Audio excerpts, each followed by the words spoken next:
All right, ladies and gentlemen, getting ready for some football here on the Score 58 Network. Glad to have you on all multiple platforms. We got some great games hosted by Alex Schaefer and Jennifer Colbert. Jennifer, what? Yes, Jennifer Colbert and Bowman Michael here on the Score 58 Network. We got two games here kicking off around 3 o'clock. One is the Atlanta Outlaws and the Georgia Titans. The other one is the South Carolina Gators, Chomp Chomp, versus the South Carolina Elite. Let's get ready. Let's get started. We'll be right back with you with a kickoff. Stay with us here on the Score 58 Network on the Orange Zone. Glad to have you with us.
All right, ladies and gentlemen, bringing in my main caller of the night.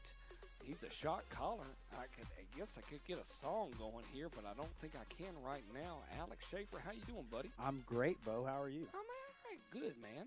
For 6 games on a Saturday, I'm all about that right now. Let's get a little fun. Hear a little bit of sounds of the music. We got a coin toss going over with the Gators and Elite over in South Carolina. Once again, welcome to the Orange Zone. I'm Bo McMichael with Alex Schaefer. Going to be a lot of fun here. Sit back and enjoy.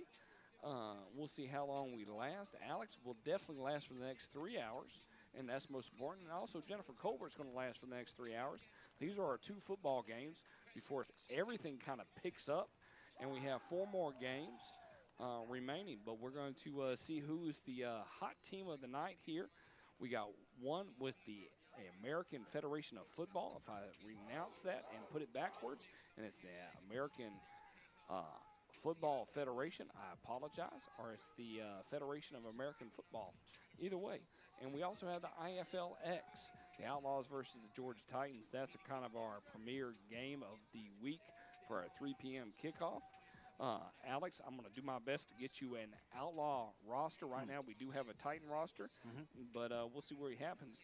Talk to me a little bit about keys to the game for both teams right now. Well, both of these teams are coming in. They've had a couple of games under their belt.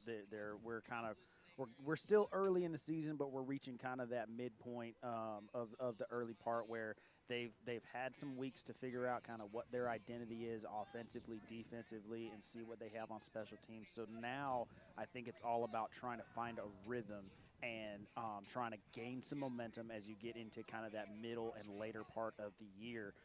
You're not at the stage now where it's first week, second week, where you're trying to identify who are your playmakers, what's really going to happen for you. You know what you kind of got here at this point, and it's all about getting those pieces in place and letting them go out there and just play football. All right, well, I definitely understand that. One of the things I always think about when I talk about keys to the game, I always like to look into the quarterback center exchange. I like to talk about special teams because you're a special team pro yourself. And I always like to talk about turnovers, holding on to the ball. Yeah, I feel like if both of these teams can do what they need to do in that situation, we'd have a bigger opportunity across the board for it to be a really competitive game on that end. What's the one thing that you like watching about? You've had 2 years now dealing with semi-professional football. Any thoughts? Well, I just like seeing a lot of players that are getting an opportunity that they otherwise might not have. You know, a lot of these players are guys who played in college. Some of them are guys who didn't go and play in college. They played their final games were kind of high school games before coming over into the semi-pro league, and they're getting an opportunity to play. And we're getting to see a lot of really good football players. I mean, there are a lot of teams throughout a lot of these leagues that we cover. I mean, we cover, what, 6, 7 leagues? We do.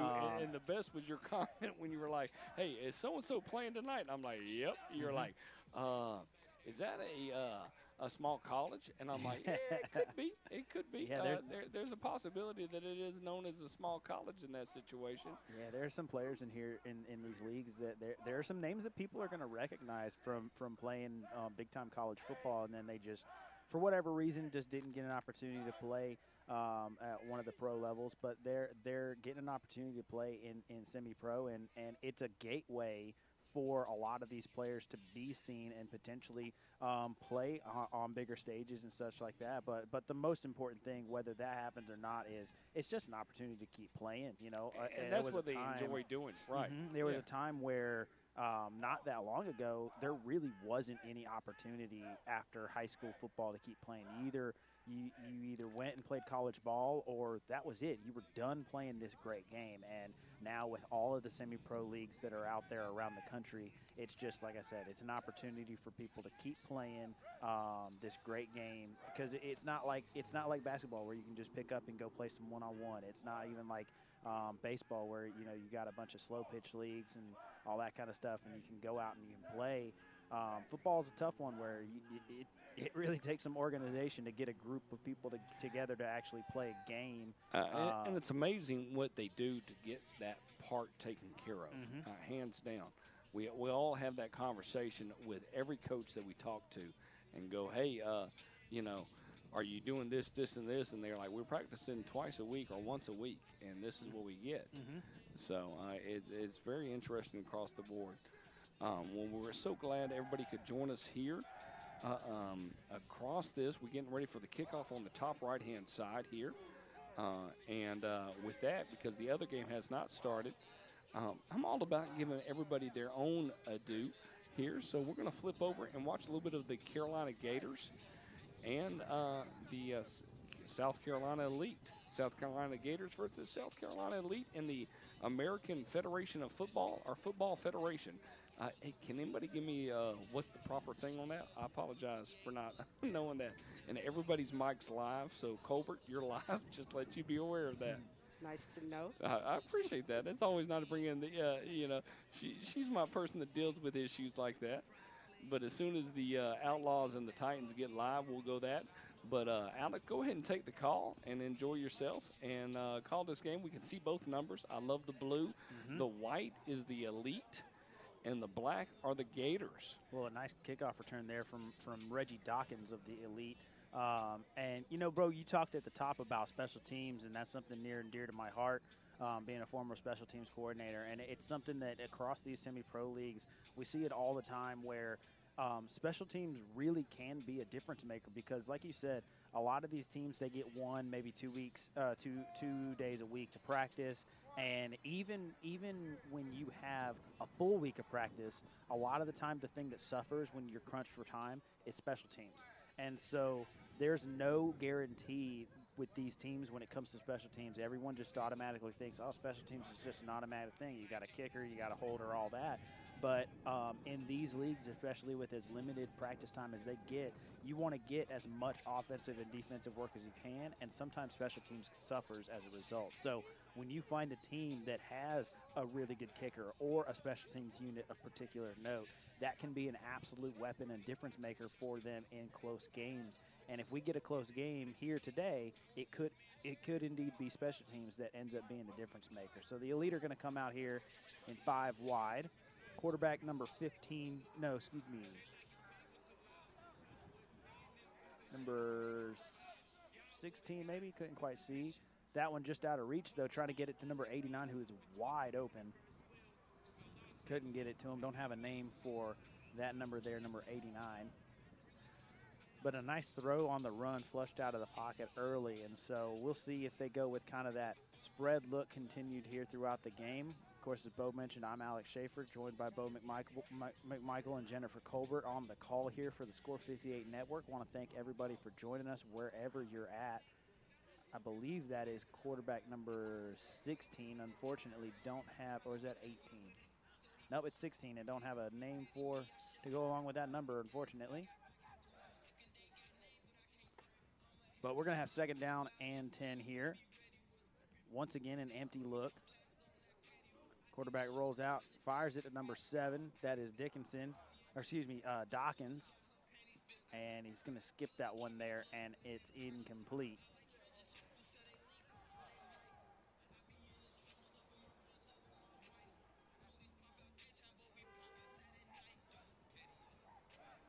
Again, you are here with us on the Score 58 Network, on the Orange Zone, on Facebook.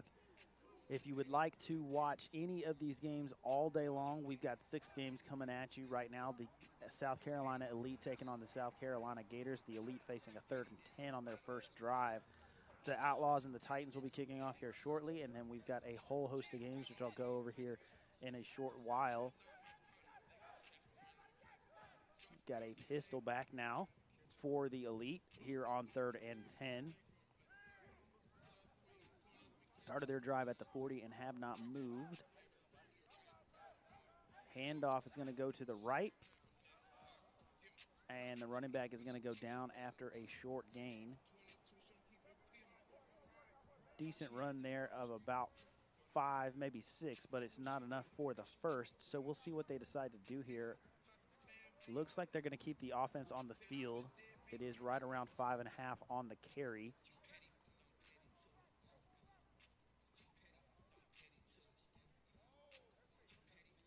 And so they're 4 and out. And the Gators are going to take over with excellent field position right about the 43-yard line. So as I mentioned, we've got some good games coming up. At 6 o'clock, you're going to have the Knoxville Outlaws taking on the Atlanta Tigers out of the APDFL. Out of the IAFLX, you've got the Georgia Falcons and the Clayton County Spartans. Then at 7 o'clock, also out of the APDFL, you've got the Georgia Thrashers and Winchester Ducks.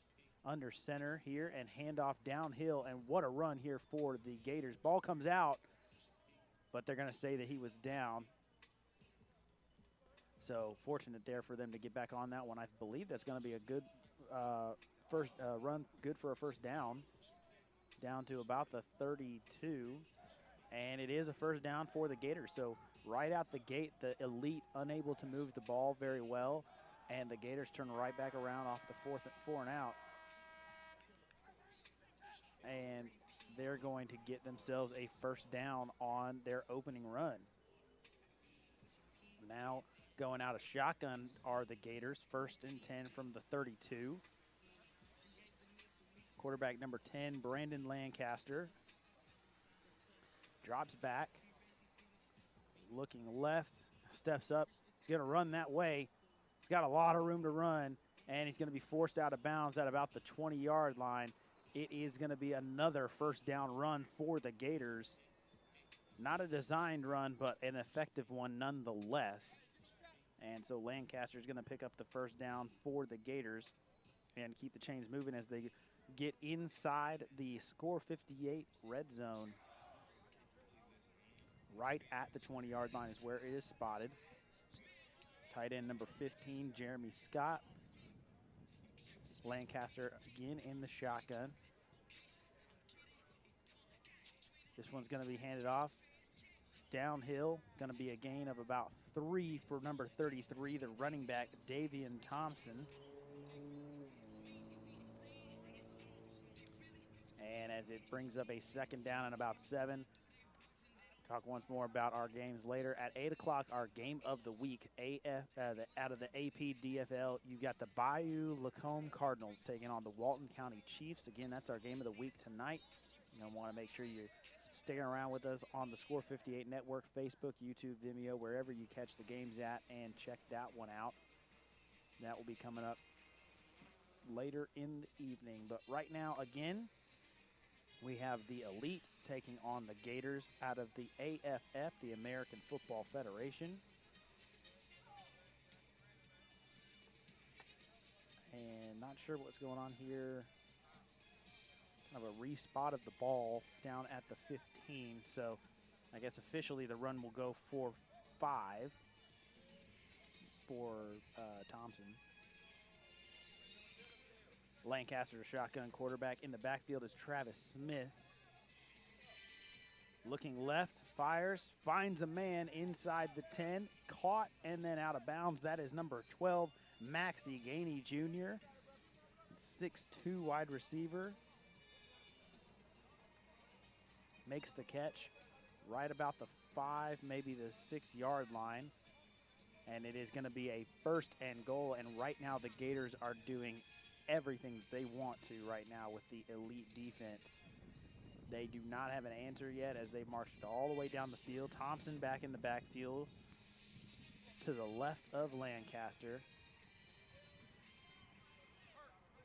Shotgun snap, handoff goes to Thompson. And he's going to be taken down. First in there was number, I believe that's number 18.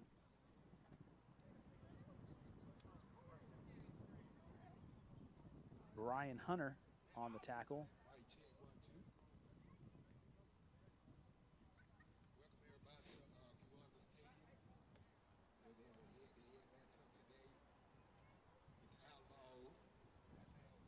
You can hear there in the background the sounds of the game from our other game, Outlaws versus Titans, which we will be going to here in just a short little bit. But we are going to take a look here at the Gators as they try and punch this one in from a 2nd and goal. Lancaster steps back, fires on the slant. Good coverage, number 5, Chris Singletary. He was in coverage there with Maxie Gainey Jr., who made the great catch on the sideline just a few plays ago. Had him, put it where he could get it, went up the ladder, but great coverage in there by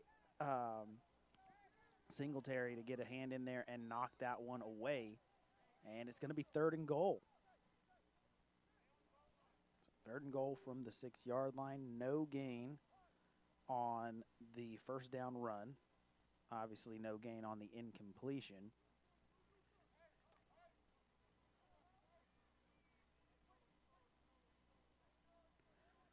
So the Gators will face their first 3rd down of the day here. 3rd and goal.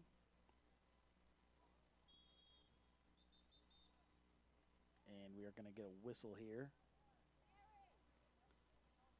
as I believe that is a timeout for the Elite.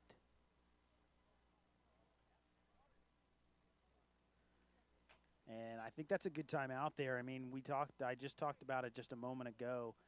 The Gators really have been doing everything they wanted to do offensively, pushing it all the way down the field. And so you get yourself a couple of good plays back to back. You've got a 3rd down situation, and you really want to make sure that everybody's on the same page defensively to try and hold up here on the goal line. And there you can see we've got the Outlaws going to be taking on the Georgia Titans in Forest Park, Georgia. That one's going to be getting underway here in just a short little bit. But before we get to that, we will look back here at the Gators and Elite and see if the Gators can indeed punch this one in from just a little bit outside, about 6 yards to go, and a 3rd and goal.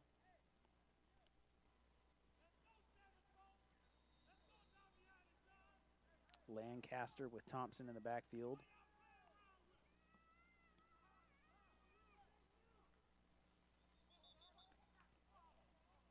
we'll check the flag if this will be false start or if it'll be encroachment. No, it's going to be a false start, so that's going to back him up. That is a critical mistake there in a goal line set out of a timeout with the false start, and it's going to back them up to about the 10, just outside of the 10. So it'll be first and goal, and we'll call it the 10-yard line. 10 to go. Third and goal. Lancaster, the quarterback, still in the shotgun with Thompson the back to his left. Shotgun snap, looking left, and he finds Gainey in the end zone for the score. So just like that, Chris Singletary with great coverage to play before. This time, Gainey gets inside of him. Just an excellent move right over the head of the outstretched defender, the linebacker, Andre Patterson, coming over. But he gets it in there in that tiny window to Maxie Gainey Jr., who makes the catch for the score, and the Gators go up first. Right now it stands at 6-0, but they are going to go for 2 to try and extend it to 8. We got our first score of the day. Tight set here now. Lancaster going under center.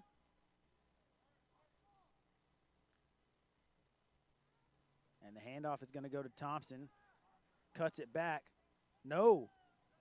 Lancaster's going to keep it. And what a play made there defensively by Singletary. So coming right back around. Everybody thought that Thompson had it, but Singletary wasn't fooled. Runs it down from behind and keeps him out of the end zone. What a individual effort play there. Holy cow. Yeah, buddy, I can give you that on the holy cow, buddy. I give you a Harry Carey call on that part. Wow. That was nice. And I got Colbert. Jennifer, go ahead. You thought the ball got reached out? Yeah, I thought he reached the ball out over the goal line. We all did. It was tucked. It was he didn't think he was gonna get caught like that. No. So opening play, our opening series for the Gators. Your thoughts before we start this kickoff for the Titans versus the Outlaws. Your overall thoughts. Go ahead, Alex. Well, they just did everything that they wanted to do. I mean, they only had 2 plays where they didn't move the ball. And they marched right down the field. Short field, but they were able to get it all the way down the field and score. And it's one of those things where if the Gators really are rolling like this, it's going to be tough to stop them. The Elite have to find an answer on defense. Yeah, I definitely agree. All right, well, back to the action here. Jennifer and Bo will say adieu. Alex, take it over, Jenna. So the Gators, after scoring but failing to convert on the 2-point conversion, which – you know, I talked about it before. Singletary had the great play on second down to break up the would-be touchdown. On the third down, he did get caught with the receiver inside, so he was able to get the touchdown on the third down play. But then coming back, and, I mean, that's what you have to do as a defensive back. You have to have that short memory and be able to turn the page. As we get the kickoff here from the Gators, this one's going to roll down, picked up, and fielded. A nice little return here for the Elite. And this one's going to be very close to midfield as number 2, Ross Sullivan, has a very nice return for the Elite. Sets him up with really good field position right around the 48, maybe 49. But that's what you have to do as a DB. You have to be able to have that short memory where, I mean, it literally from on back-to-back plays. He went from making a great play to giving up the touchdown to then saving a 2-point play, which by all accounts was a great call, and it should have been a walk-in touchdown, but it was very well defended as the ball spotted here at about the 47. And he just ran it down and stopped him from getting into the end zone. And so a great play made there by Singletary, and it scores 6-0. And that could end up being a huge difference maker. If this is a close game late, that failed 2-point conversion could be a difference. But you can see up there the Titans and Outlaws getting ready as we get a handoff here for the Elite. This one is going to go for about 3 as it gets out to the 50.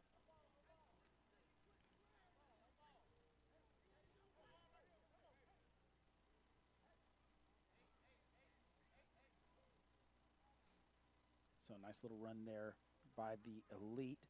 Tyus Sullivan, the ball carrier.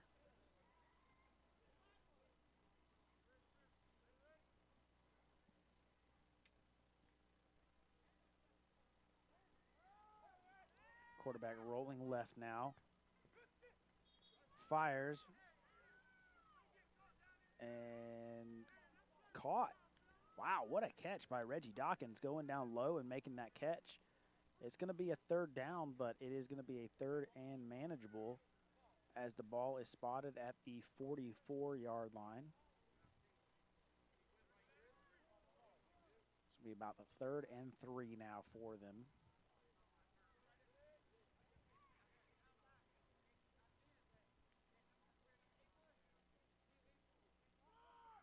Ooh, snap came a little bit early. I don't think he was ready for that one.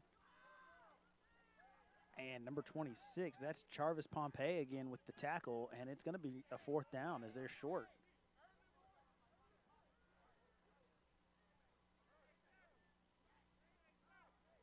And of course, our game of the week coming up later at 8 o'clock kickoff, Bayou-Lacombe Cardinals versus the Walton County Chiefs in the APDFL. But here right now, we've got a couple of really good games. We were just with the South Carolina Gators and South Carolina Elite. That's what that one's up there on the top right out of the AFF. And now we're going to look in live with the Atlanta Outlaws and the Georgia Titans, our IAFLX game here.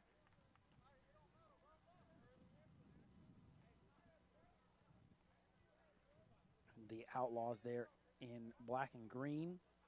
The Titans in black and red.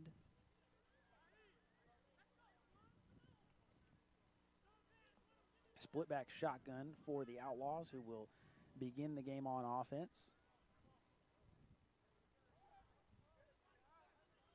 And nice defense played there by the Titans as that run goes nowhere.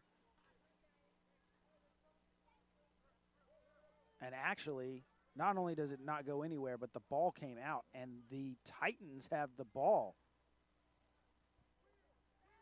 I believe we've got a change of possession on first play of the game.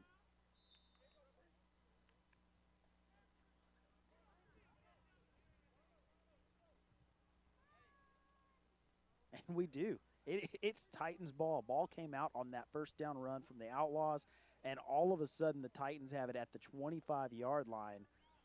Oh, my. That is not the way you want to start things off if you're the Outlaws, because the Titans now have effectively stolen a possession because the Outlaws basically didn't get a chance to possess the ball. One play, immediate takeaway by the Titans defense, and now they're going to get the ball to start the second half, so they've basically gotten it to start the first possession of each half now. Split back shotgun for the Titans. Same look. Some heat showed from the Outlaws here, and it's coming. And great defense played there. Number 4 on the carry for the Titans. That is Denarius Drake, but he could not get anywhere as the Outlaws, they showed pressure and they brought pressure. Quarterback number 11 for the Titans, Darius Robbins, the Honey Badger.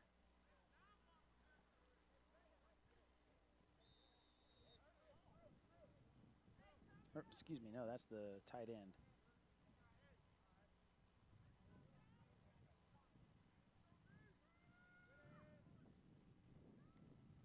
Under center now, traditional I formation. Handoff goes to Drake. He's got a crease. And a nice run down to about the 15. This is going to be close to a first down, depends on the spot.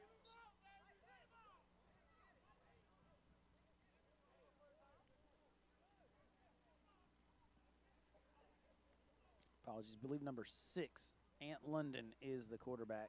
That's either 6 or 8. Kind of tough to read the number from here, but that's the quarterback for the Titans.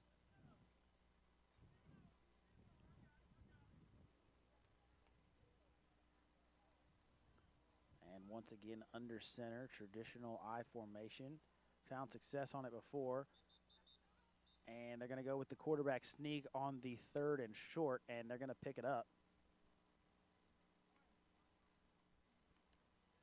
Ooh, you can see up top, the Gators just recovered a fumble, and that is not what the Elite needed there. Looking like they were moving the ball pretty well, but unable to maintain possession, and the Gators are going to take over with good field position yet again. Of course, want to remind everybody, you're watching the 58 live broadcast simulcast of the Gators versus the Elite and the Outlaws versus Titans. If you are interested in just one game or the other throughout the entirety of the evening, you can catch all of the games on the Score 58 Network website. Just go to Football 2023, and you'll be able to pick whichever game you want to see. Drake on the carry. Good defense played yet again as they are first and goal. It is going to be now second and goal after the 4, maybe 5-yard run. Call it 4, and it is down to the no, we're just outside the 10. My apologies. It's going to be second and 6 from the 11. But you can catch all of the games individually as the Gators, very close. I think they ended up taking him down before he got in for the score. They did, but down first and goal again are the Gators. You can see that up on the top right. But on the Score 58 Network, you can see any game individually all day long. 6 great games coming at you here today on the Score 58 Network. Later on tonight, we've got the Knoxville Outlaws and the Atlanta Tigers, and the Georgia Falcons versus the Clayton County Spartans. Both of those games are set to kick off at 6 o'clock.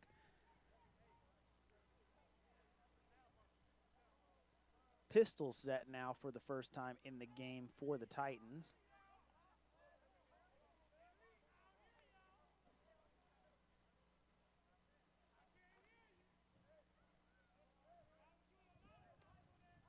Going to the end zone.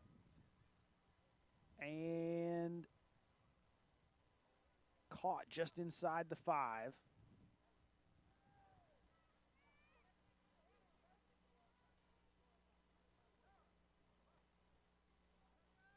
That goal line is tough to see. The yellow paint on the grass. It's kind of tough to tell. But a nice little throw there to get inside the 5.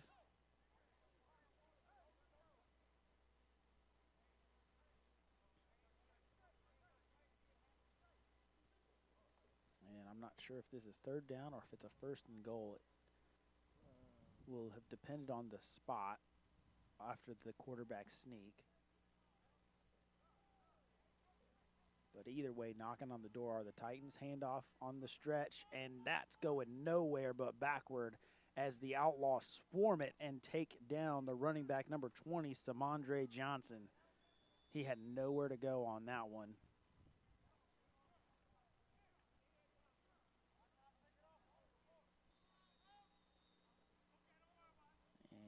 Looking at the refs, waiting to see if they give us a signal here. This is either 4th and about 3, or it is second and goal.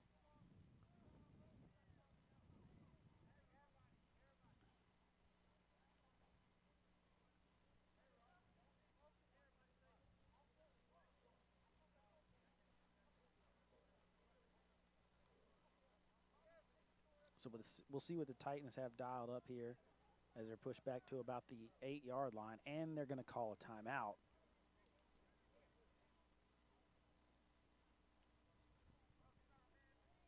So that's their first of the game, and they're going to figure this one out.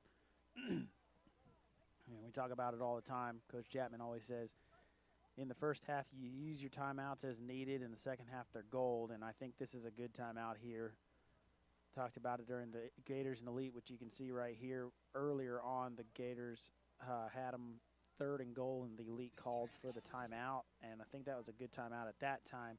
I think this is a good timeout for the Titans as well because you've had 2 straight plays that have gone for nothing, and you really want to make sure that you can punch this one here at the end of a drive, a short drive that started off of a takeaway. So we've got the end of the quarter, and they're flipping the field. They're making the long walk because they had the ball. The Gators did down inside the 5 at, you can see right there, the 2 looks like where it's going to be spotted. So from one side of the field to the other, a 96-yard walk all the way down.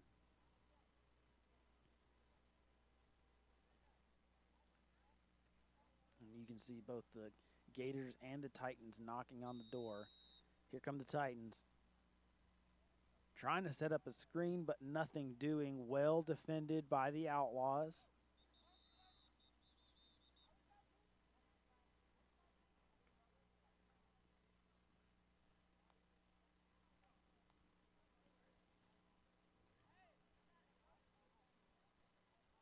And so I think this is going to be 3rd down and goal now. Actually, no, I take it back. This is 4th, and this is going to be a field goal attempt.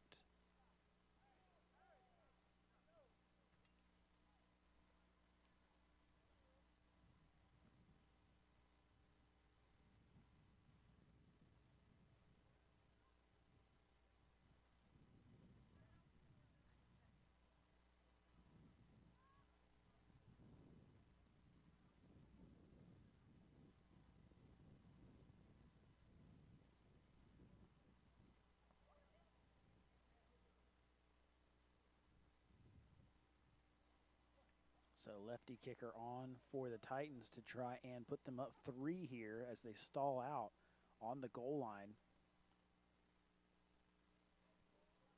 Snap, hold, kick is up, and kick is through. So 3 points on the board for the Titans. They do not come away empty-handed. And again, I talked about it at the top of the broadcast. A team with an advantage on special teams can often be the difference maker in games like this because they have limited opportunities to practice, and so sometimes it is special teams that suffers as a result of that. You can see the Gators in elite there with a penalty on the field. The Gators inside the 5. It's 1st and goal. But the penalty is going to move it up. It's going to be half the distance, as I believe it was an encroachment call on the defense. And so it's either 1st or 2nd and goal. Lancaster again under center. And they've had great success under center so far today. Haven't gone to it a whole lot, but have been pretty successful when they have. Motion, toss, going that way. And great defense on the perimeter played. They're going to say, no, they're going to whistle that one down. Forward progress was halted. Ugh. Coach Chapman here would be celebrating that while I'm here upset. I'm a defensive guy. I think that should be a live ball, but it's not. It's great defense played, though, by Ross Sullivan on the outside, on the edge, just sealing it, not allowing the running back number 6, Travis Smith, to get to the outside. Well defended there by the elite.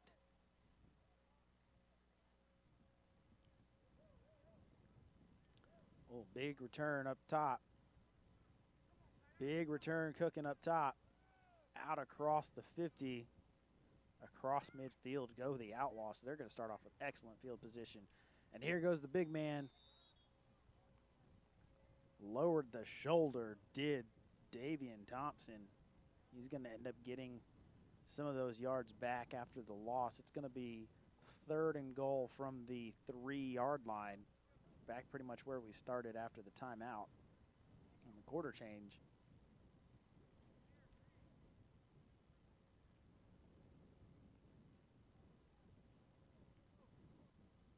And so we'll see what the Gators have dialed up. Once again, really strong defense played by the elite inside the 5-yard line. The Gators were able to eventually capitalize and get points. And that time incomplete. That one intended for number 84. No name for that number. But trying to get it to him there on like a bit of a quick out, maybe an arrow route, but couldn't quite get it to him, could Lancaster. And so that's going to make it 4th down and goal. Up top, you can see the Outlaws with their 2nd possession.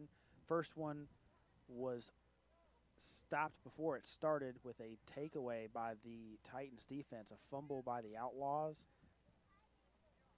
Set them up with great field position, ended up coming away with 3 points as a result.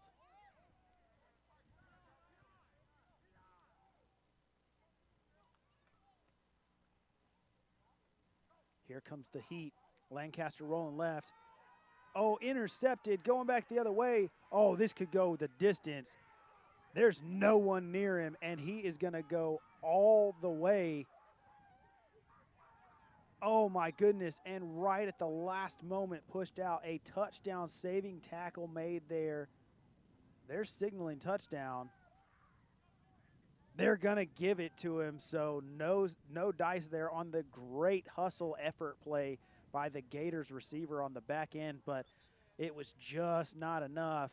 And so we're going to have a pick 6 for the Elite. So from 4th and goal on the 3 to a pick 6 for the Elite, and just like that, all of the momentum has swung back into the favor of the South Carolina Elite. I believe that was Reggie Dawkins, number 7 there on the interception and the return for a touchdown. Holy cow. What a swing. And so now they're going to make the long walk all the way back. Going from ball was at the 3, the quarter ended. They had to make the long walk all the way to the other side of the field. Now on the pick 6 that went for about 100 yards, because I think it was in the end zone. You know, Lancaster just a bit of a poor decision there. Was about to get sacked, just kind of flipped it out, hoping for the best, and overshot his intended receiver.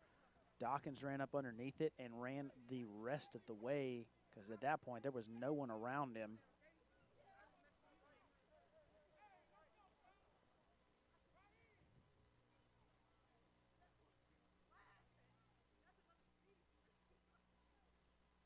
So there's a bit of a discussion here. I think maybe there was a timeout called, so we're going to switch back over to the Outlaws and Titans. But what a swing of events in that Elite Gators matchup.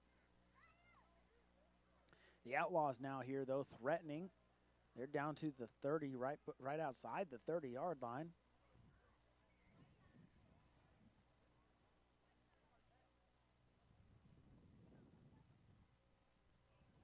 Under center with a power eye look. Motion. They're going to hand it off on the end around, but the Titans defense is all over it.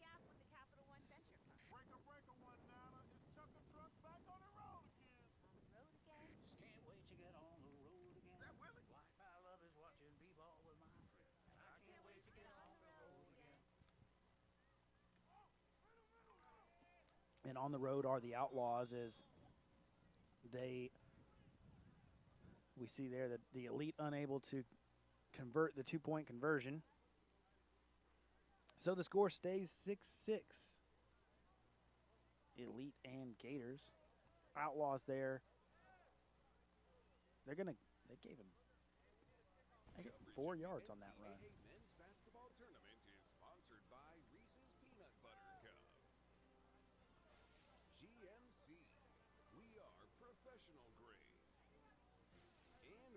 Split back shotgun for the Outlaws. Duke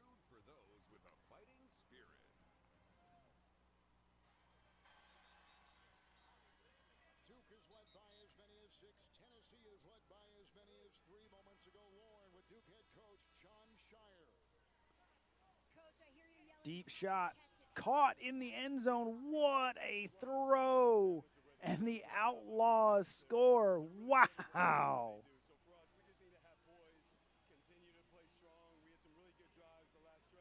What a throw and catch here, just out of reach of the extended defender. Trying to knock that one down, but that is going to be a Outlaw touchdown. And just like that, the Outlaws strike back. Duke goes over to the bench. They're still working on. It's like, can he last 15 rounds? It's like he's sitting out in between rounds of a fight. They're trying to keep that blood from coming from under his eye. They got a good cut man over there, Julian Phillips on top. Vescovy. He gets by Roach. Down he goes and fouled on the shot. Under 7 to go, and Roach will pick up his first foul for the Blue Devils.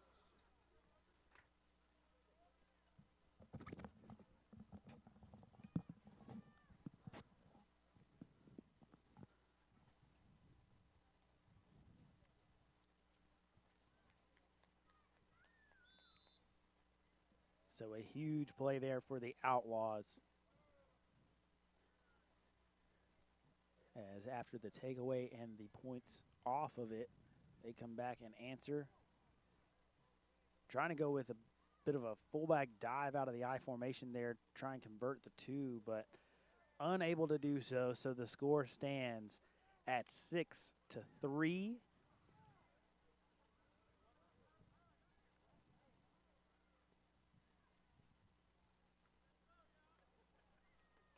And we're gonna go back to the Gators and the Elite here as things tick over for the Outlaws and Titans. The Elite kicking off for the first time today.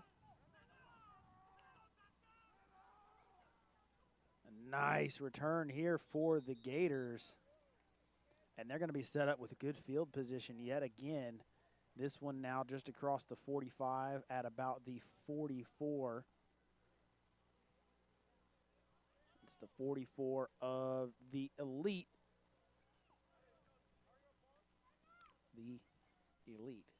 The Elite after a huge pick six.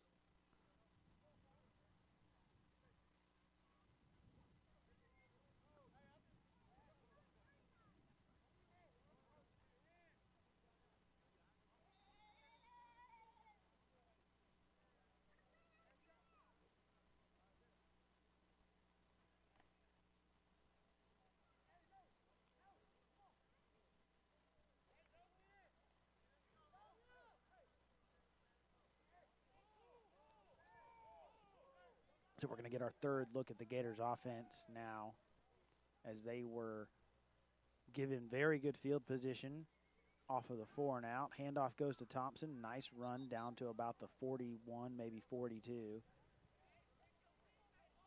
And they were able to capitalize on the good field position, go down and score.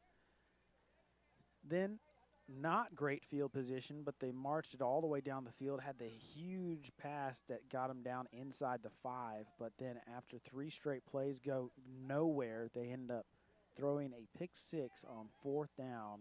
This one's spotted. Oh, they spotted that at the 44. So no gain apparently.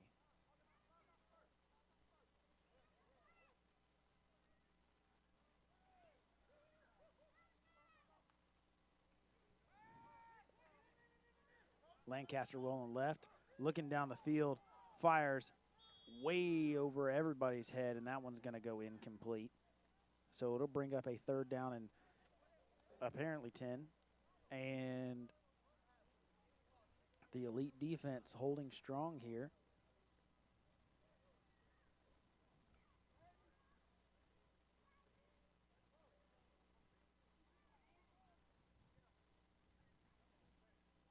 There you see, you can watch full games on the Score 58 network. If you're interested in just sticking with just this one game or the other, the Outlaws and the Titans, as you see, we got to look in there. You can watch either one of those just by themselves on the Score 58 network. If you're joining us here on the Orange Zone. Oh, what an attempt. Very nearly caught. That one intended for number 6, Travis Smith. Went up the ladder, but couldn't quite bring that one down, and it's going to be 4th down for the Gators. But if you're interested in just watching one or the other of these games without flipping back and forth, you can check us out on the Score 58 network. Otherwise, we want to thank you for joining us here on the Orange Zone. I'm Alex Schaefer. We've got Fire Marshal Bo McMichael out there somewhere putting out some fires, I'm sure. We've got the magician Jennifer Colbert making some magic happen. Of course, want to thank our entire Score 58 crew that's on site at both of these locations.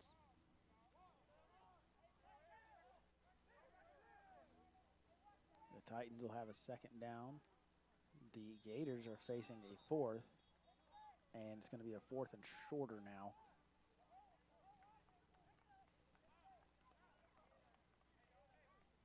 Actually, no, it's going to be 4th and longer. It's going to be the false start.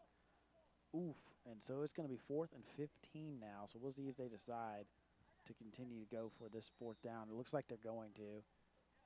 Titans up top with a short run on 2nd down. It's going to bring up a 3rd and medium, about 3rd and 6.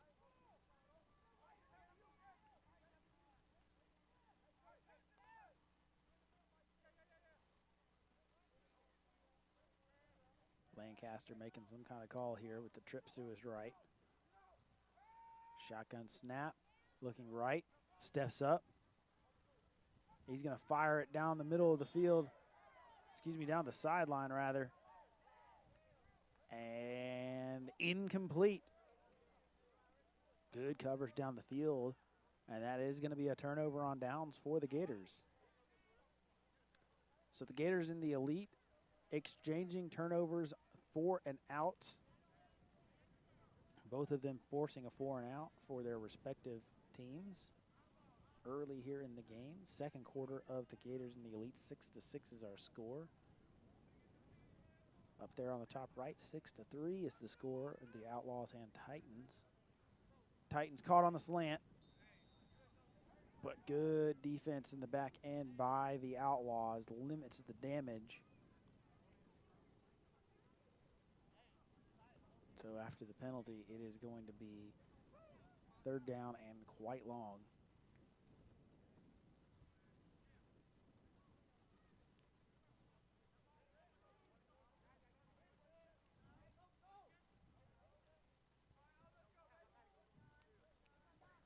The elite with a shotgun snap and handoff.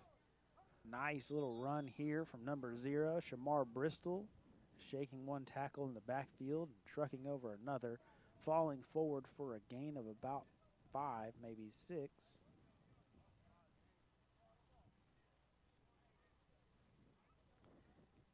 It's going to be second down and 4, maybe second and 3. Shotgun snap. Whistle blows. Handoff went to Bristol once more, but the false start is going to back them up 5.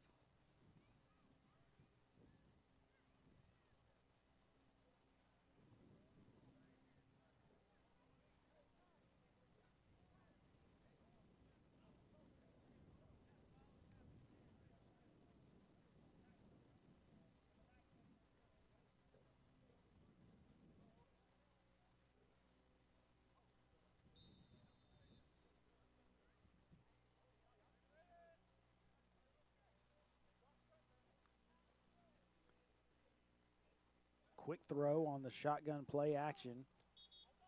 That one goes out to Dawkins, who had the pick 6 earlier.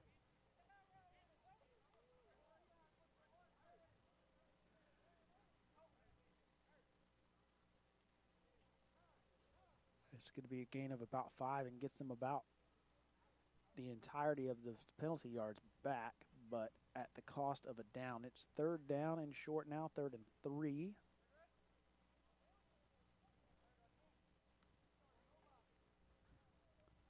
Rolling out, RPO. Great defense played on the back end by the Gators. I believe that was number 1, Quantre Jackson, who got up and swatted that one away.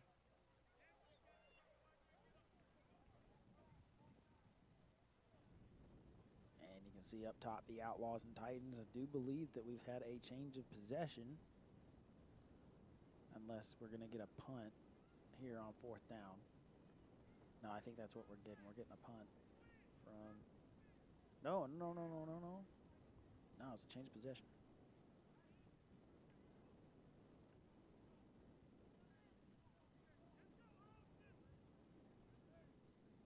Empty set here for the elite on 3rd and short. Heat shown by the Gators. Quarterback escapes. He's going to get the first. And then some. I take it back. That was 4th down. But it is 4th down no longer. It is a 1st down for the elite as they keep pushing it downfield. This one down to about the 40-yard line. Call it the 38.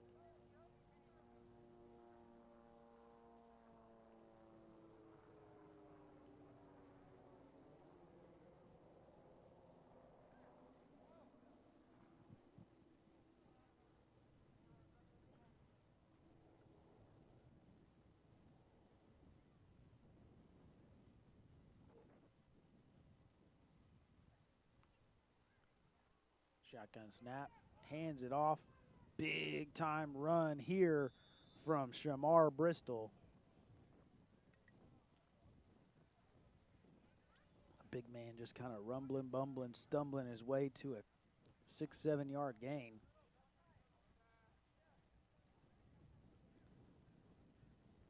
Down to the 31 is where it's going to be spotted. And it'll be 2nd down and 3.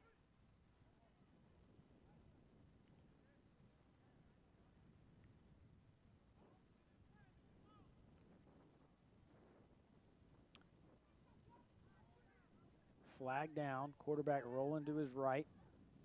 Going to take off. And he's going to pick up what should be a 1st down, but we'll check the flag. It was in the area of holding. Up top, you can see the Outlaws with possession. Titans bringing some heat. Outlaws quarterback evades it, but cannot find a man downfield. It's going to go incomplete. So the pressure bursts the pipe and forces the incompletion.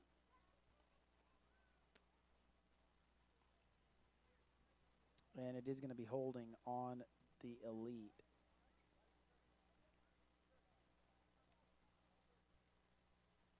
So this penalty is going to back them way up, all the way back to the 41.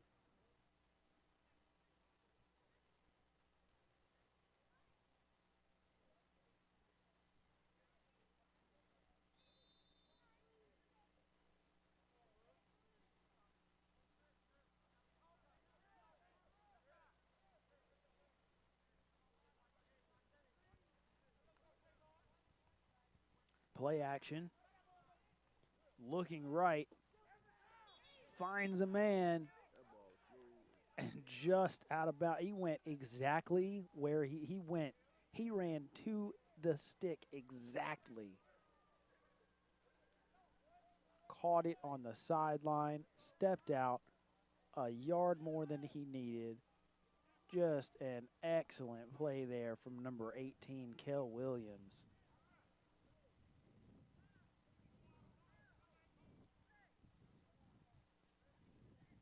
And the Elite have a 1st down.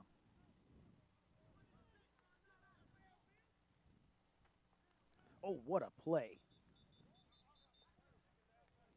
2 big boys hitting right there. Number 91 for the Gators took down Shamar Bristol for the Elite.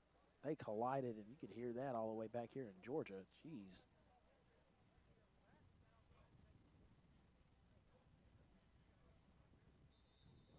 Gain is going to go for nothing. And we are going to get a timeout here. Looks like a timeout for the Gators.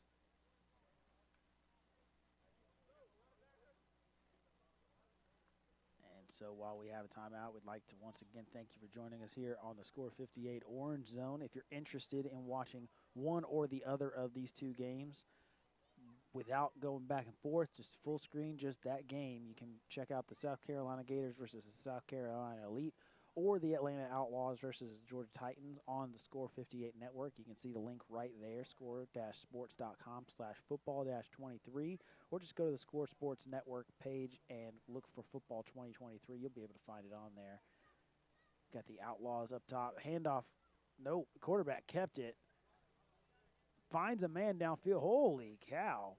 How did he do that? They had that play dead to rights. I think that was, I don't know what that was. Man, what a play by the quarterback of the Outlaws to keep that one alive, find a man downfield, and get some yards out of what looked like a dead play from the very beginning. But you can do the same thing later on tonight at 6 o'clock. We have a simulcast of the Knoxville Outlaws and Atlanta Tigers, as well as the Georgia Falcons versus the Clayton County Spartans. That'll be simulcast just like this Gators Elite Outlaws Titans simulcast. Then at 7 o'clock, you've got the Georgia Thrashers versus the Winchester Ducks. And at 8 o'clock, our game of the week, the Bayou Lacombe Cardinals versus the Walton County Chiefs. And as all of those games are going on simultaneously, you can watch any of them individually. Ooh, looked like some miscommunication there, but caught anyway as the Elite quarterback is able to find Dawkins for another decent gain there on second down. It'll be third down and about 7 after the 3-yard catch. But you can check us out all day long. We've got a lot of semi-pro action coming at you from across 3 different semi-pro leagues. Quarterback rolling left. He's going to take off. He's got a little bit of room. Oh, man, what a play made. Number 8 for the Gators.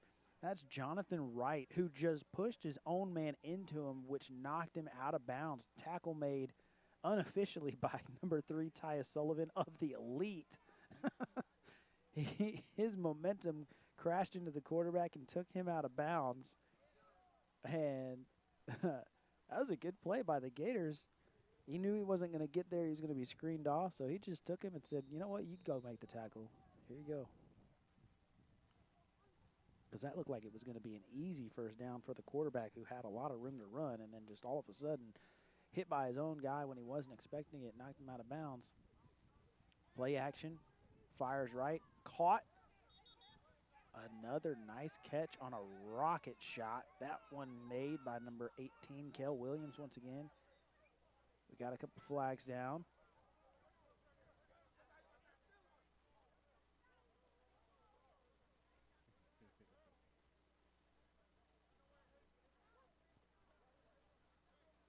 Bit of extracurricular activity after the play there. And, oh my, up top, the Outlaws are marching.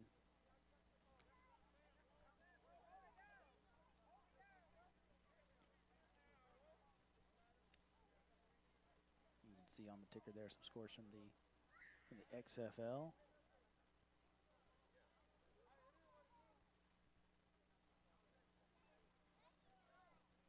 Defenders and my Battlehawks. Battlehawks looking to avenge their first and only loss of the season against the Defenders a couple of weeks ago. If you're not watching the XFL, you're missing out. It's a great league. As the Outlaws, again, the quarterback escaping for the Outlaws. The Titans are going to live and die by pressure right now. They have been bringing it just about every play, and they've been getting there most of the time, but the quarterback just, again, we don't have a roster, so I can't give any names, but I'm going to have to start calling him Harry Houdini because he is an escape artist in the pocket back there.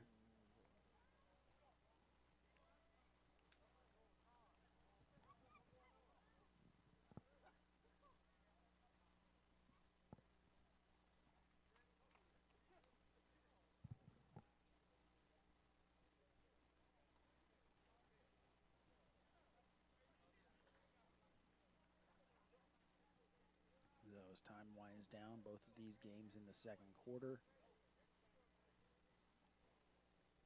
The Elite and the Gators having gotten started a little bit earlier. Will probably hit halftime first. Up top, the Outlaws in a split back shotgun formation. No pressure this time, but good defense in the back end as that one's knocked away, incomplete.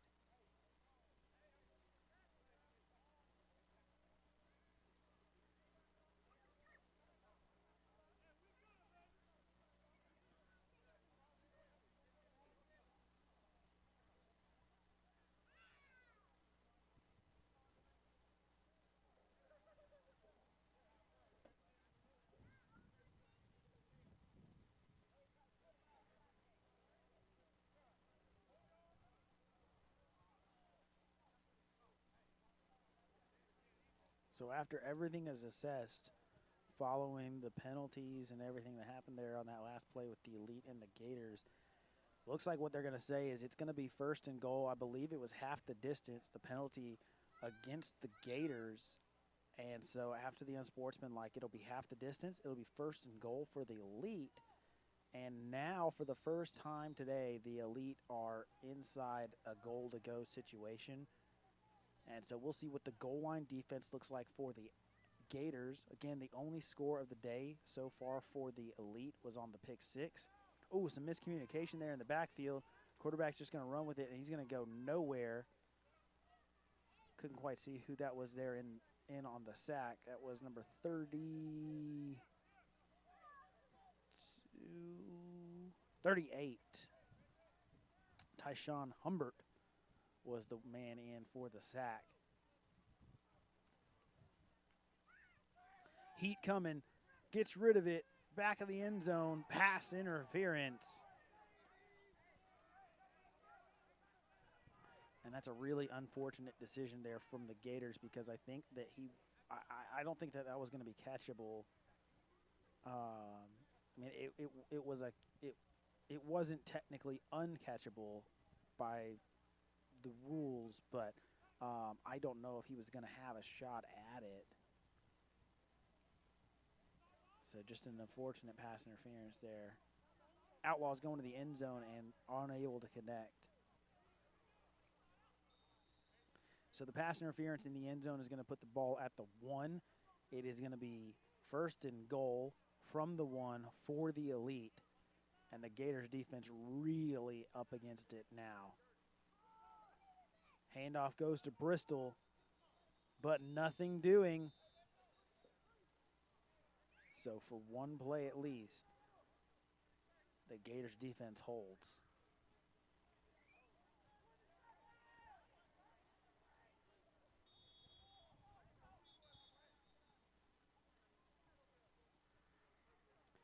And we're going to get a timeout here from the Elite. Up top, you can see that Outlaws' incompletion was on a 4th down, so it was a change of possession. The Titans will get possession back as time winds down. Obviously, don't know exactly how much time is left in either one of these games. I imagine we're nearing the end of the half for the Elite. And up top, meanwhile, probably in kind of the 5 to 6 minute remaining area. And the Titans are going to take a timeout. Titans quarterback there, Ant London seeing something that he didn't like. So a pair of timeouts going on here on screen.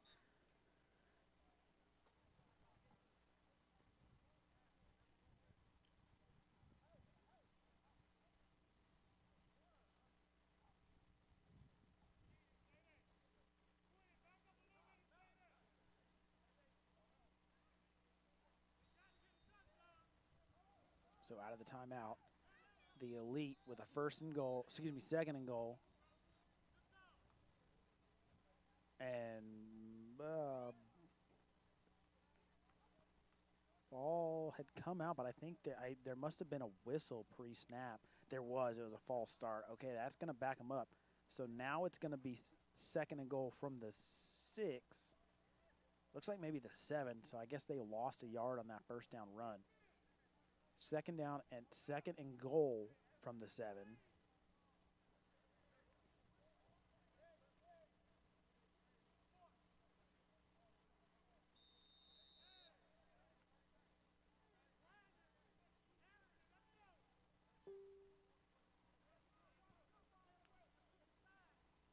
Quarterback rolls right, looking to the corner, just out of reach. Man, what a rocket this kid can throw. He is throwing these on a rope. But it's incomplete. That one intended once again for, number 18, Kel Williams.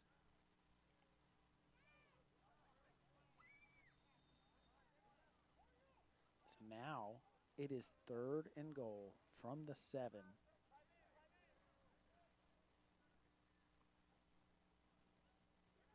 Rolling right again. Oh, that one.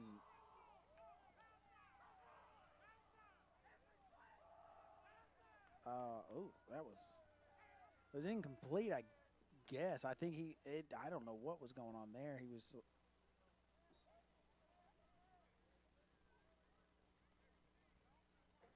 We're going to get a timeout. Maybe a discussion. I'm not sure what we're getting here. Quarterback rolled to his right. Looked like he was going to take off. Slowed up and looked like he was going to throw back across his body.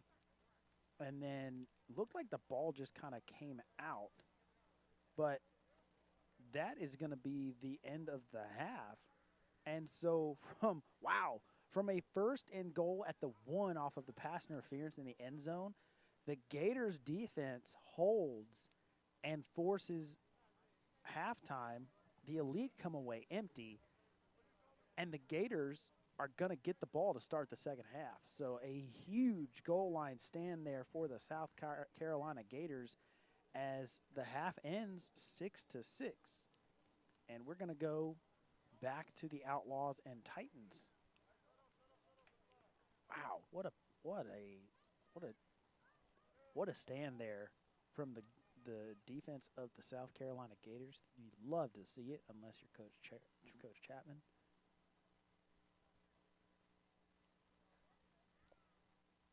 Titans will have it on offense here.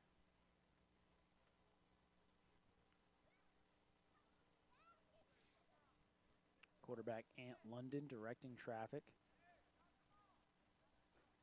Trip set.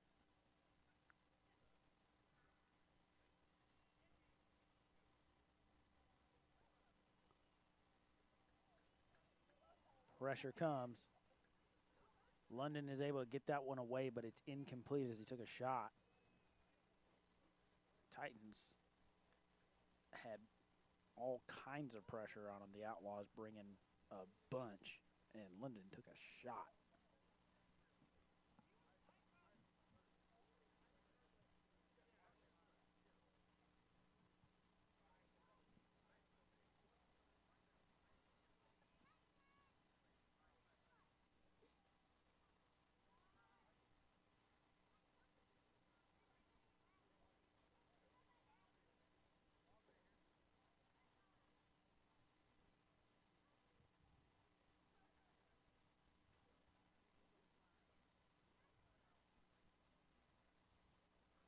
So after the incompletion, it's going to make it 4th down. And the Titans look like they're going to punt this one away.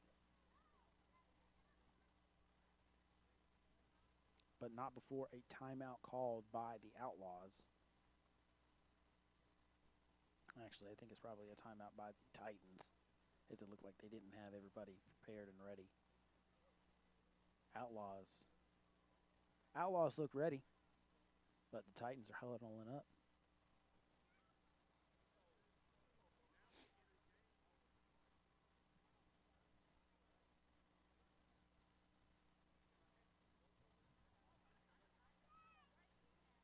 Nice crowd on hand today for this one between the Georgia Titans and the Atlanta Outlaws out of Forest Park, Georgia.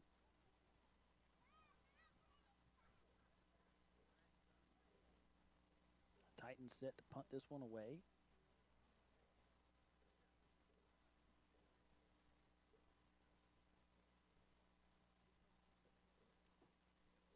Decent punt here down to about the 43. No return. And the Outlaws are going to take over with pretty good field position here, just about midfield.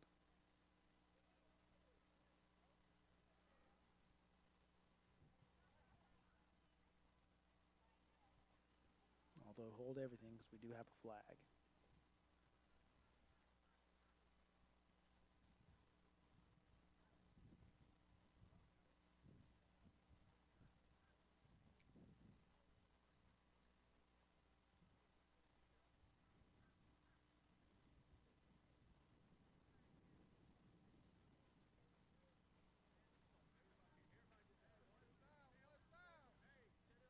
So it's a 5-yard penalty.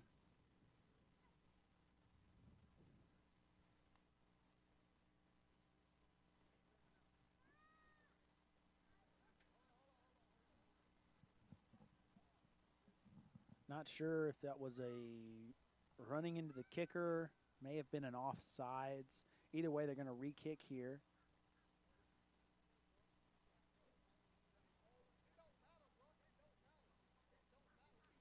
And a little bit better situation here for the Titans as this one goes about 5 more yards. They basically just picked up 5 extra yards after the penalty, and then on the kick itself, ball is going to be spotted at the 36-yard line as opposed to the 41, 42-ish where it was before. So pretty much exactly the same result except with the extra 5 yards from the penalty. And so the Outlaws will take over. Still decent field position, 36-yard line isn't bad. Kind of that middle ground field position where you're not mad about it on defense, you feel pretty good about it, but offensively you feel pretty good about it. It's not terrible, you know, it's kind of a decent situation all the way around, kind of neutral-ish. Nice overhead shot there from the drone of the Outlaws offense.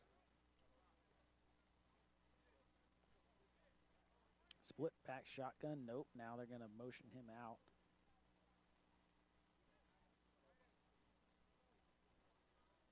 Split him out as a tight end. Shotgun set back to the left. Titans showing some heat. Now they're going to motion him back into the backfield. Heat backs off. You can say it again. You had went out on him. I couldn't even hear you what you just said. Thrown down the sideline. Yes, sir. Trying to make the catch down the sideline, but we're going to get a flag down. And I believe this is going to be pass interference on the Titans. Oh, no, sir. Well, I'm glad you just told him that.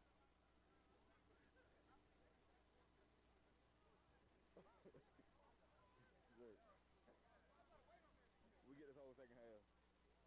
And so after the incompletion but the pass interference, it's going to be a 15-yard penalty. It'll remain first down for the Outlaws.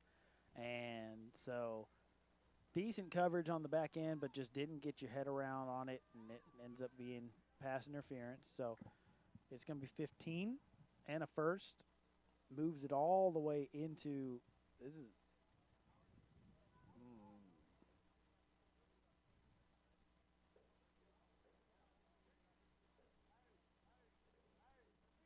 where are they spotting this?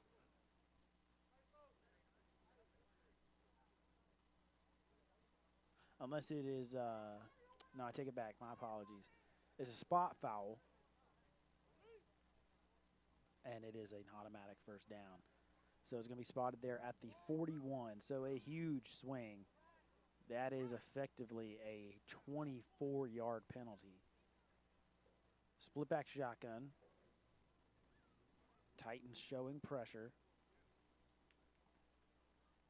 Jet motion left to right. They're going to hand it off to him, and he's going to be taken down immediately in the backfield. Holy cow, shot out of a cannon was the linebacker of the Titans. Can't see a number, but oh my goodness.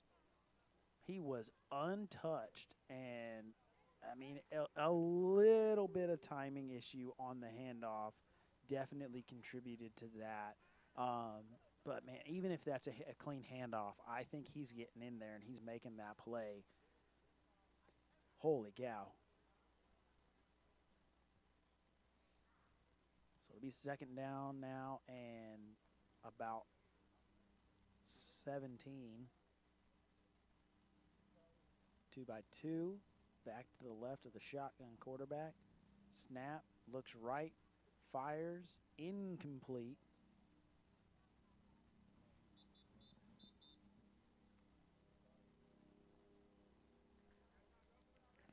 So after the pass interference gives them a huge break and a big swing in terms of yardage, the big tackle for loss and now the incompletion is going to make it third and very long.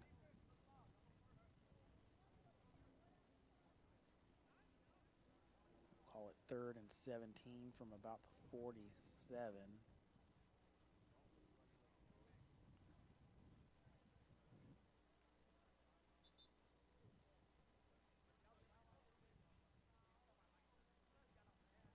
Third and 16, rather. Shotgun set. We'll see what the Outlaws have dial up here on a 3rd and very long. Titans dial up some pressure, forcing him out to the right. That one's going to go incomplete.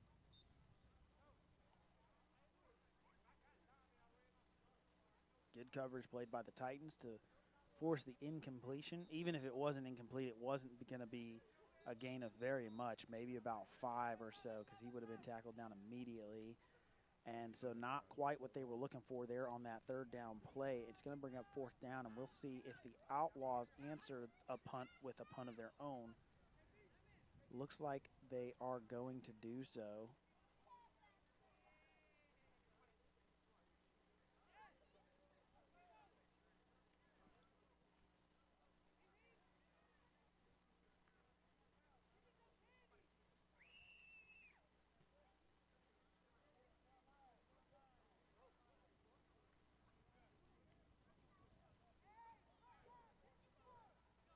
working on getting everybody on the field that they're supposed to have.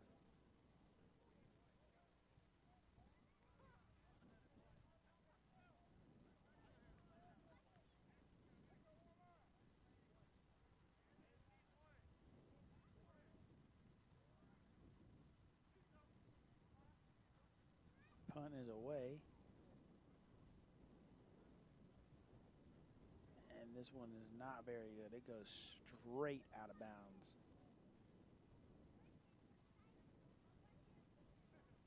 So we'll see where they spot it as we switch back over and take a look at the Elite and the Gators, who are getting ready to kick things off in the second half. Once again, the Gators will start the second half with the football after an impressive goal line stand. First and goal from the 1. And they were able to keep the Elite out of the end zone as time expired at the end of the half.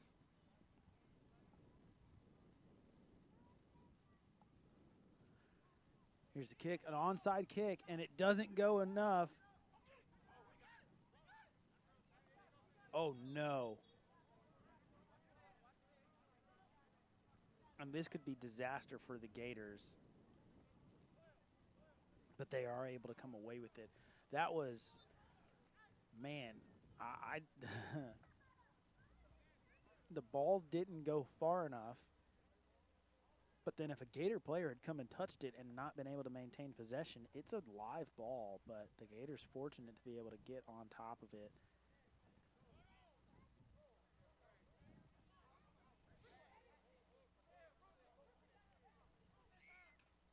So the Elite taking a shot here, trying to steal a possession, but unable to come away with the onside kick. The Gators are going to come away with excellent field position.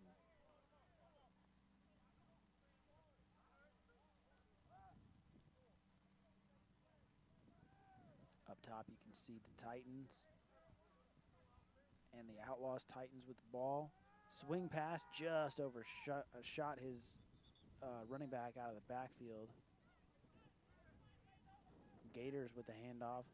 Goes for just about nothing.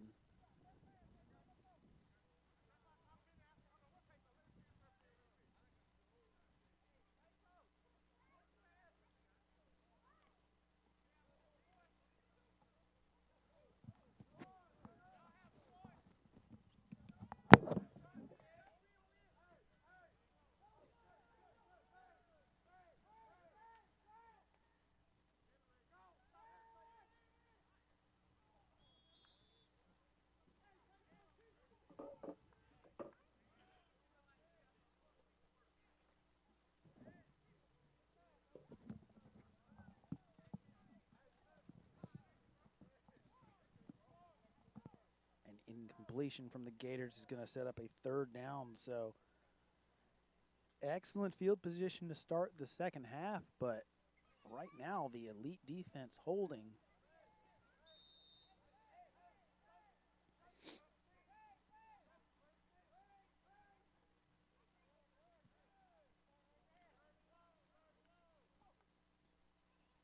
Shotgun snap, looking right, takes a shot that way, but incomplete. They had a shot at the interception, but unable to come away with that one as that one bounces.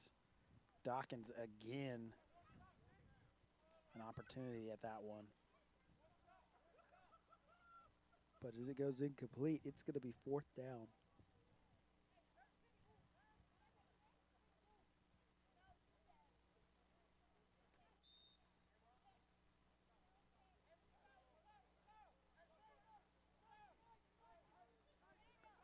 Gators offense going to stay on the field. Lancaster, the quarterback.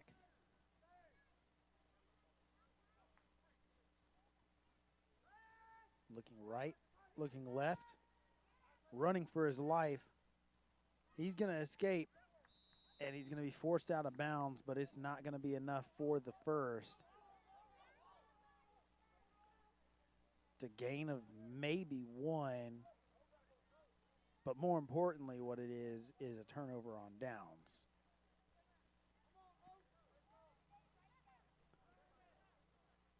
So the onside kick failed. The Gators took over possession at the Elite 43. Excuse me. The Elite 37. And were unable to do anything with it in that part of the field. So now the Elite are going to take over possession pretty much right around where they would have had it. Maybe a handful of yards, dozen yards or so short, but more or less where they expected to have it after the onside kick. Quarterback fakes the handoff, and on the read option, he's going to get the edge, and he's going to get a nice little gain here. It's going to be close to a first down.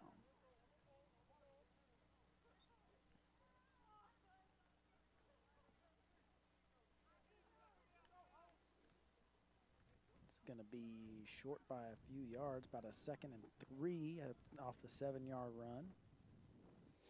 So nice little read option, something we haven't seen so far from the Elite. Whistle sound says they hand the ball off to number 15, Josh Richardson.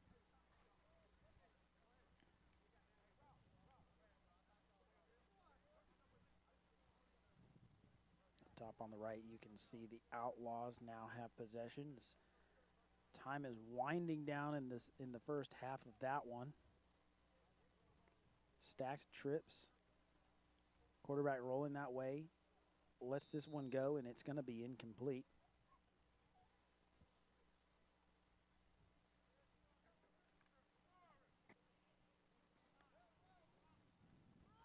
Handoff for the Elite.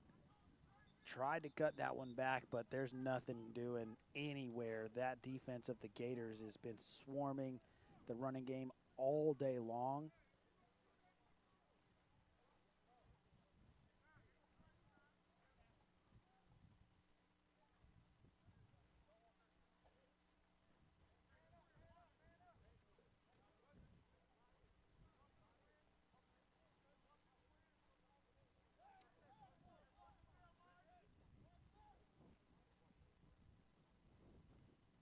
So here on 3rd down, quarterback flushed out. They're going to get him.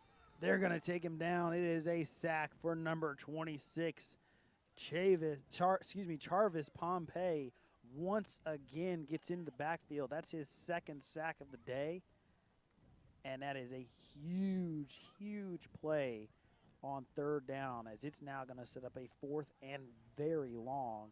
The Elite have not punted so far today, but it looks like they're going to do so for the first time here on this 4th down.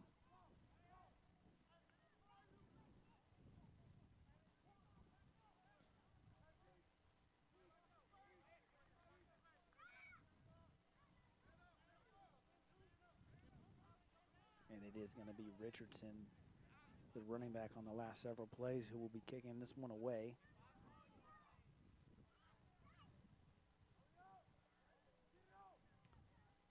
This one kicked. Oh, that's going to bounce. That's going to roll. That's going to roll a long way.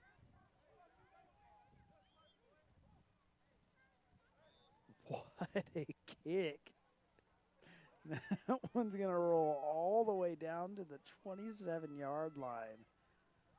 Oh, man. Coach Chapman talks about it all the time. On average, you get 17.4 yards on a roll when you let the ball bounce on a punt. You got to catch the punt, because that wasn't 17.4. That was a considerable amount more. But either way, it is a very favorable Elite bounce. And now they have flipped the field entirely.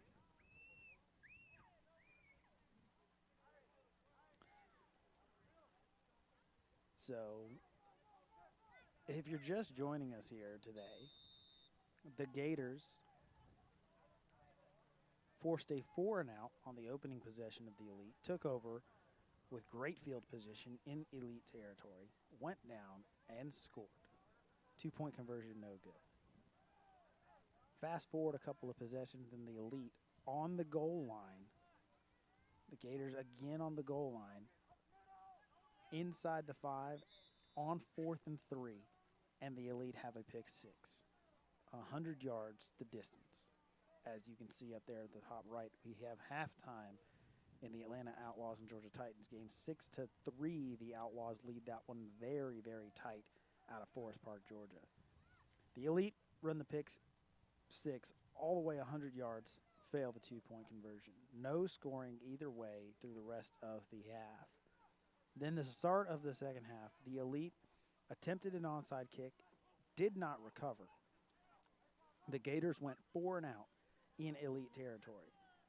The Elite then went 3 and out, but punted it away, and a great punt and roll put it down at about the 27, and that is where we are at now, with the Gators taking over, the field entirely flipped, and them having to march the length of the field effectively to go down and try and take the lead here. Good run on first down, brings up second down and about 4.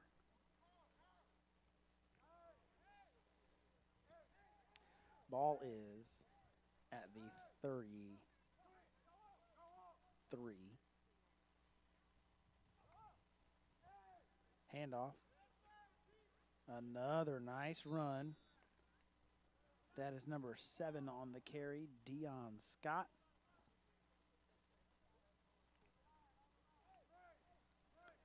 And that run is going to be good for a first down as the ball is spotted right at the 30-yard line.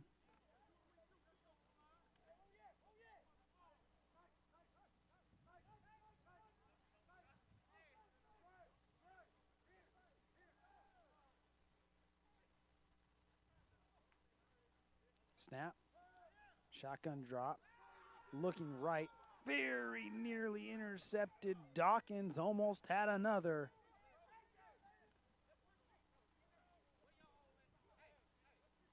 Dawkins had the pick 6 earlier, number 7 for the Elite.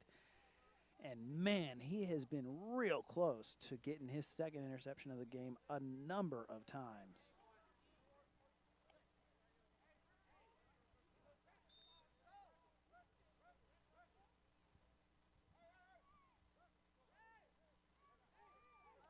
As it stands, it's just an incompletion. Second down and 10. Lancaster hands this one off. But right away in the backfield are the Elite. That is big number 70, Jabrell Nesbitt, who gets in there and takes him down for a loss of about 3. Maybe you call it 2 officially. And it is going to be third down and 12.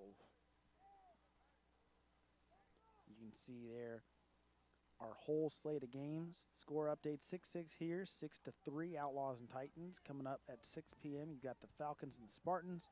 You've got the Knoxville Outlaws and the Tigers.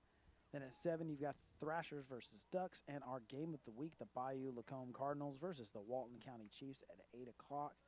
Lancaster steps back on 3rd and long. This one is going to be caught.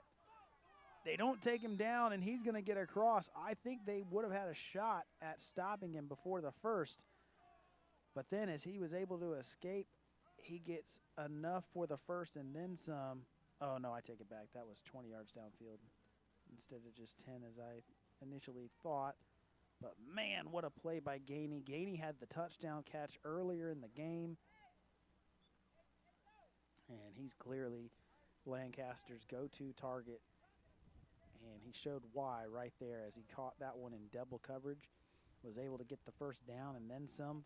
47-yard line is where it is at. And so from 3rd and 12, now a first down. Lancaster looking down the sideline, going for Gainey again. Caught, no one around him, and in for the score. I take that back. That is Jonathan Wright on the touchdown catch for the Gators. Wow, he just got in behind the defenders, and there was no one around him. He was able to walk into the end zone. What a throw and catch. Jonathan Wright, the touchdown catch for the Gators. That is Lancaster's second touchdown pass of the day.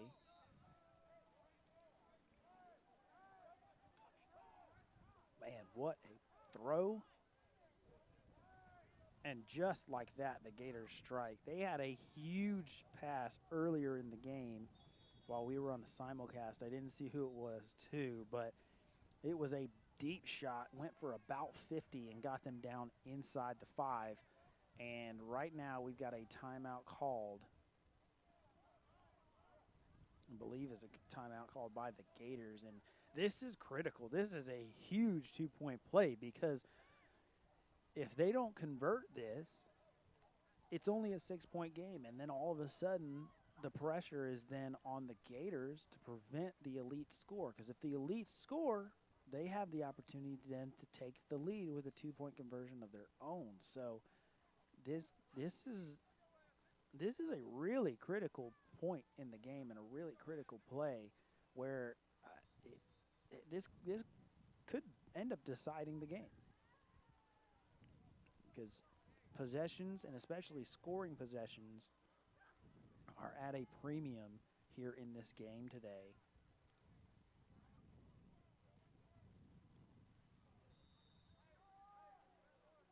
Lancaster be in the shotgun. Handoff. Oh, this is going to be close.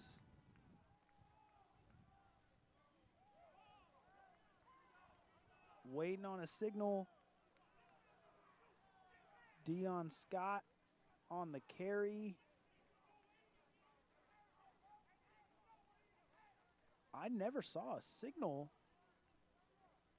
The Outlaws, or excuse me, the Gators look like they think they got it.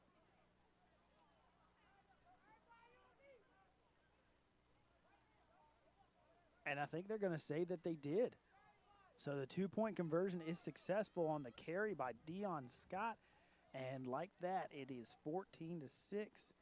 And the Gators are in control.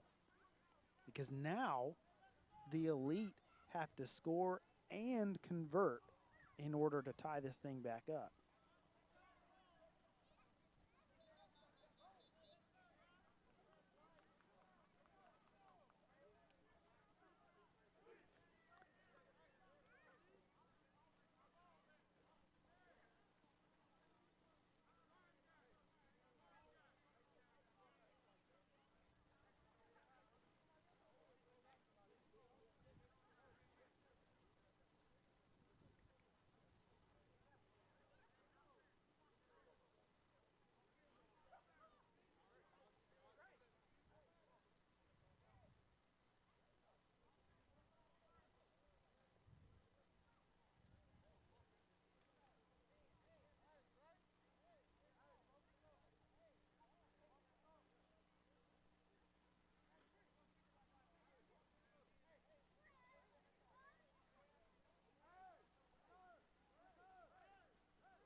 Gators ready to kick off here.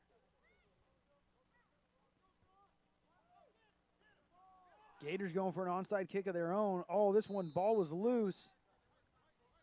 Oh, but the Elite are going to get on that one. That is number 3, Tyus Sullivan, who gets that one recovered for the Elite. And that, wow, that right now is the biggest play of the game so far is the great heads-up play from Tyus Sullivan to be able to go over and recover the loose football on the attempted onside kick. Because, man, if they don't recover that, then the Gators are sitting in control to try and go down and really put this one out of reach because, again, the Elite have only scored by way of the pick 6. They did have it 1st and goal from the 1 at the end of the half.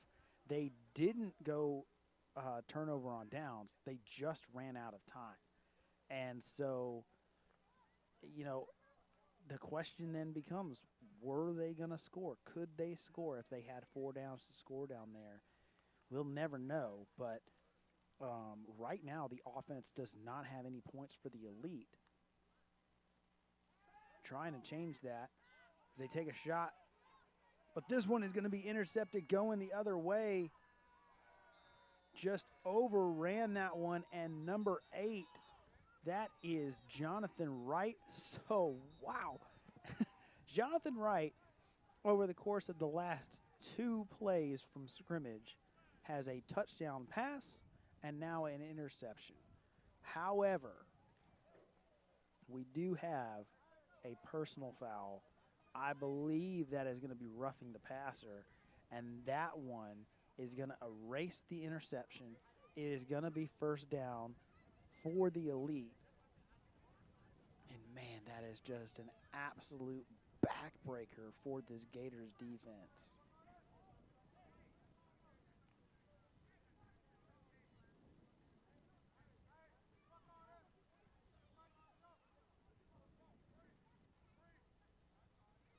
Because keep in mind, this Gators defense has not spent a whole lot of time on the field in this second half. They had the 3 and out, where they forced the Elite to punt to open the game, open the second half after their offense stalled out. And then their offense went down and scored. So they had an opportunity there to steal another possession and stay even fresher by staying on the sideline. And the roughing the passer wipes that out. But nice play there made by number 3. That is Austin Davis. 31. Jeremy Harkless on the tackle there. Maybe 34, I don't know. 39 maybe, who knows. It's a good play. It's a tackle for loss. It is going to be second down and 12 after the 2-yard loss.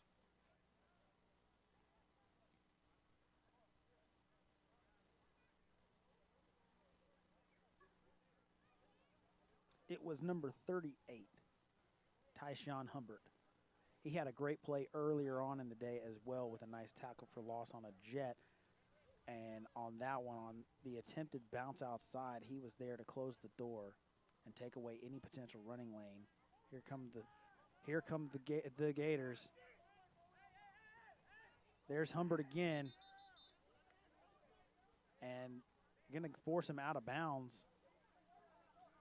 If I was keeping stats, I'd give Humbert credit for the sack there because he was the one that had the last contact and forced him effectively out of bounds. Also in on the play was number 99 for the Gators. No name for that number. But quarterback runs out of bounds, effectively a sack, and a huge one at that. This is going to be a 3rd and a mile. And we're going to get a timeout called here by the Elite as they got to figure something out because this drive, I mean, they're in good field position, but this drive has been all Gators defensively. I mean, they threw an interception, and their only saving grace was the roughing the passer, which got them the 15 yards. After that, it's been nothing but a tackle for a loss of 2, a sack where the quarterback ran out of bounds for a loss of about another 7, maybe 8. This is like a 3rd and 20, 3rd and 22. Just a huge swing. And after the Gators touchdown, the Elite offense possibly feeling a little bit of the pressure here as now the Gators are in complete control. Trip set here for the Elite. Now they're going to motion back into a split back shotgun. And we got a whistle. And so this is a break here for the Elite. New quarterback in actually for the Elite. This is number 0, Shamar Bristol, in as kind of a wildcat quarterback. He's been a good runner for them. He's going to hand this one off. Oh, he's got a crease. That's Dawkins. Oh, he had some room. Gets it all the way down to the 30-yard line. What a run from Dawkins.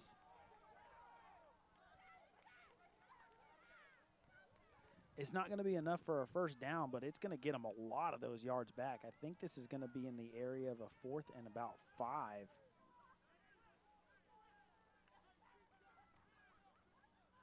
Bristol's going to keep this one. Oh, he bowls over a defender.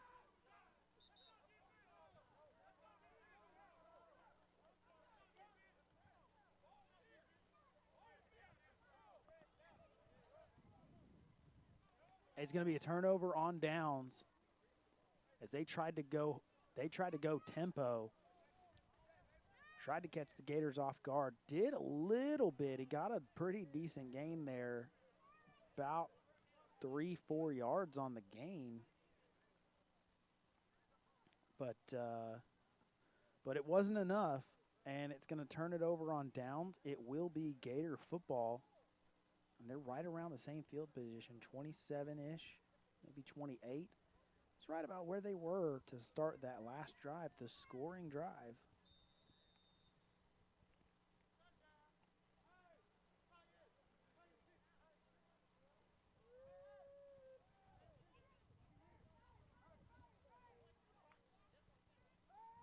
Shotgun snap for Lancaster. Looks left, finds a man open. That's the back out of the backfield. And they're going to take him down. Actually, scratch that. I take that back. I think that was the slot receiver. It's number 24, I do believe. That is Anthony Kennedy.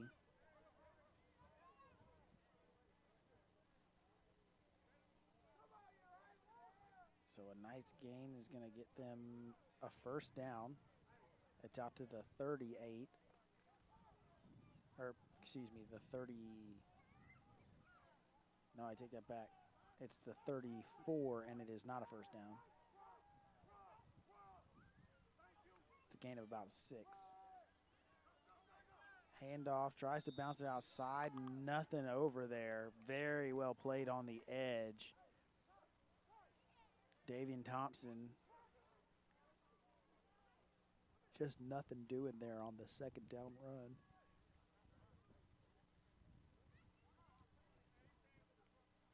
They're going to give him a gain of about a yard. It's going to bring up a third down and about 3 from the 34. And we're going to get a whistle.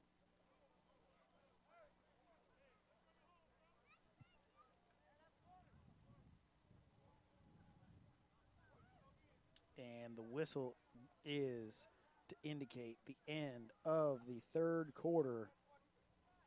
So heading into the fourth here, the South Carolina Gators lead the South Carolina Elite 14-6 out of the American Football Federation, and they have possession as it ticks over to the fourth quarter. Man, we've had a couple really exciting tight games here today in the early set. Our 2 3 o'clock games, the South Carolina Gators and the South Carolina Elite, which we're watching right now. We've also been looking in on the Atlanta Outlaws and the Georgia Titans out of the IAFLX. This one, the American Football Federation. And last I saw, it was 6-3 Outlaws over the Titans. They were getting ready to start the second half out of Forest Park, Georgia. This one here in South Carolina, just about getting ready for the fourth quarter.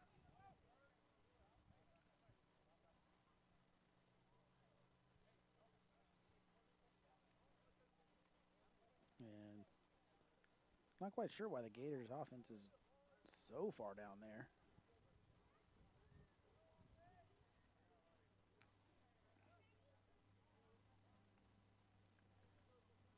Remember, in the first half, the first quarter went to the second with the ball on the 3-yard line, so they had to make the long walk 96 yards.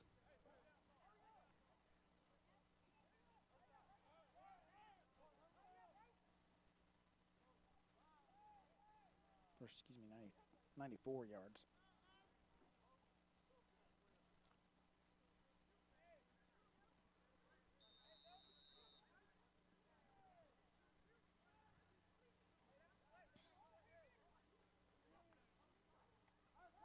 Third down. Looking down the middle of the field. Caught. It's going to be a first down, and there is Travis Mullins. A big catch for the Gators. Gets them into elite territory.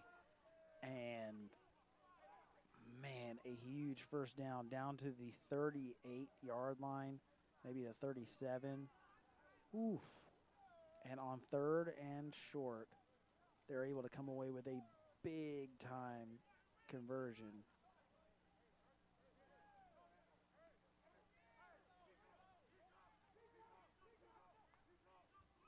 Uh-oh. Lancaster, bad snap. Ball is out. But the Gators are going to maintain possession. So avoiding disaster are the Gators. But, man, Lancaster, that one a little bit high, but hit him in the hand. Should have had that one. But that one just pops up out of reach. Very fortunate he was able to pick it up on a bounce on the run and try to make something out of it, but couldn't really get anything. Got back to about the original line of scrimmage. And the Gators were able to get back on top of it after, whether they called it a fumble or not. Either way, Gators maintained possession.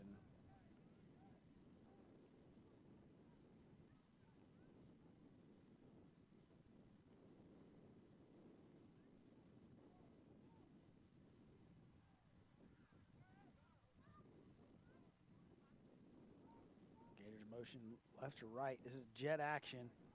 They're going to get him in the backfield. Tackle was made by Ross Sullivan. He's had a really good game on the perimeter. There's just nothing doing on the edge for them when they try those jets. They try the stretches, anything that they're trying to run at the cornerback on that side, Sullivan is having none of. It's going to be a loss on the play. They're back to about 3rd and maybe 13. 41 is where it's spotted. Big return on the kickoff from the Titans up top, as you can see, as they get underway with the 3rd quarter.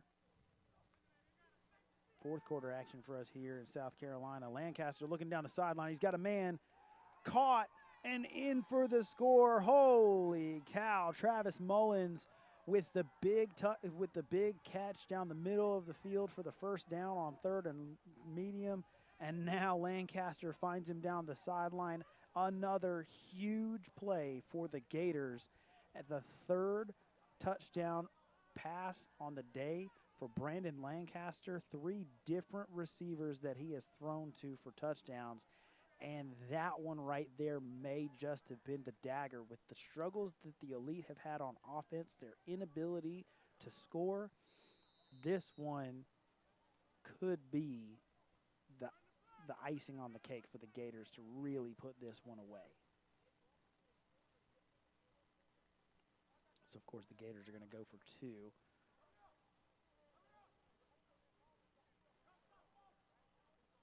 Going to try to make this a 16-point game. And as they do that, we're going to look in here with the Outlaws and the Titans.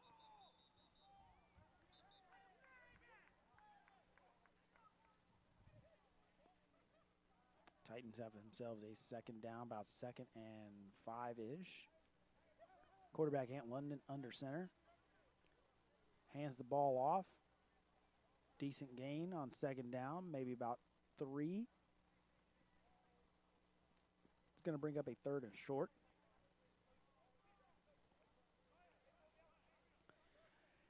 And up there you can see the Gators unsuccessful on their 2-point conversion.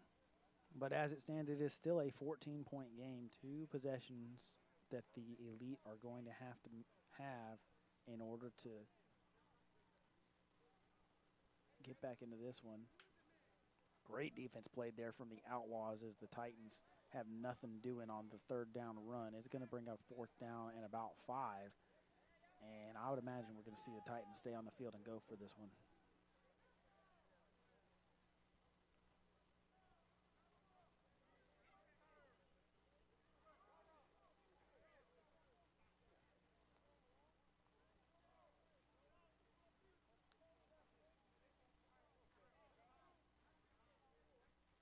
We want to thank you for joining us here on the Score 58 Network, Facebook, YouTube, Vimeo, wherever you're watching the games at. 4th down and 5. London incomplete, and it's going to be a turnover on down. So what looked like a promising opening drive for the Titans after a good kickoff return set them up with excellent field position, stalls out 4 and out, and they're going to turn it over on downs. Wherever you're joining us on any of the excellent social media platforms out there, as the Elite looking for a big return, can't quite get it. Decent return nonetheless, decent field position out to about the 35. I'm Alex Schaefer. You've been hearing from Bo McMichael periodically throughout the day. We've also got Jennifer Colbert here on the call with me. And got some great games here today. The Gators and the Elite was really tight for a long while before the Gators finally kind of put the final nail in the coffin. The Outlaws and the Titans, obviously, you can see very close here, 6-3, the Outlaws lead. Later on tonight at 6 o'clock, we've got another Outlaws. This one, the Knoxville Outlaws out of the APDFL, taking on the Atlanta Tigers. And then back to the IAFL-X at 6 again for the Georgia Falcons versus Clayton County Spartans. This game, the Outlaws and Titans, is also the IAFL-X. The Outlaws will take over. Split back shotgun. Quarterback steps up. He's going to take off. He's got some room to run. He's got a lot of room to run. It's going to be a first and then some. That is an easy first down run for the quarterback of the Outlaws. Then a little bit later tonight, out of the APDFL, you're going to have the Georgia Thrashers against the Winchester Ducks. The Thrashers with a huge victory last week, 68-0. They scored 44 points in the first quarter. They're a really good football team. You're not going to want to miss them in action tonight at 7 o'clock. And then at 8 o'clock, our game of the week out of the APDFL, the Bayou Lacombe Cardinals versus the Walton County Chiefs. So 6 great games on tap for you here today. All of them can be found at the Score Sports Network website, score-sports.com/football-23. You can watch all of the games individually. We will have the simulcast with the commentary all day long for a lot of these games here today. Oh, ball's up. Oh, no. I think the Outlaws retain possession on that one, averting disaster. Holy cow.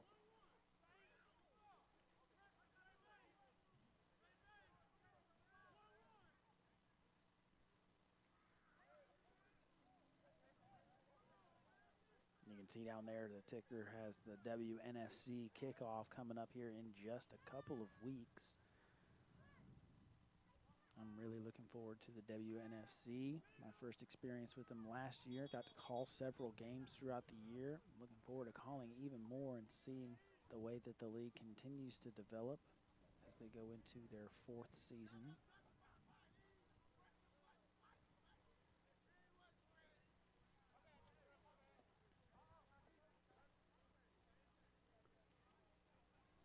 Handoff running to the left. Nothing doing. The Titans smother that one. That was number 31 in on the tackle. No name for him. I believe number 45 was in on the tackle as well. That is Marcus Brackens.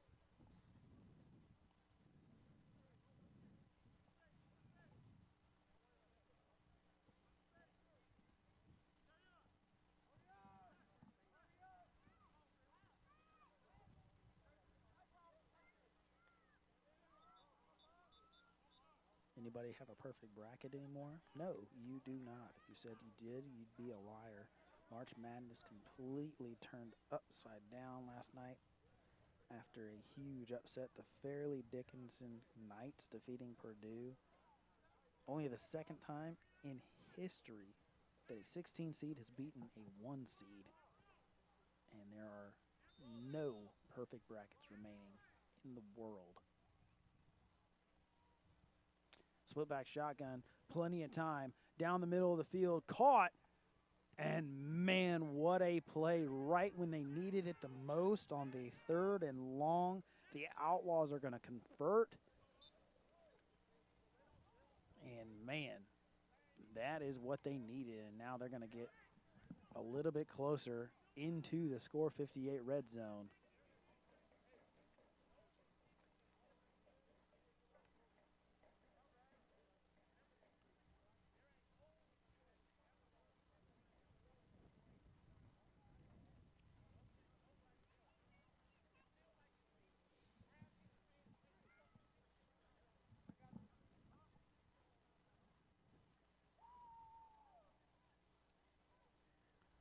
Split back shotgun yet again. Rolling right. Firing back across his body. Caught and in for the score. The Outlaws. Wow, what a play. What a throw from the quarterback. Rolling to his right. Throwing back across his body. Patrick Mahomes-esque. And he finds number 7, but there's a flag down.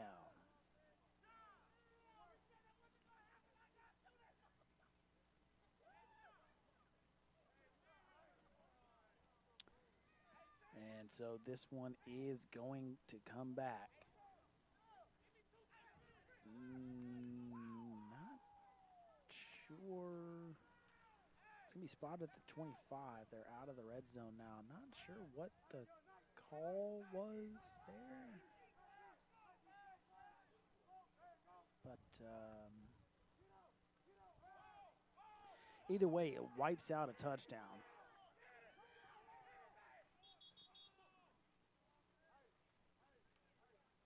Split pack shotgun yet again. Looking right. Oh, hit immediately, but catch is made. We're going to get back into the red zone. This one down to about the 17, maybe 16.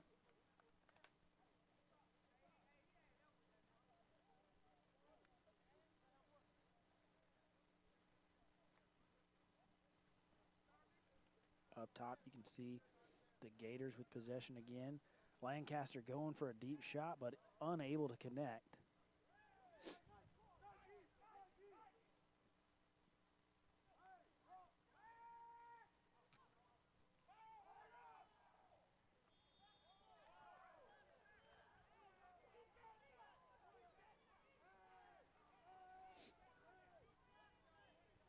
Split back shotgun trips bunch. This is a false start, but it was an illegal formation anyway.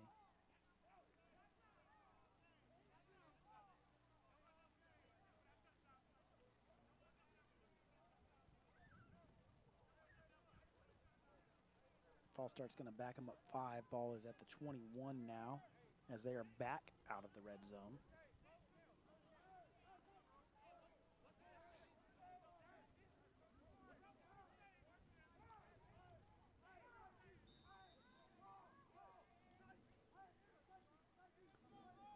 Lancaster, found a man on the cross, but incomplete.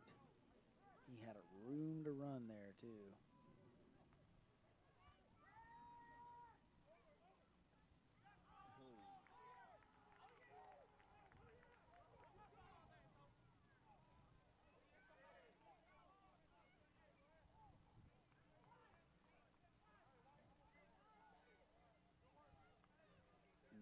Trips with a tight end nub.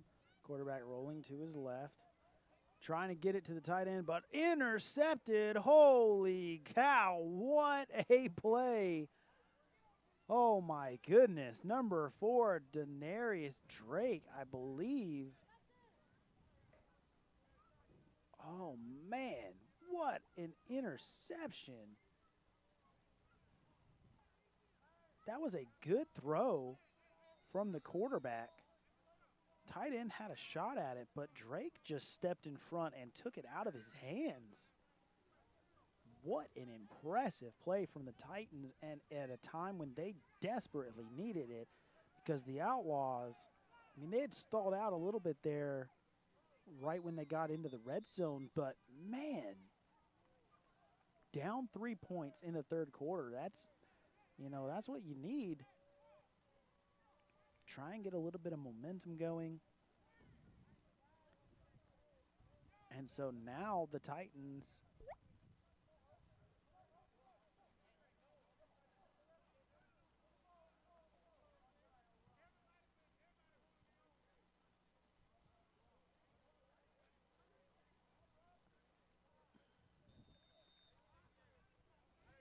Ant Johnson will go under center, traditional I formation.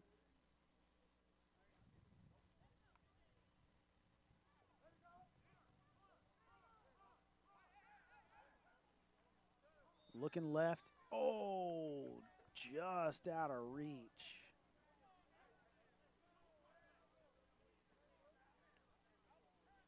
And the Titans have a man down.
And after the injury, the Titans come out trying to do a little bit of a swing pass, but the Outlaws are all over it.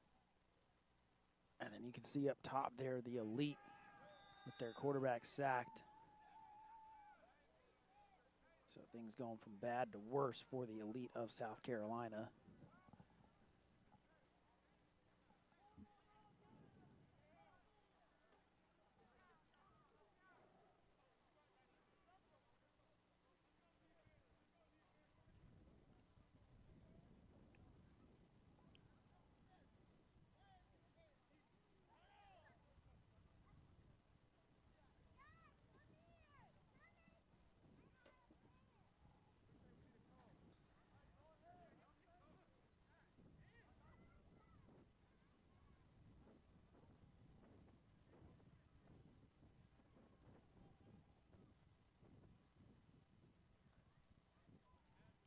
Titans on third down, across the middle, and incomplete.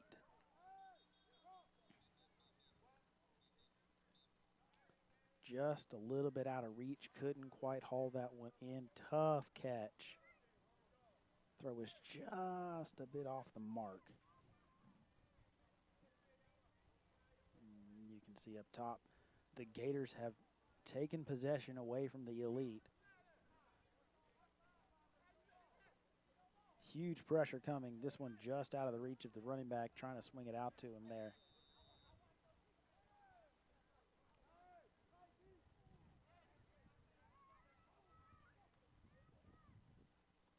The Titans now, after the third down incompletion, are going to have to punt this one away.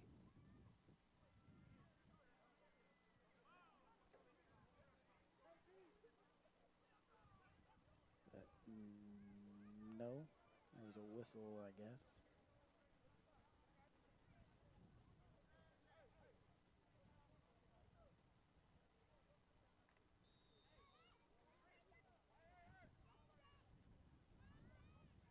Oh, what a move for the Gators.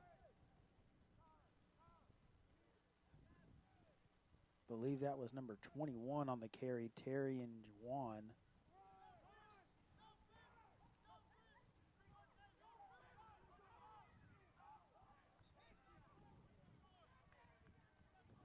A huge first down run there for the Gators. punt nearly blocked by by the Outlaws, but the Titans get a really good bounce and roll. And it's going to go all the way down there to the 30, just shy of the 35, at about the 35 and a half. But got another Titan down, and oh no. It's going to be roughing the kicker, and the Titans are going to maintain possession.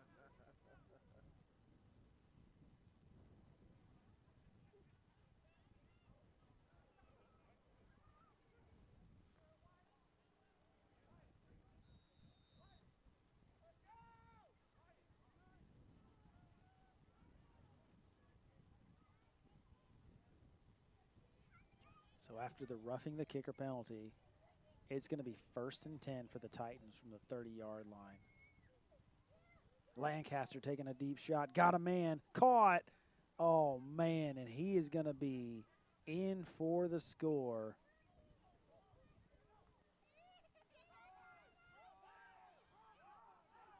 Ant Johnson on the run, has a couple blockers.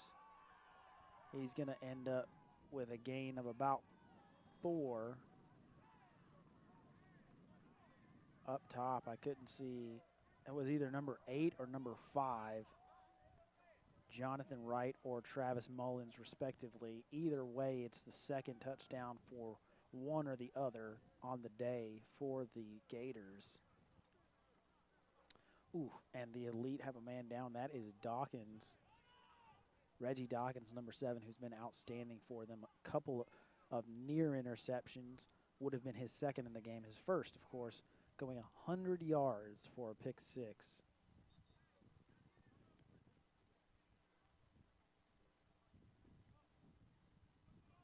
Second down now.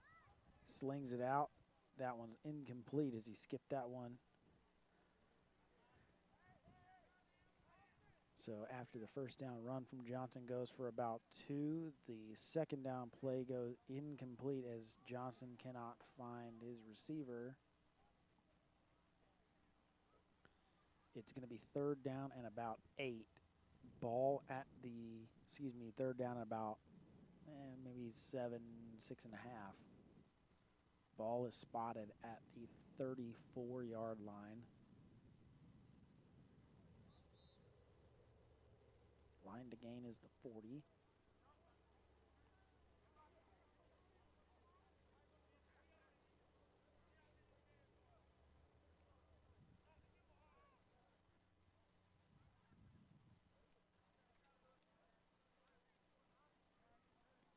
This time he finds his man. Defender falls down, and it's going to be a first down. That is number 15, Demetrius Griffin for the Titans on the catch. And it's good for a first out to the 44-yard line. They needed 6. They ended up getting about 9, maybe 10. I got about 10 on that one. Looking at the spot up there at the top. 44-yard line is where the ball is.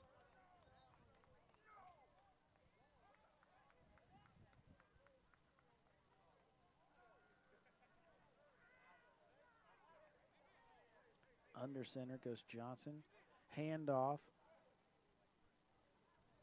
And a nice gain there. Tackled forward. Falls forward to the 49 of the Outlaws. And again, as you can see, you can watch the full games at score-sports.com/football-23. If you'd like to look in on the South Carolina Gators and the South Carolina Elite, the Gators just went up another score, 26-6 out there. You can look in on that one. We will be taking periodic looks here as he swings it out. Oh, a lot of room to run. Oh, my goodness. What a decision there from Johnson to get it to his running back in the flat. There was no one there, and a huge gain all the way down to the 29-yard line. Go the Titans. And now with time ticking down here in the third quarter, the Titans are threatening to take the lead here close to the fourth quarter.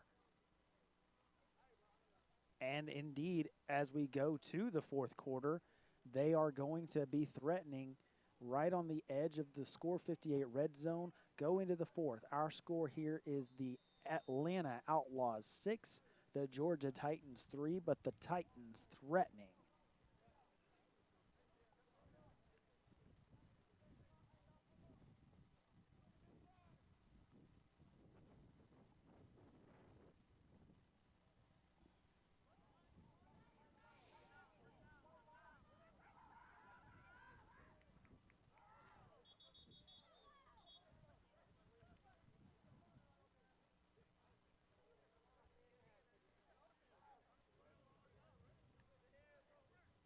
Once again, we want to thank everybody for joining us here today on the Score 58 Network, wherever you're watching the games. If you're with us here in the orange zone, obviously that's who I'm talking to, because you can't hear me if you're watching just the games individually. But on the orange zone, I'm Alex Schaefer. We got Bo McMichael, the fire marshal, out there putting out some fire somewhere. We got the magician Jennifer Colbert doing some kind of magic. Of course, we got our teams on site. Shouts out to them. We're happy to have you with us. The South Carolina Gators versus the South Carolina Elite of the AFF taking place over on the other side. We've been flipping back and forth. Out of the IAFLX, we've got this tight one here, the Atlanta Outlaws leading by 3 over the Georgia Titans, but the Titans now threatening to take the lead at the end of the third, flips over to the fourth, and it's going to be 1st and 10 from the 29-yard line. Oh, man, big man run, just runs over a defender. And he's going to get himself a nice little gain there on 1st down.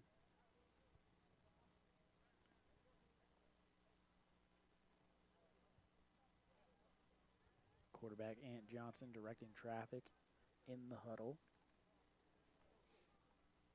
They break it and come out. And it's going to be 2nd down and about 6. Maybe 7 after the 3-yard gain. I formation. Short gain. Not a whole lot. Good defense played by the Outlaws as the Titans are sniffing the red zone.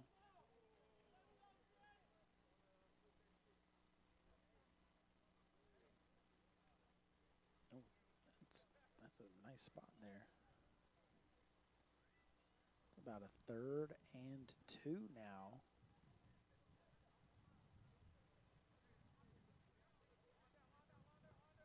So on 3rd and 2, they go back to their split back shotgun, do the Titans.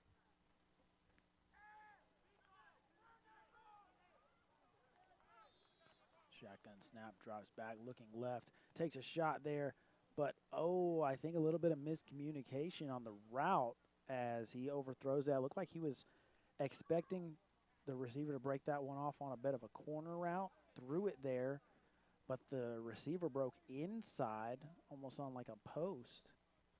And so that one sails over the head of everybody, and it's going to be 4th down.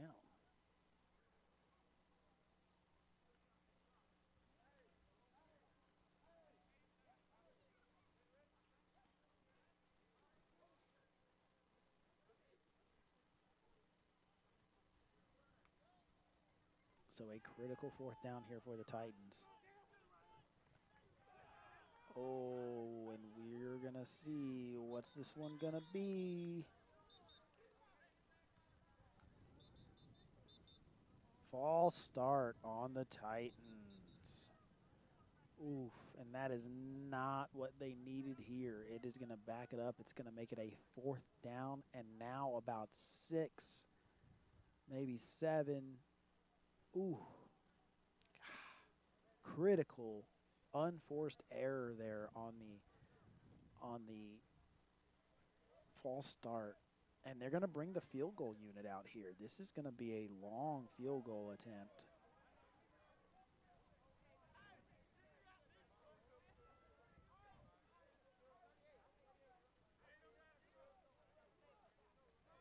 About 44 yards on the attempt.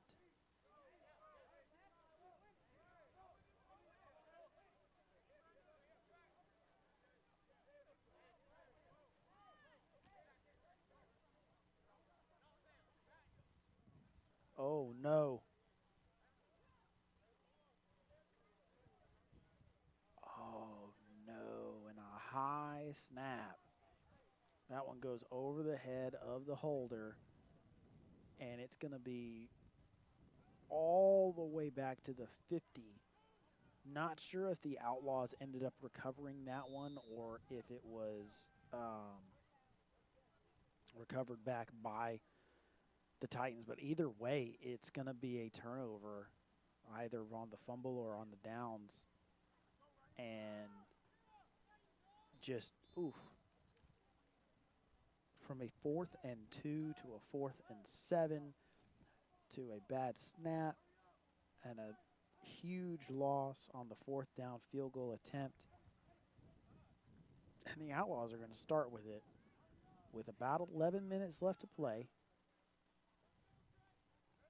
A 3-point lead and the ball on the 50-yard line.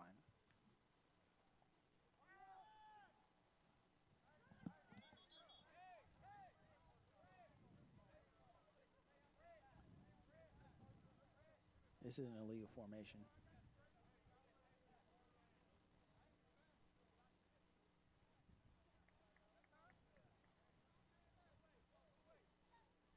No penalty for it, but it's a loss on the run, 2-yard loss.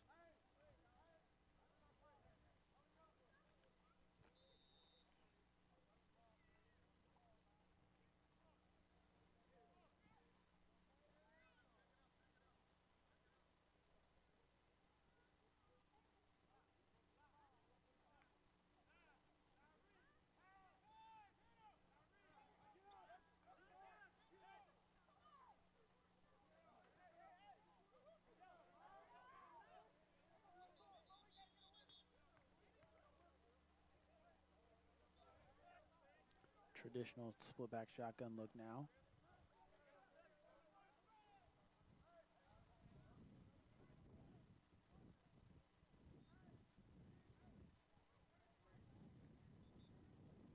Oh, intercepted, going the other way. Holy cow.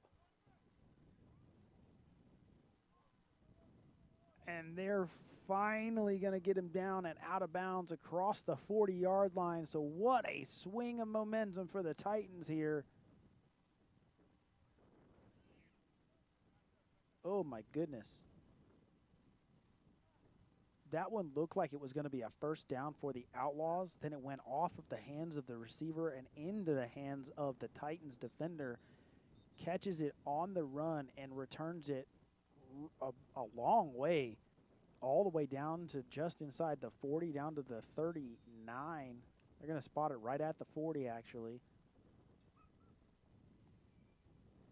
And it's going to be first down Titans. Holy cow. So the Outlaws going from a great situation where they could have, with about 11 minutes left at the ball at the 50-yard line, they could have tried to run some clock and try and run this thing down, maybe go down and score and take a ton of time off the clock. Instead, on second down, it's an immediate turnover and an interception going the other way. And so right away now, the Titans are in control again, and they now potentially have an opportunity to go down here, milk some clock away, go down, score, take the lead. Whew. What a swing. And that's an illegal man downfield because he was covered up, but it's going to be incomplete.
So after the incompletion, it'll be 2nd down and 10.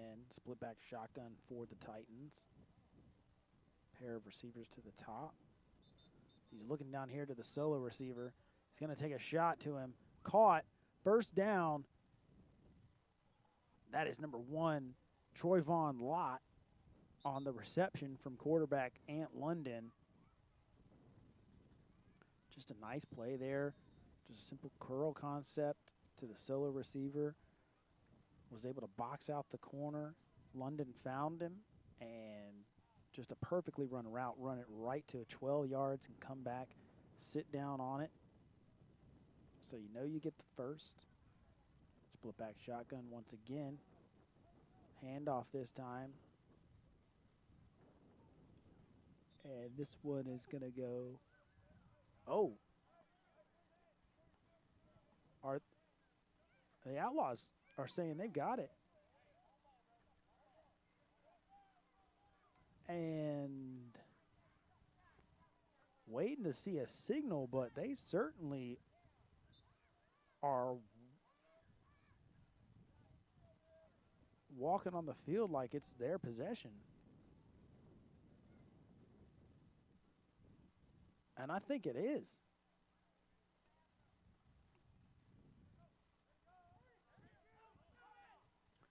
It is. It is Outlaws ball.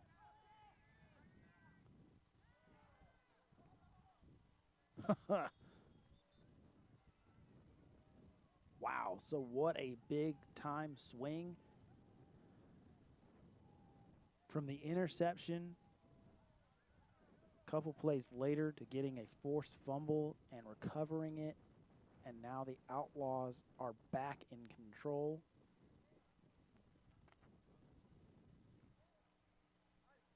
Not quite the field position they had last time, but this could actually be even better for them given the situation, because what they want is space so that they can run the clock, although they're not going to be able to do that with an incompletion. But this one is complete. And they're going to say he was down by contact down at the 35-yard line. So clock will continue to run.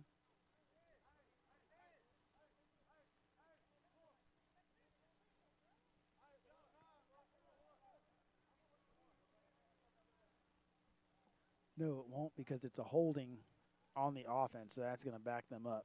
It's also going to stop the clock.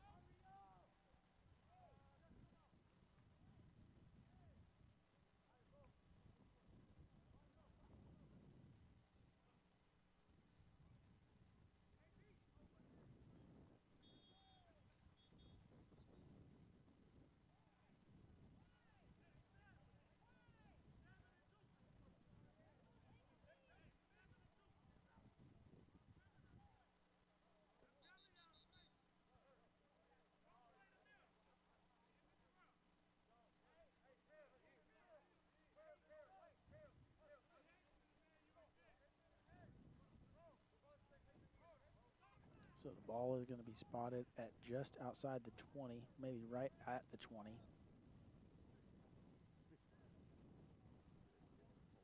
So after the holding, it backs them way up. It's going to be 1st down and a mile. And another stoppage here.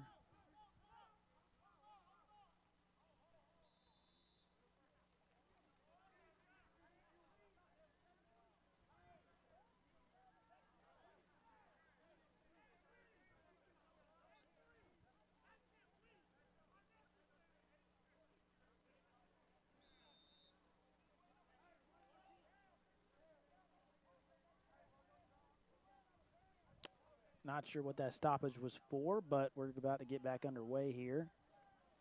It'll be 1st down and the long way.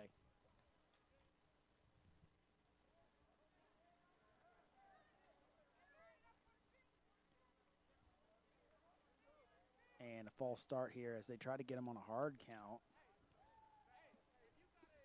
But the slot receiver not on the same page, so that's going to be another 5 yards tacked on. And the Outlaws right now go in the direction that they don't want to go.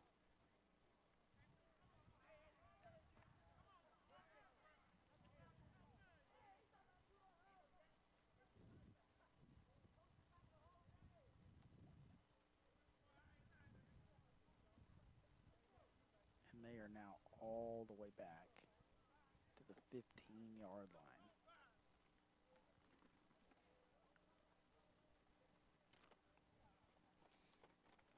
It is going to be 1st and 25.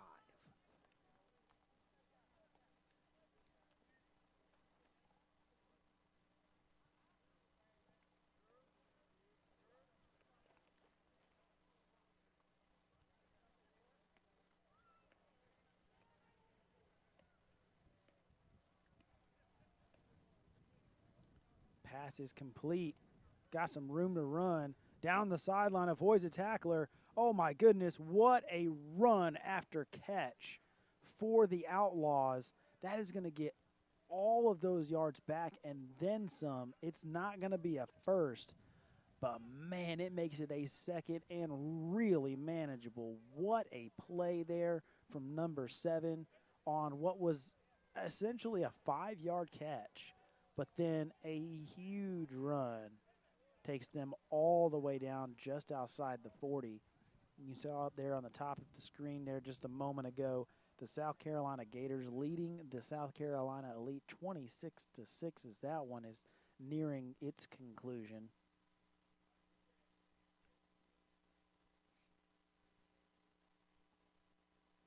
If not over.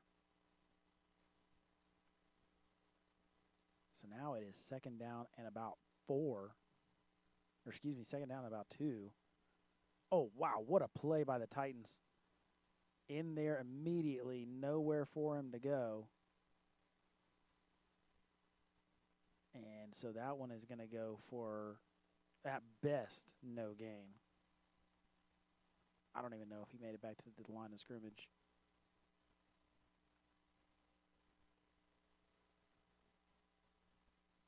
He did not. It's a 3rd down and 4.5. 3rd down and 5-ish after the loss of about 2 on the play. Ball spotted just north of the 35. Probably call that the 36 officially. And probably call it a 3rd and 4 officially. Even though that's a long 4 yards.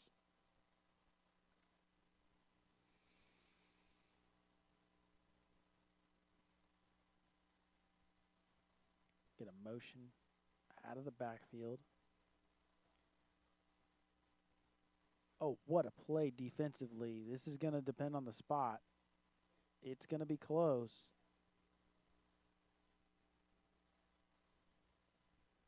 They're going to spot it right at the 40, and they're going to give them a 1st down.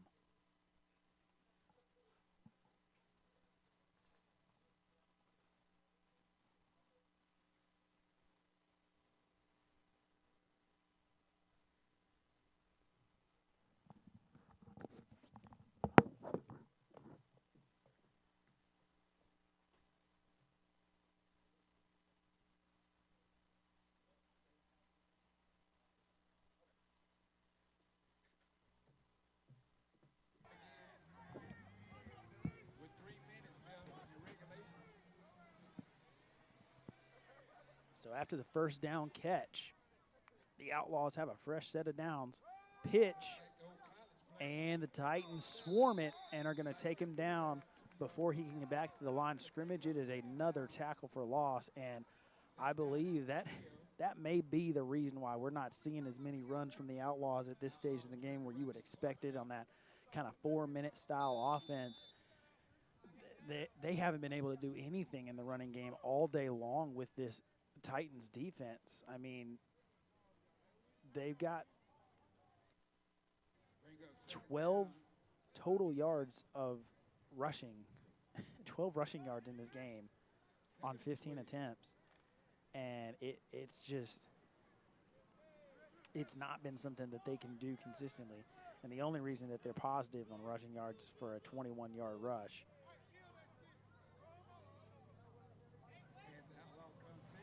And trips now bunched to the bottom. Shotgun snap. Quarterback takes a deep shot to the solo receiver, but this one is going to be incomplete as he throws it short. receiver on the outside wanted to flag there, but I don't think that that was a catchable ball either way. It's going to be 3rd down now. 3rd and about 11. We do have a final out in South Carolina. The Gators over the Elite 26-6. Big time victory for the Gators. Here in Forest Park, Georgia, the Atlanta Outlaws lead the Georgia Titans 6-3. 2-by-2 formation. And in a 3rd and long, the Titans now with a chance to get off the field potentially. Quarterback rolling to his right, looking down the middle of the field, very nearly intercepted. What a play for the Titans, because that was a rocket and he had a shot at the catch on that one. That was a really nicely designed play, but just a great play by the linebacker stepping in front of that one. I believe that was number 45, Marcus Brackens. Couldn't quite see the number clearly, but man, what a play by the linebacker. Just to drift underneath that one and step in front of it, force the incompletion. It is a 4th down and 11. The offense of the Outlaws is going to stay on the field.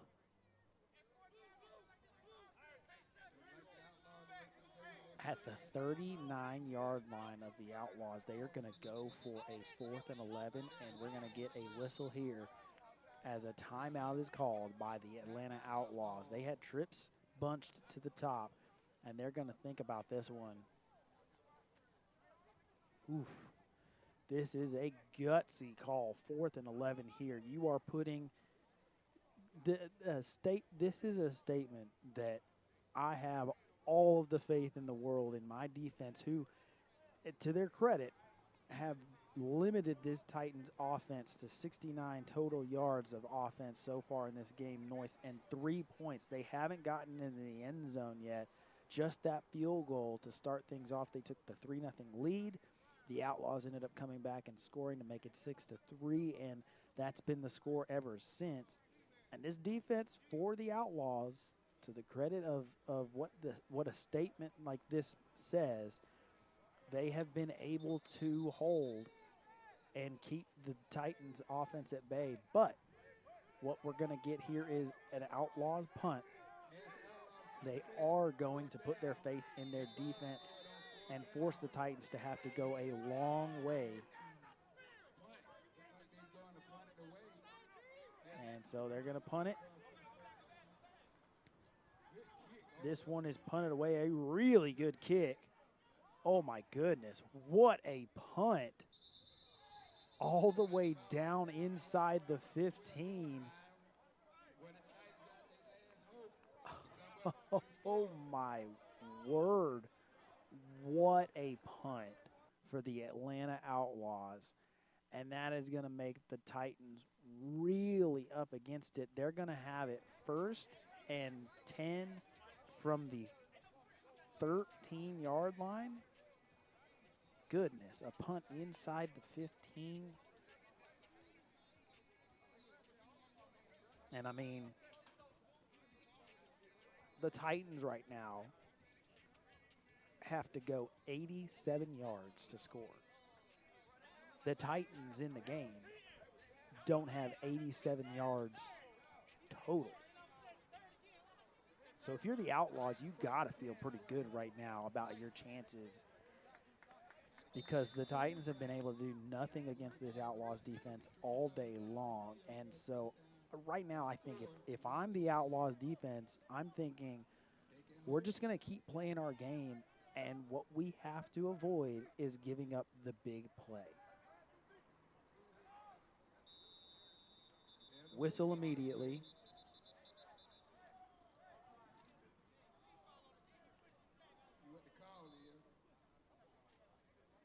It's going to be offsides on the Outlaws defense. And so after the 5-yard penalty, it'll be 1st and 5. Love seeing that as an offensive coach. Hate it defensively because it's just an unforced error. No one made you line up off sides. No one made you jump. You just did it, and it's just undisciplined. But, you know, it is what it is, and it's 5 yards here. It's a 1st and 5. Ball is at the 17-yard line. Ant Johnson's going to take the split back shotgun snap. Looking down the middle of the field. Can't get rid of it, and he's going to go down. Number 50 of the Outlaws in for the sack. Oh, and they got an Outlaw player coming up hollow a little bit. That'll back the Titans up a couple yards. And we're going to get a timeout called by the Titans.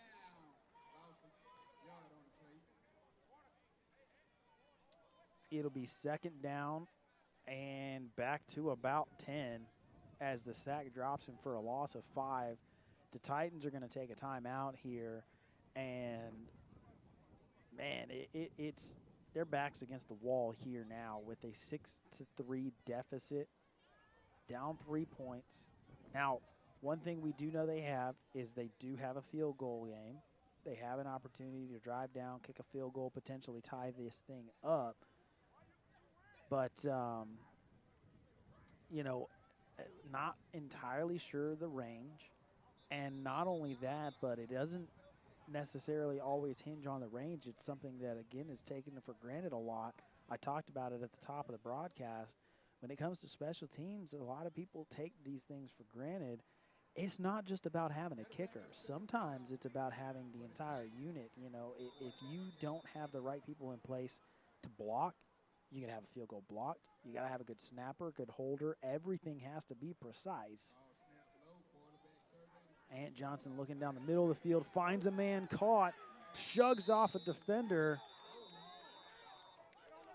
Shrugs, rather. I don't know what shrugs means. Man, who was that? I think that was number 1, Troy Von Lott again with another big catch. Lott was the one who had the touchdown catch that got erased earlier. But a huge 1st down play, and that is exactly what they needed to get themselves a little bit of breathing room. It's going to be down to the 42.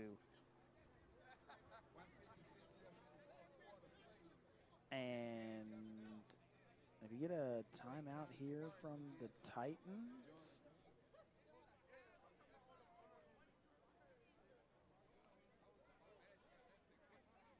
I didn't think we were that close to the end of the game, but maybe we're deeper than I thought.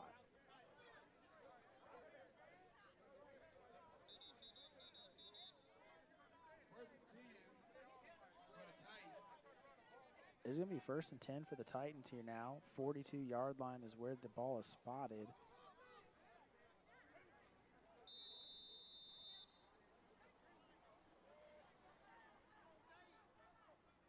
Split back shotgun, swing pass, caught. Oh, great stiff arm. But they're going to keep him in bounds. He's going to get down to the 50. That is number 20, Samondre Johnson.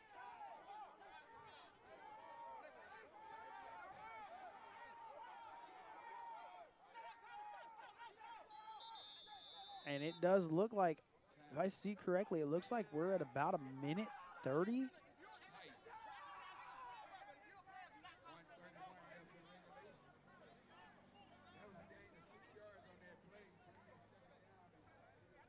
And so a really nice play there.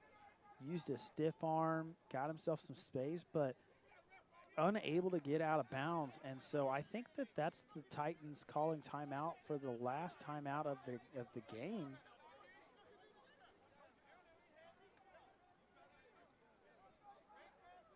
That is their final timeout.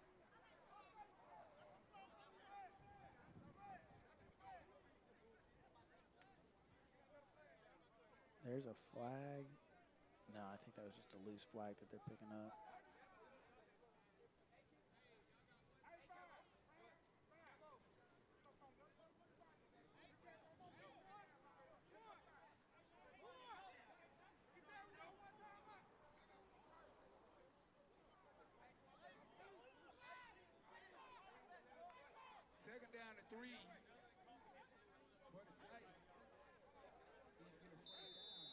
You can hear 2nd and 3 there over the PA. So maybe 2nd and 3, maybe 2nd and 2. So 2nd and short either way. Here comes the rush. And that one is going to be incomplete. Trying to get that one back to Lott on the edge, but unable to do so. It's going to be 3rd down and 2. 50-yard line is where the ball is. They got to get to the 48 of the Outlaws in order to get a fresh set of downs. But now I think playing just against the clock more than anything.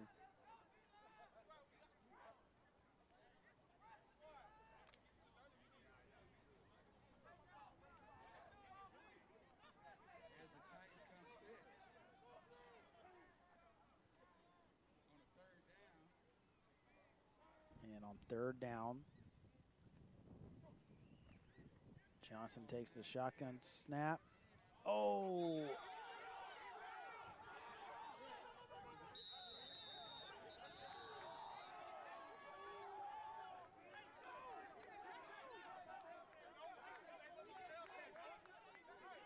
Oh, they're going to say that he was not down. He wasn't touched. That is a 1st down for the Titans and out of bounds. So the clock will stop with, it looks like 1:21 left to play. Wow. So a swing pass to the running back where he had to make a bit of a circus catch, ended up going to the ground, but the defender never touched him. So he got up and just kept running. That was number 20, Samandre Johnson, out of the backfield. He got up and kept on running and ended up getting the 1st down, knocked out of bounds at the 35-yard line. Holy cow, what a swing.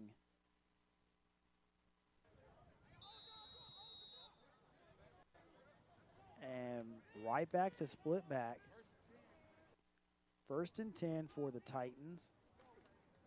Johnson takes the shotgun snap. This one trying to get it back out of Johnson on the swing pass, but that one was batted away at the line.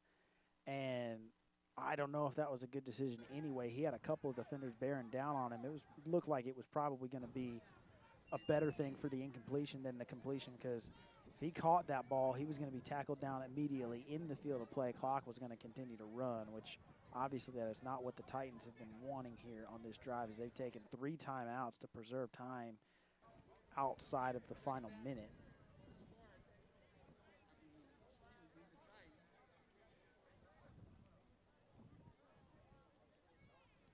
So after the incompletion, it'll be 2nd down and 10 from the 35 for the Titans.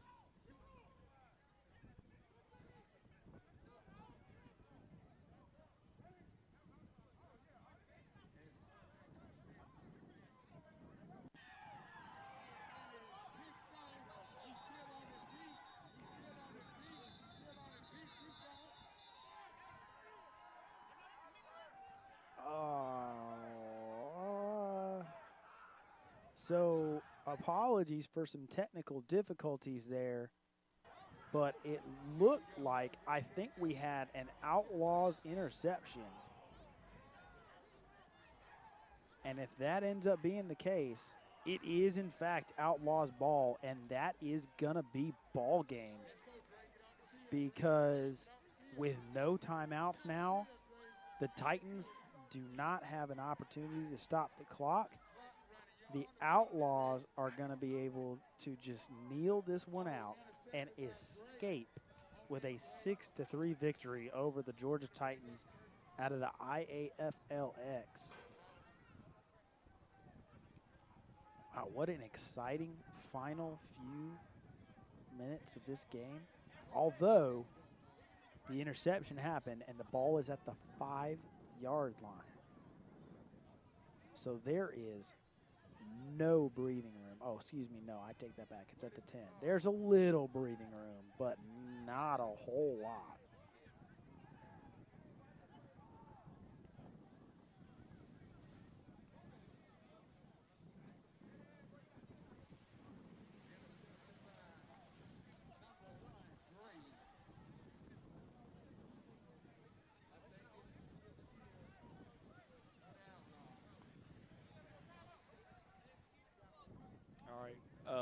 Hey, Alex, how you doing, buddy? I'm great, Bo. How are you? 7 out of a possible 85. But I'm glad to have you with me right now, man. You're doing a great job. I mean, I understand the clock's going to run out here on the Titans. It's a 6-3 loss. That really drops the Titans to 0-2. The Outlaws are now 1-1. A very interesting matchup. We were able to see in the AFF league where the Gators took care of the Elite in overall fashion. Stay with us here on the Orange Zone. I'm Bowman Rocket with Alex Schaefer. Alex is going to leave us here. He was able to bring us these first 2 games, but I'm going to make him kind of breathe and take a little sedative in that sense. But most importantly here, we have a game about to kick off here, run around in about 15 minutes here. And Alex, I want to talk to you a little bit about what do you think about semi-pro in general. I'm going to give you a little top 10 action and let you kind of bring that what you think from a top 10 perspective overall. Go ahead, sir. Well, I think, again, we talked about it at the top of the broadcast. I think semi-pro is just, it's a great opportunity for a lot of people who are not going to get to play ball anymore. They can continue playing ball. And we see a lot of really good football players. I mean, we've seen a couple of plays made in this game here. Some really outstanding plays made by some good football players. The other game, the Gators versus the Elite, a couple of really nice plays. There's some good receivers out there for the Gators. Holy cow. And it's an opportunity to see a lot of good football being played and just more football. You know, I mean, anytime you get to get more football, it's a good thing. Oh, it is. It hands down on that part. Let's have a chance to look in the top 10. Why do you think, Teddy said, hey, let's make our top 10? I'm going to go ahead and end our broadcast across the board here. So this is the first top 10. Yeah, that was out of that Wolverines game. This one's going to go for 6, and that was the first score of that one, and the Wolverines really didn't look back. No, they didn't. Hands down on that part. I apologize for cutting that off across the board here.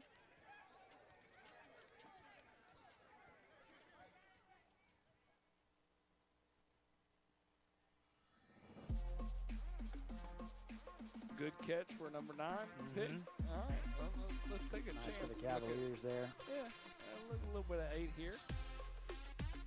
And this was a good game here for the Spartans. Out of the same Kiwanis Stadium that we were at today. You love an open catch like that. He even got a high stepping on that part. Not too bad in that, Gramps. Number 7.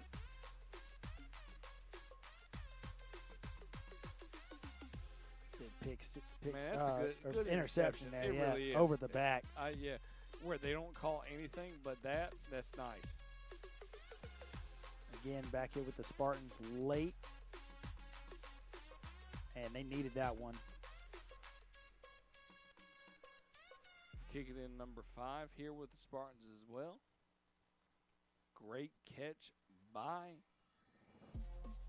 the Titans. Got the Tigers in the IFL. They're going the other direction. Yep.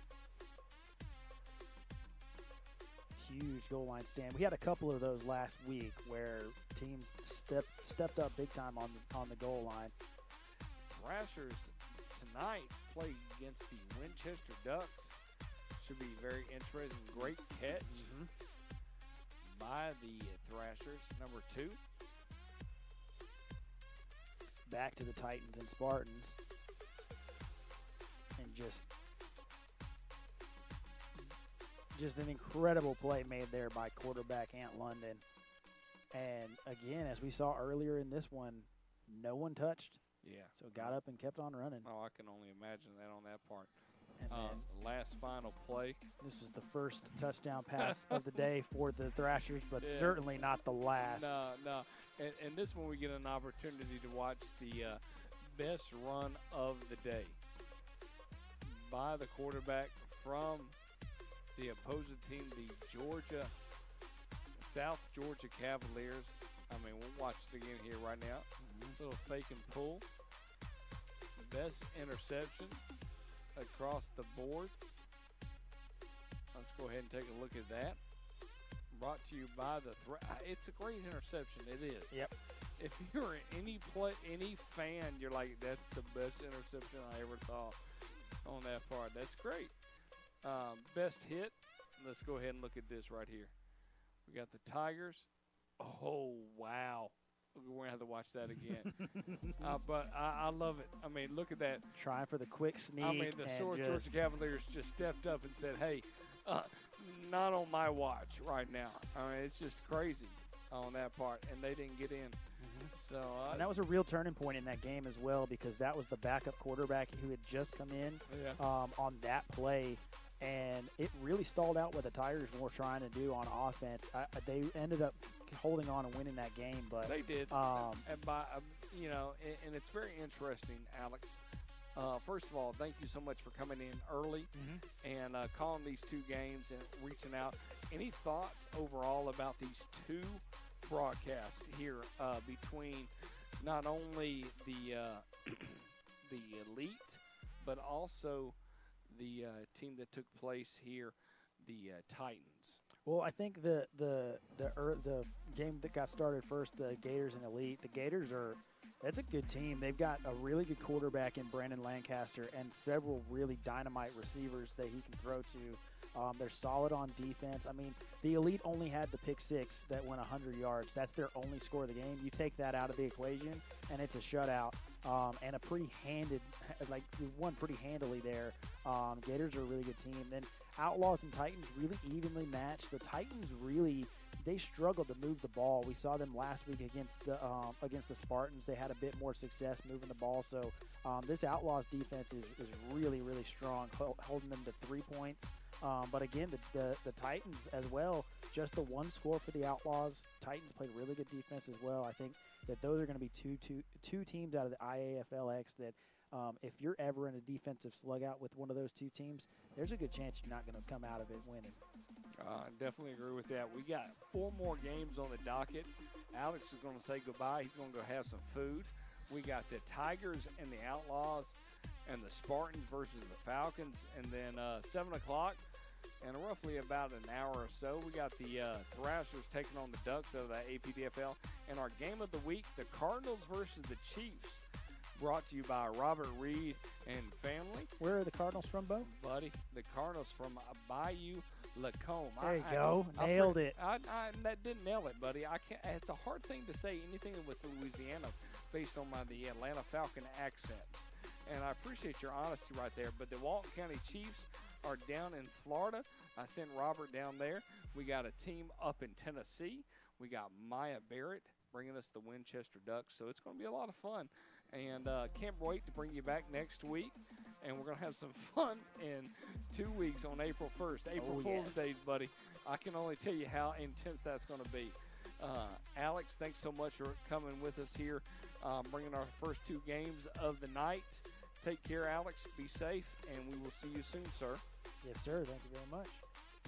All right, ladies and gentlemen, getting ready for our second game here. Our first one up is the Atlanta Tigers versus the Knoxville Outlaws. Stay tuned. We'll be right back and bring you a little bit of action across the board.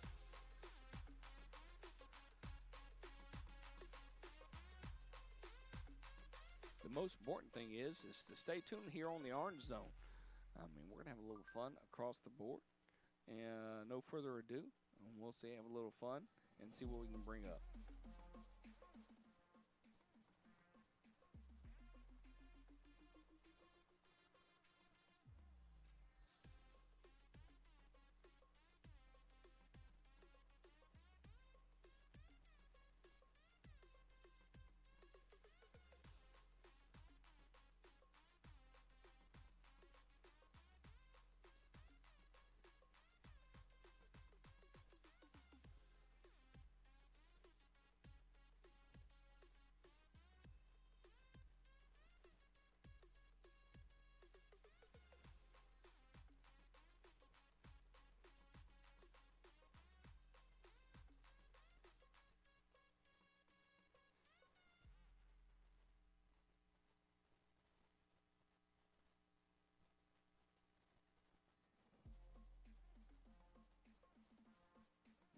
right, ladies and gentlemen, we're back with the Knoxville Outlaws and the Atlanta Tigers.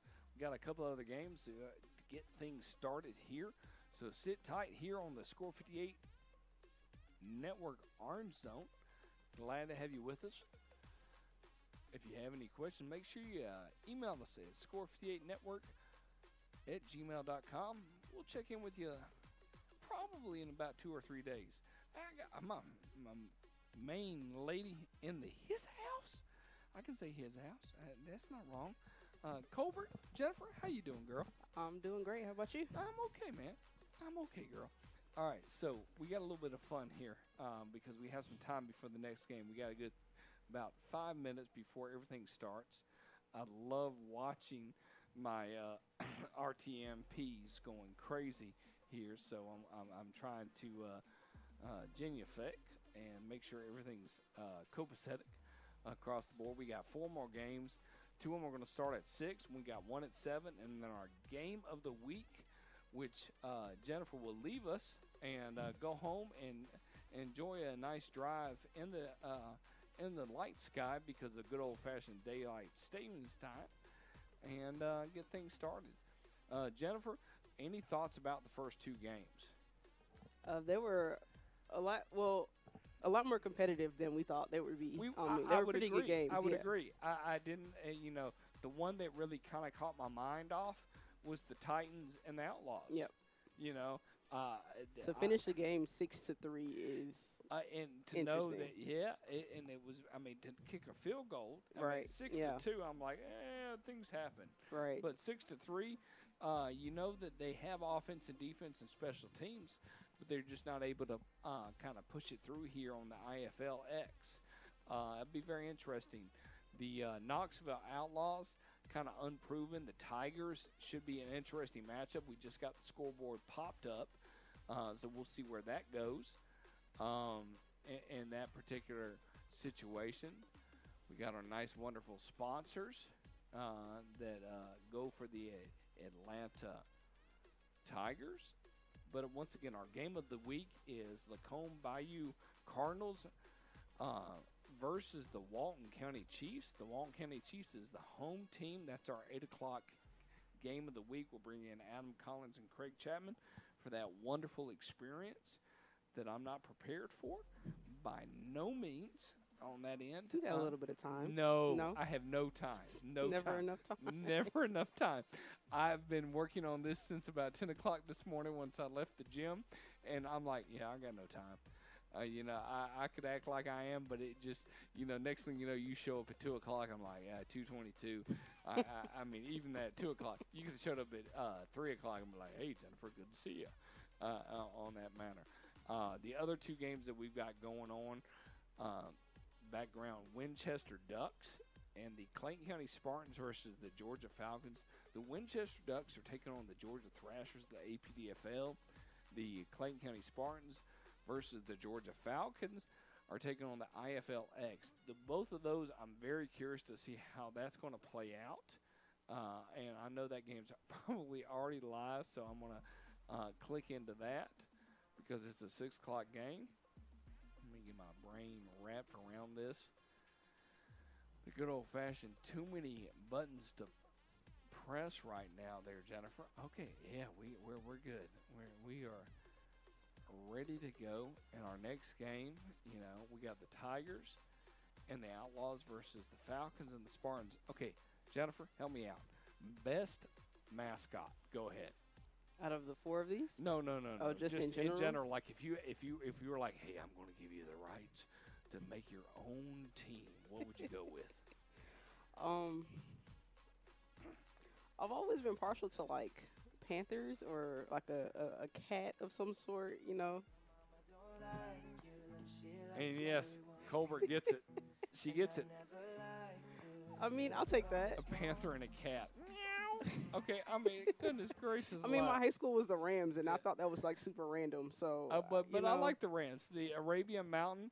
First of all, a mountain in Georgia. Everybody's like, it's not Stone Mountain. Why? Yeah. Well, okay, we'll get a little handshake action going here with the Outlaws and the Tigers to get things started. That's nice across the board to be able to do that. Dorian Johnson's on site, so anything that's video related, we blame him.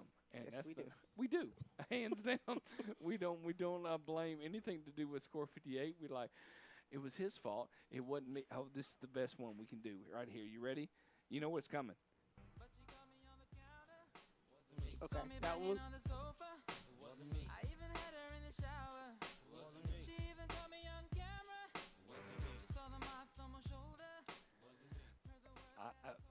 Goldberg, I don't even want to talk about marks on my shoulders. Okay, I don't even want to go on that. I mean, you could go down a tunnel hall and you'd be like, "Bo, you overshared about 30 minutes ago, and we're live on the air." And I'm like, "I'm just sharing. I'm trying to get a Jennifer and Bo podcast started." Okay, that's what I'm trying to do. Okay, All right. I am. I'm trying to say, hey, who's interested in listening to a little bit of Jennifer and Bo talk about? I mean, we're talking about 20 years of time lapse. Okay, Marty McFly did not have anything to do with this. I asked Jennifer questions, ladies and gentlemen, and Jennifer goes, "What?"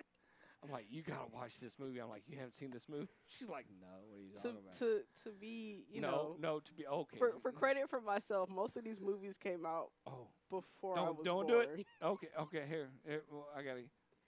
Okay.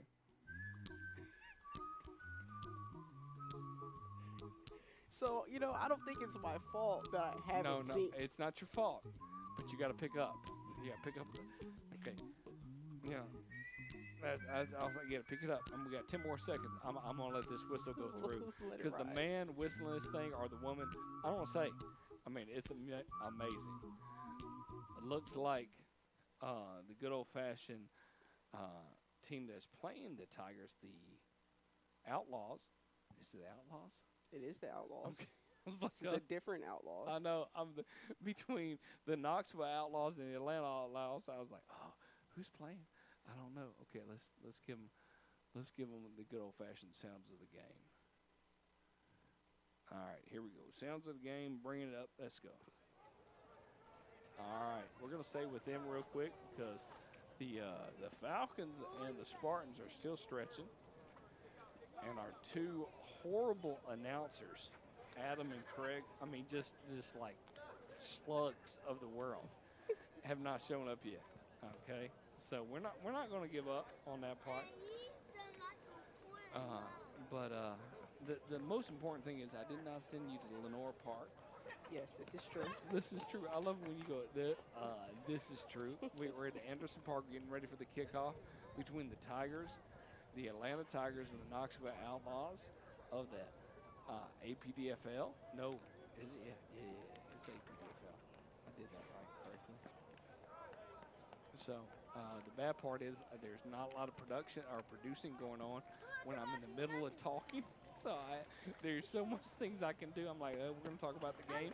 And Colbert, you're going to be live since we sent Alex on his way, to be able to do that. But most importantly, talk to me a little bit about the growth of semi-pro football in your eyes here on the Score 58 Network, where you saw it from where it is now, from a production perspective here on Score 58.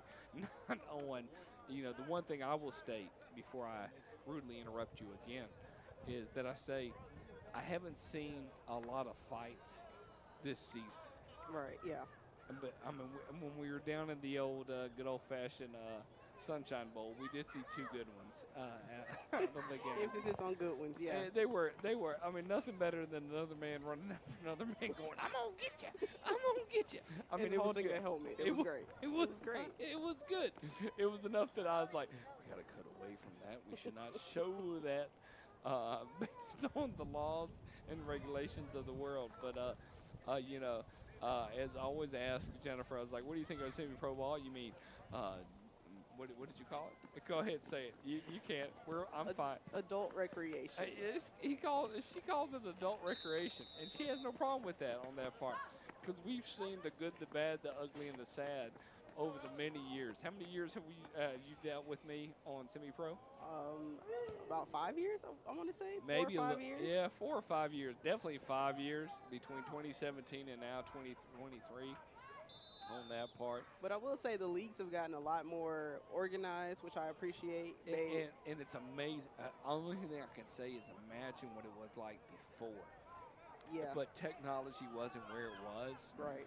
And I am so, I will say that, you know, with the APDFL, the IFLX, the EAFL, the AFF, the Coastal Alliance, all these teams that we've dealt with, all these leagues that we've dealt with, we're so appreciative of it across the board.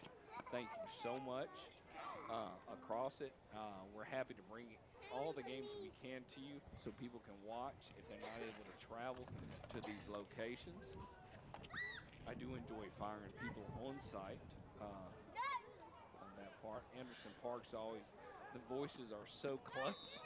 It's back in the day, Jennifer, I would be on site, and now that I have a studio and be able to kind of produce it, it's so different. The Outlaws trying to take it all the way down. Right now, the Tigers look real good. Their background, I'm going to show their schedule here in just a second. So I'll bring that up here. Sorry.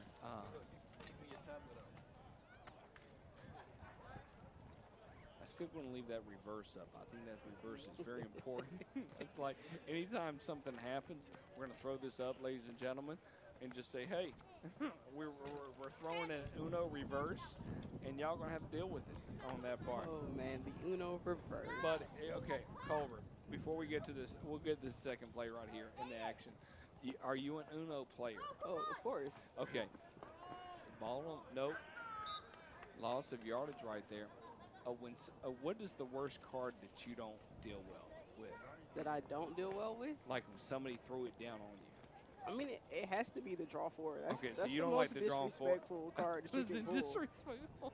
That's awesome that you got. It's just disrespectful. It It is. is. It is. I understand that. I do. I don't appreciate the skip me. Okay. I mean, skips are very personal, I will say. Like, you ain't give me a chance to play my It's card. a very right now. personal card. I can handle a draw 4 or a draw 2 because you never know what I'm going to get out of my draw 4 and draw 2. That's my world. Right, right. Okay. And it'd be great if somebody, you know, if the pandemic lasted long enough that people were playing Uno instead of poker on the screen. Be like, all right, we got the screens down, 4 cameras. Oh, there's money there. I believe you. I would play competitive Uno for a second. Competitive Uno? Hey. That would be insane on that part. That would be great. You know, Craig and Adam are driving so fast right now to the location. Like, we just got to get so they stop talking about Uno. And this is football.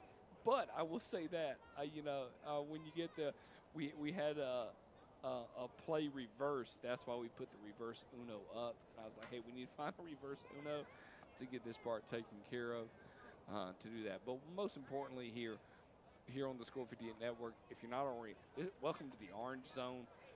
Right now we're in the Knoxville Atlanta Tigers arena. Between the Outlaws and the Tigers, we have 3 other games. Between the Falcons and the Spartans, we got the Thrashers and Ducks up in Tennessee. And we got the Cardinals and the Chiefs, our game of the week down in Florida. So sit tight, enjoy, and have a little fun across the board. That's the most important thing. Jennifer, if you're watching us here on the Orange Zone and you just want to be able to watch your own team's game, go ahead and throw up that nice little logo where you can go. You can go over to Score 58 Network /football-23, and boom, you're right there to be able to see that.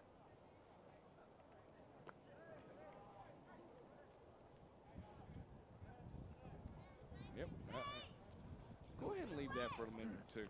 No, I know you're multitasking. That's what we do here on School 58 Network. We're like, we got 7 jobs. We only got 1 person to fill it. Can anybody get a tambourine between their legs? I'm just jiggling my legs back and forth. That is all I can do. And I literally, people, I was jiggling my legs while I was telling y'all about that conversation. But, I mean, right now the Outlaws are 2nd down and forever against the Tigers. Yeah, the Tigers are just giving them all kinds of issues Well, up that's front. a great catch. right there. It's going to be 3rd down and give or take about 10.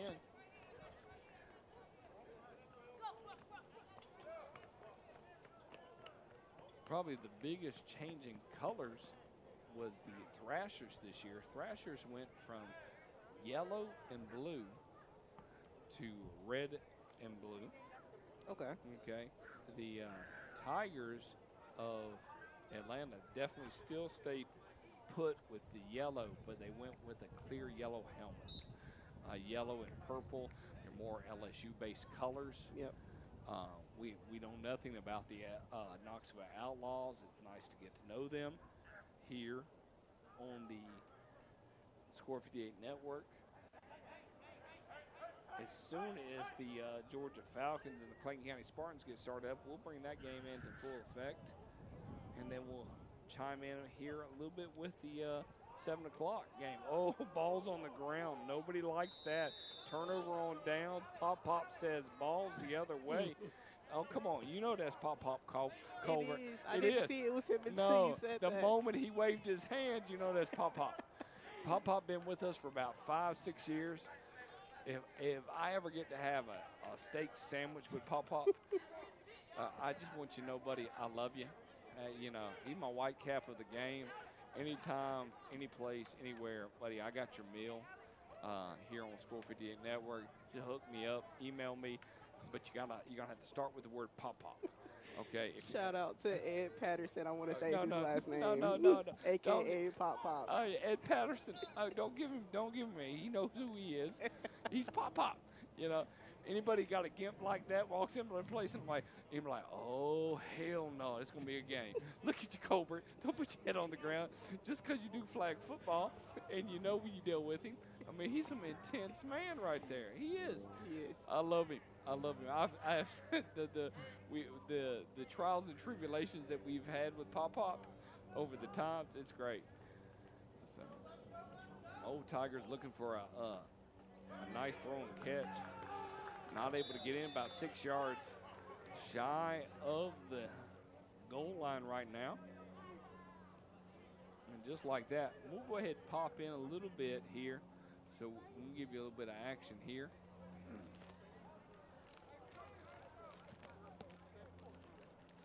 I tell you one thing, we got to call Dorian to tell him to stop eating. You can hear his rattling his things right there. That's not good. That's not good. I'm like, buddy, what you eating, buddy? It's nothing worse when the boss gets a hold of that and they're like, hey, you can't say that based on this. Oh, no. Great. Hey, we're gonna watch that on a replay. Jennifer, whose fault is it right now? Just say whose fault. That's the receiver. You want to blame it on a receiver. There's 3 receivers in sight. Fingertips. Oh, fingertips. Okay, I blame it on the 3rd one. The 3rd one had an option. Okay, he just didn't decide to fully commit into that. The okay. 3rd one was going down to the ground, but that hit right on, like, palm of the hand, fingertips. Okay, this is why we don't call games, This because is we get exactly ourselves why. in trouble. Yeah. We do. Be like, yeah, we can't do that. And we got Craig Chapman just entering the house right now, around 6:15. Well, hey, Craig, how you doing, buddy? All right, buddy, go get your headsets on over there. And we'll have a conversation to you when you get live. Oh, quick interception. Talk about, a goal line stand by the Knoxville Outlaws. I like his hair. I want to know where his barber's at. Give me the 411 on what is going on there. I like that. That was almost a horse collar on the defense. And but he got the ball out just in time. And Colbert, he looks like he's 5 feet tall. He could be. Okay, I'm just saying. We might be the same height. Okay, you might be the same height. I'm watching when they talk about the 16-1 deficit, where the 16 seed beat the 1 seed, right? And they said it's the smallest team in the bracket. Really? Yeah. The federal. Very nice. Yeah. Oh, it's FDA. FDA. Yeah. The Federal Food Administration beat the team. Yeah. FDA. Federal Department of Administration. Yes. All right. Craig, yell at us when you're ready to go, kiddo. All right. Can you hear me? I can hear you. There we go. All right, buddy. That's why I send you the big money on that party. You doing okay, old man?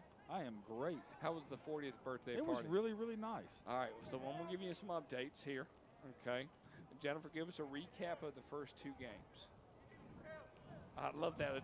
I did it because I had no clue because my brain's out there. I'm not saying out there. I mean, if I was in Mexico, it would be out there. So, bottom line is, our first game, South Carolina Elite lost to the Gators.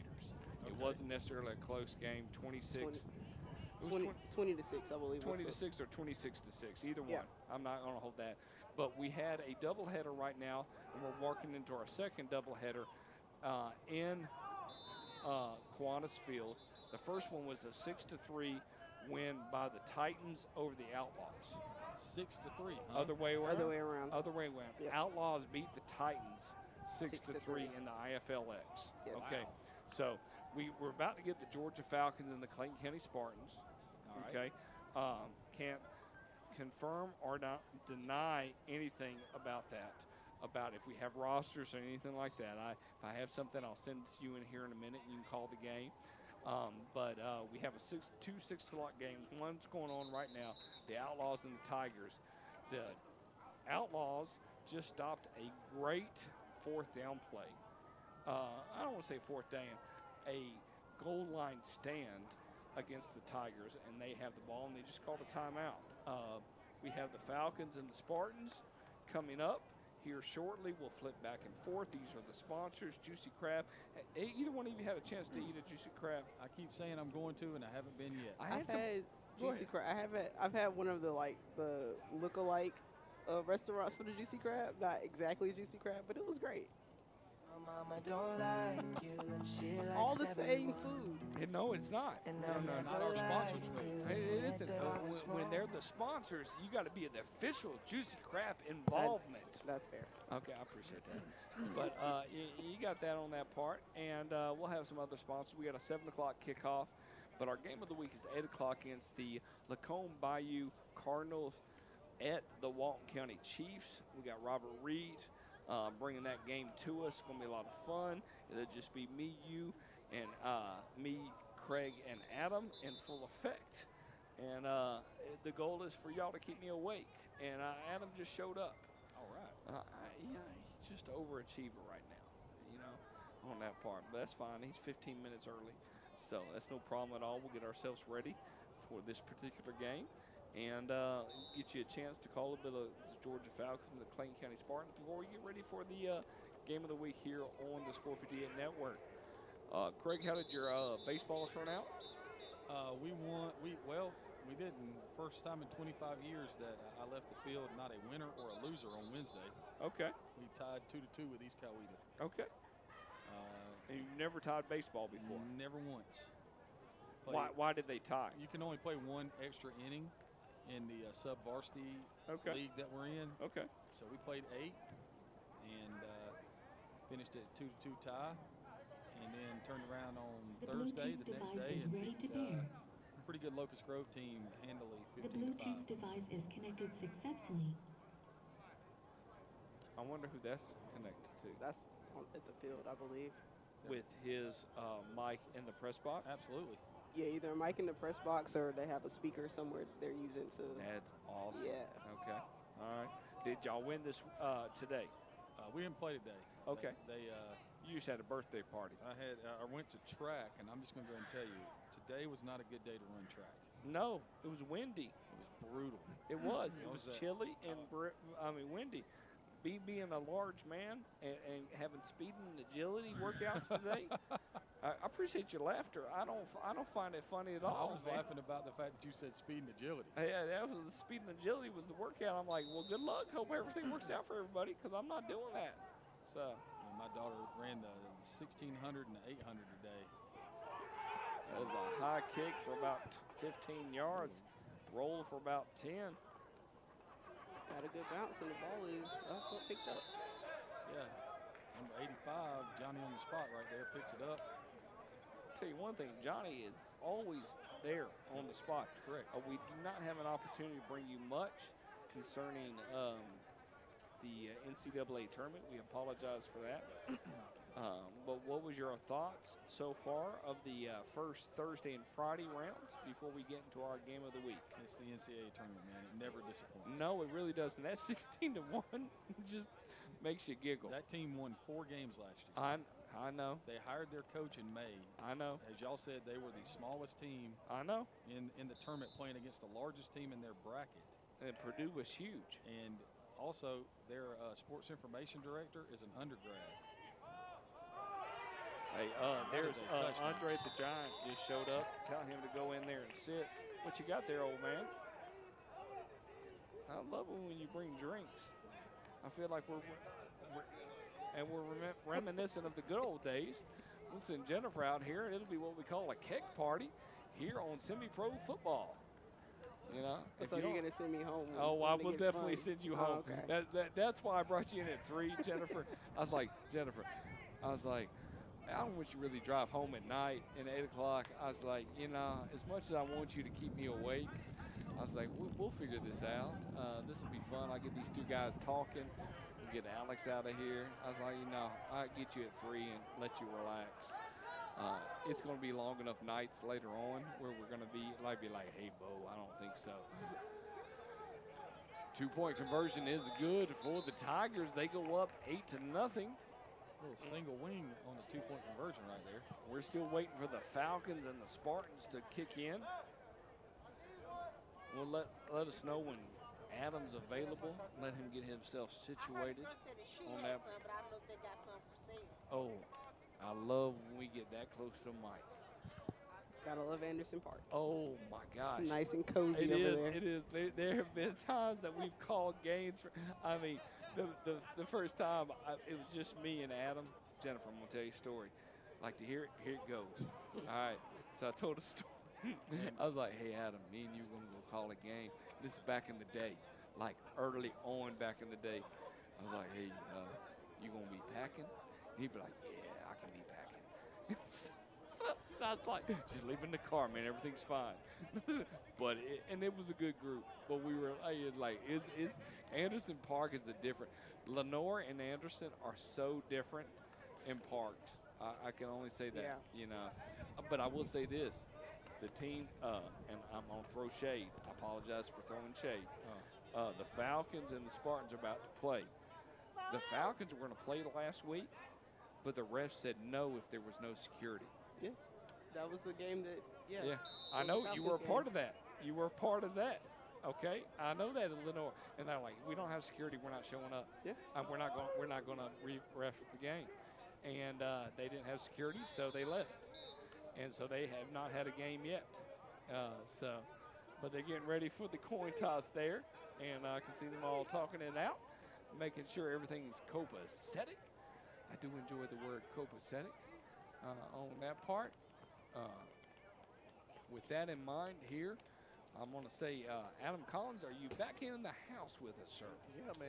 Yeah, I can't hear my. Hey, there it is. Buddy, trust me, you can hear yourself. There's that velvety tone. That's it right there. There's no velvet tone in that. It's more gravel than anything else in it. It is definitely a gravel thought process. More of a crush and run right there. Yeah. Like, what did I do to deserve this wonderful thing here? So, all right. So with all that to do here, we'll get things started and get things moving across the board, and let Adam and Craig take it off, and I'll get things squared away before we get started here for our game of the week. Adam and Craig, take it away. We got 2 games going on.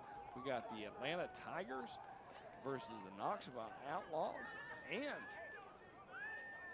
the Georgia Falcons taking on the Clayton County Spartans. Gentlemen, take it away. Well, Coach Chapman, it's good to see you, man. How are you, buddy? It's been a minute. I know we passed each other in the parking lot. Yeah. Last week, but that was about it. Well, you know, just based on what I saw last week out of the Tigers, you know, we can full on expect. You know, it's nothing different. That front 7 is a force to be reckoned with. And it's already showed up. Man, they are fast up front. Tigers had an opening drive, got down inside the 5, threw an interception in the end zone, stuffed them, got a short punt, first play after the punt, go route up the sideline for a touchdown, and on that first down right there, a loss of about 6. See, here comes the heat right now. Oh, they drop back out of it. But, see, they don't have – they can rush 5, and it doesn't matter. They just destroyed the interior part of the line right there. You know, I watched them do this last week to the Ducks. And one of the things the Ducks didn't do is they were sending more heat. They were sending a lot of folks. But the Ducks weren't exploiting the middle of the field. You know, a lot of times with the way the Tigers play, if you just drop it over that Mike linebacker, there's all kinds of space ow, in the middle. We had a technical difficulty by the producer showing up. Somebody punched me. Last week, the Tigers, I think you had them 2 weeks ago against the Ducks. Yeah, that sounds right. And last week against, I think they played the Cavs last week. And it was to get ugly. I mean, no, it was a good game from the standpoint that the Tigers, you know, they did what they do. They attacked and they completely suffocated the Cavs offense. Well, you know, if it's me right now, if I'm the Outlaws, a couple things that I'm thinking about, you know, I don't know if you guys have already talked about this, but I'm thinking about timing passes where I'm getting the ball out of my hand, 1-2 release, you know, or screens. Because the way the heat's coming down, you know, once everybody drops out of there, you got to block 2 or 3 guys, and then you got a chance. The biggest thing right now is for them to get a snap. Snaps in the gun have not been really good and crisp. The punt snap last time was an adventure. Well, we talk about it all the time. One of the things that seems like it would be so simple, the center quarterback exchange, the snap. Oh my goodness! There it is again. It's going to be a touchdown. If somebody can pick it up. I'm telling you, it's going to end up being. Oh, it's going to be a safety. Here it is. We are together, Coach. And score 58. It's the home of the safety. There's a flag down. I think somebody might have kicked it.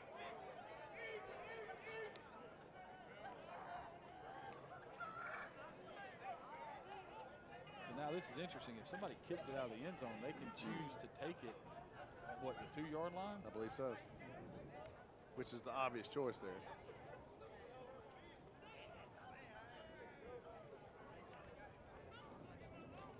Got a start in the game right there between the Spartans and the Falcons. Just had an opening kickoff. Oh, so they did call it safety. And I'm going to say right now that after the rain we had yesterday, that field is probably pretty soft. Yeah. They're not playing on turf at Kiwanis. That's old school. Tell you what, I like to watch number 7 for Spartans. For the Spartans. He can do it. He can boogie now. It makes people look silly.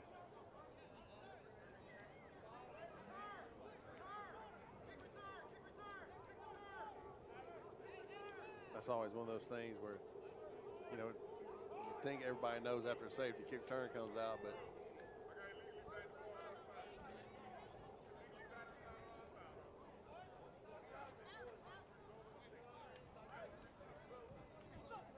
they obviously declined that penalty.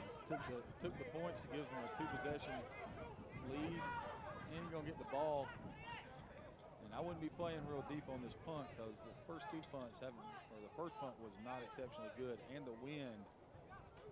You know, they're punting all around. Looks like the Falcons are getting ready to punt, which is not an uncommon thing here in this state. You're fixing to get admonished. Get the music. Yes, the admonishment will be there shortly. Yeah, y'all can go. We've had just about everything in this Tigers Outlaws game. Somebody's Bluetooth speaker started announcing that it had connected to Wi-Fi, and it was loud. It was obviously the PA's speaker. Well, I thought they were getting ready to punt. They did a toss. Had some legs on it. That ball's out. Oh, nice play. That was a heads-up play right there by number 2. Man. I mean, that a way to come down and have the presence of mind to see if I can't get a cheap one. Oh, he did. He had it right. I mean, the returner lost his balance, had the ball out away from the body, comes in with the, the club punch rip, you know, technique from the backside. Almost turned up golden for the Outlaws, but the Tigers will take over at their own 37. It's good hustle right there, getting downfield, and then, like I said, having the presence of mind to try to strip the ball. It'll be interesting to see if the Tigers take another shot down the field. They did it on their last play after the change of possession. Looked like they faked the screen through the little slot fade for a touchdown. Falcons out there in a slot eye. Uh-oh. Somebody's got a little timeout. Yeah.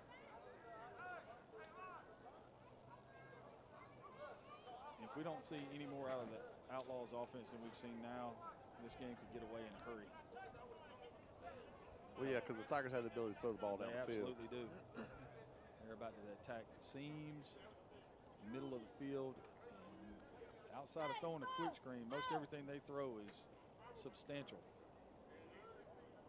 And they live by the creed that you don't just throw for show, you throw for dough. Well, the Outlaws got big corners, though. Yep.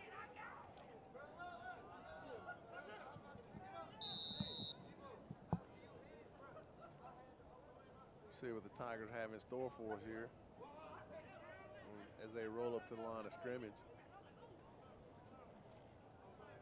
That offset eye look and the gun.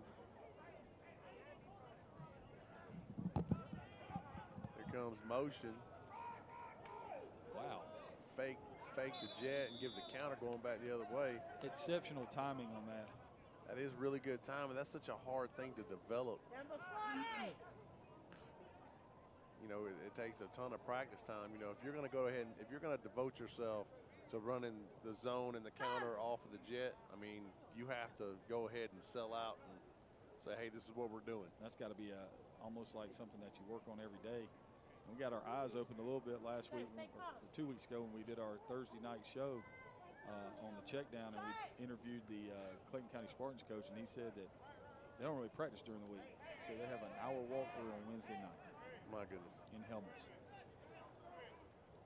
So it kind of pulled back the curtain for us because we know we're always talking about that. Snap right there was a problem on that play. Still gained about 4 and got the first down. Had a nice move to avoid the run through right there from the Outlaws. And that's the end of the first quarter, it sounds like. Man, Pop getting it all lined up for us.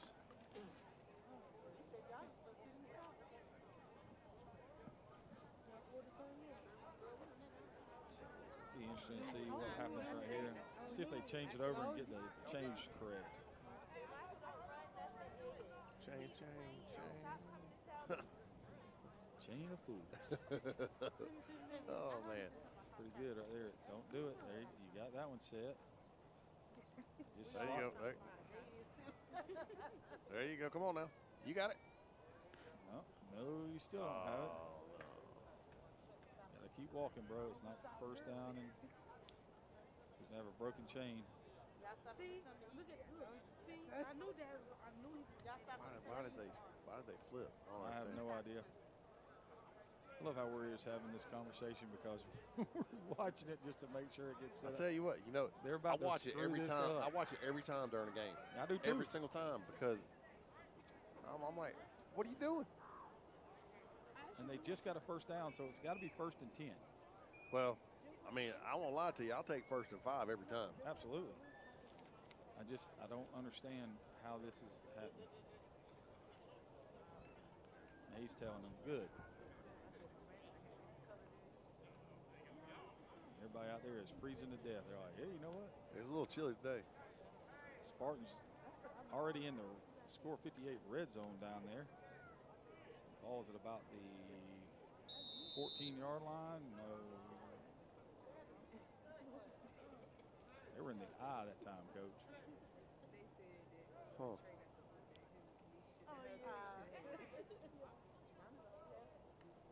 They had the most success last time I saw them out of the gun. Yep. Quarterback run.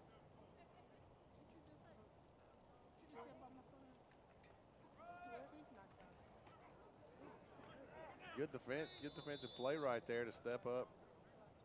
Gain a 3 right there for the Tigers. Bring up 2nd down and 7. Zone started left and cut back to the right. Thought he had something and closed down pretty quick. Still 3 yards though. 3 on 1st down, something you'll take.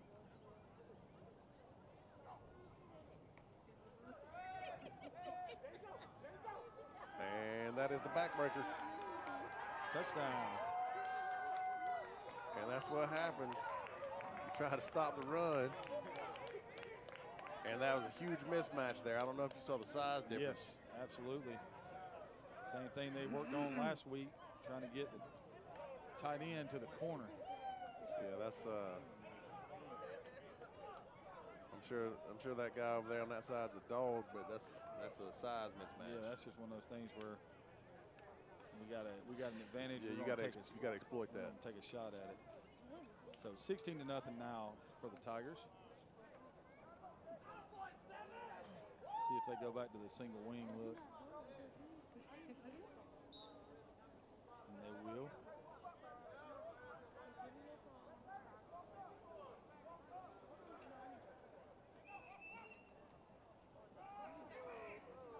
And again. I mean, good job just weaving and finding it. Also, as they convert the 2-point conversion, Spartans in the end zone up top. It's a 3-possession lead now for the Tigers. Yep, 18-0 after 2 touchdowns, 2 successful conversions, and safety. Maybe it wasn't a touchdown. I thought they scored.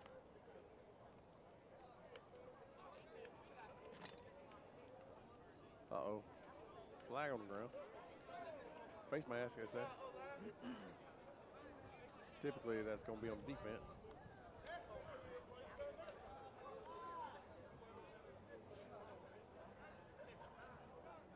They got the personal foul. That'll make it half the distance, so it'll put it down at about the 2-yard line. Give them a fresh set. Sit back and see if the Outlaws can do anything on offense right here. You know, Outlaws could really use a big special teams play right here. Something where, give them a spark. It's like the Spartans are in. There's the touchdown for the Spartans.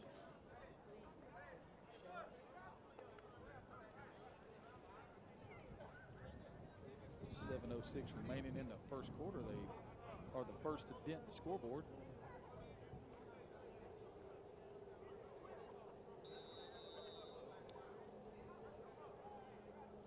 Last kickoff for the Tigers went out of bounds, Coach. So it'll be interesting to see how this works out for them.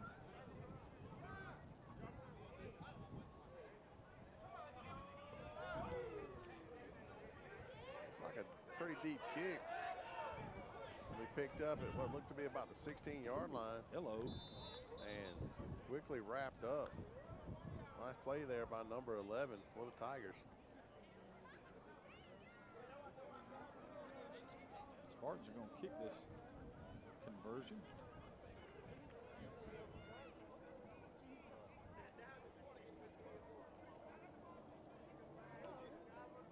It's good. That's good, yeah. It's good. It's all good. I don't see how he got it through. It looked like No, there was about 3 people waiting to block it. There was a lot of heat coming down. So 1st and 10 right here for the Outlaws at the 25-yard line. We won a game one time. The guy ran right by the kick. Yeah, well. I mean, because we had penetration right in the middle, and he just ran right past it. Because when I went back and watched the video, I was like, my word. How do we make that? Got to work on this. Will he make it? The answer is yes. Rolling to his left. Pick. And good footwork. I would love to have seen a jump cut back inside and just run to the end zone there. Coach, I'm not so sure he could stop. Just going too fast. This right here is now danger, Will Robinson danger for the Outlaws, because this play right here is going to the end zone. Yeah. And this could get ugly in a hurry. Spartans up 7-0. Tigers up 18-0. Spartans getting ready to kick the ball back to the Georgia Falcons. Tigers trying to put this into a very, very, very. They score right here and get the 2-point conversion. They're in four possession territory, Coach. And we just started the second quarter. It starts to become mathematical.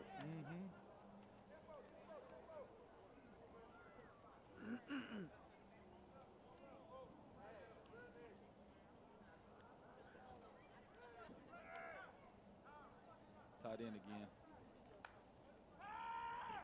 Good protection. Oh, he caught it. The receiver never saw the ball. Nope. It's still alive. He made. Uh-oh. You said they needed a big special teams play. A big play on defense works too. Well, look at that. Back-to-back interceptions. It's not something you see every day. Nope. Okay, I thought his cleat threw me. I thought it was a flag on the ground. Yeah, I think they're spotting him right there. No, nobody touched him.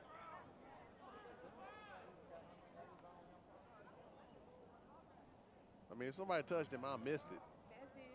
Because the receiver was still running past him when he caught the ball.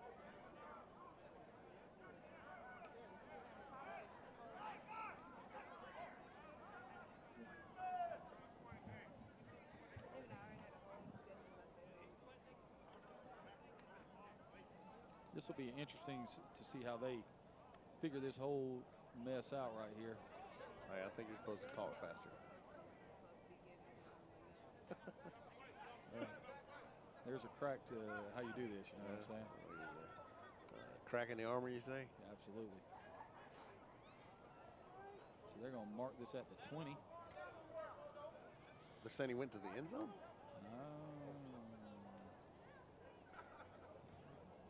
That's the only thing. I thought he got past the 20 on the return. Did you not? Did I not? I mean, you know, I didn't write that down, so typically if I don't write it down, it's gone like as soon as it's over. But, you know, good news for the Outlaws is that they got another shot here.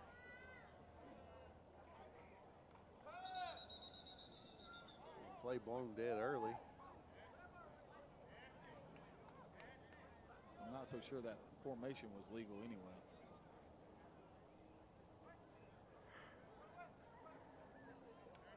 We're going to get a false start against the Outlaws. So 1st and 10 became 1st and 15 at the 15. As you see, the Falcons pick up a first down unless there's a penalty. There's a flag on the ground there.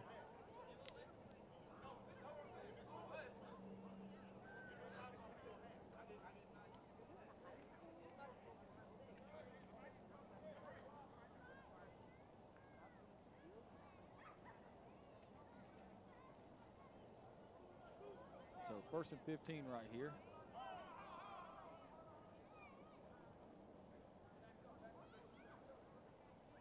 Just a regular gun look for the Outlaws. Yeah, I like that. Left guard moved early. So did the quarterback. Goodness gracious.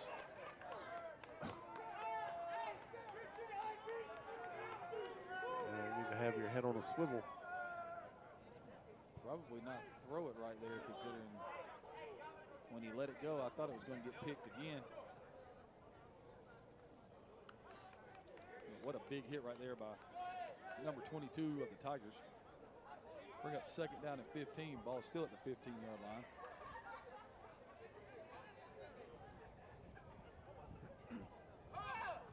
Spartans just brought full blitz.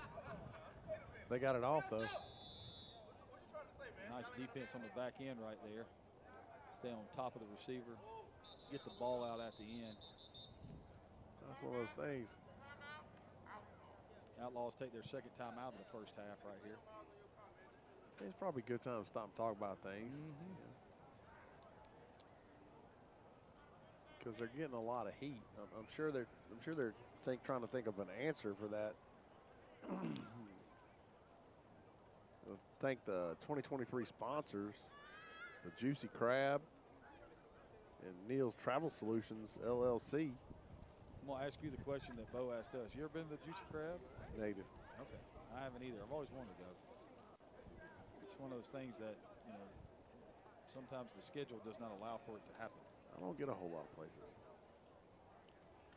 The town I live in has 4 restaurants. So. But y'all, cooking at your house is like cooking at a restaurant, though. It's pretty good. I won't lie, man. There's a reason why I look the way I look. She knows her way around the kitchen. There it is. The field comes into play right there. Yeah, it looks pretty chewed up. That would be a nice way of saying it looks like it's going to be a rough surface to play on. Yeah, a war zone.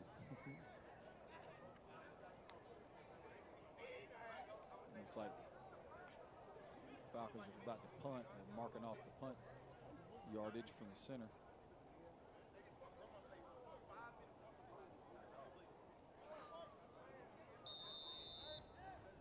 See what the Outlaws can pull off right here after the timeout.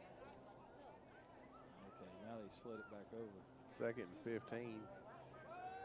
Good snap right there. Quarterback steps up, rolls to his left. Ball's out. Oh, and he loses the ball.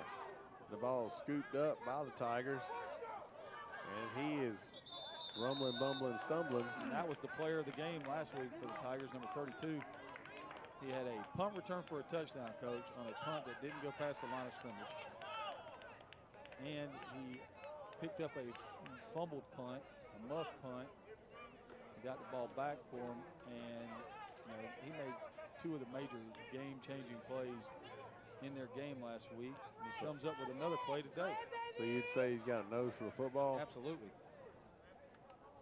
So 1st and goal now for the Tigers. So far they're winning the battle of the turnovers. Apple's my favorite. Those things are in a dietary world that has passed us now, Coach. Yeah, man. I was at a birthday party today. Everybody's eating cake. I was like, that looks good. Yep. Tell me what it tastes like. Yep. The motion right there. Ball's on the ground. Able to get it up. And just going to walk into the end zone. Wow, that was just. Like stealing. That was easy, Coach. Way too easy. Yeah, that doesn't bode well for the rest of this game. No, it is 24-0 right now. And they're about to come back in and run that single wing formation again. What I always worry about here as a coach is the frustration of the other team. Absolutely. It always, because at this point, all I can think about is run clock run. We're going to play the edge right here, straight up the middle. And there, again, he ends up going down, but not until he was well into the end zone. 5 yards deep.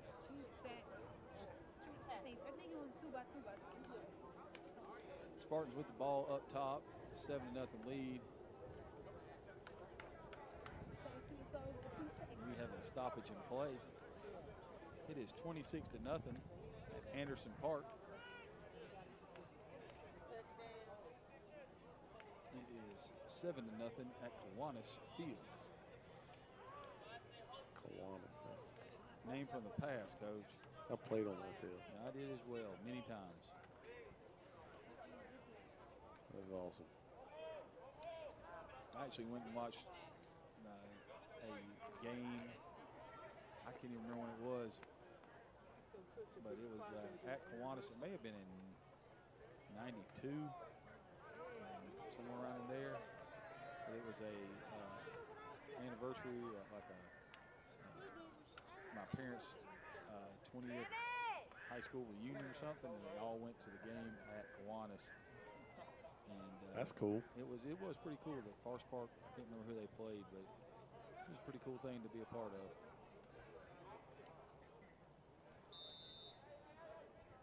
So Tigers getting ready to kick it back to the Outlaws. Me and Bo called a game there one time way back when. We tried to go into the box, and it was full of wasps. Nope. Nope. Oh, on, man. Under pressure right there. Nowhere to go. Takes the sack.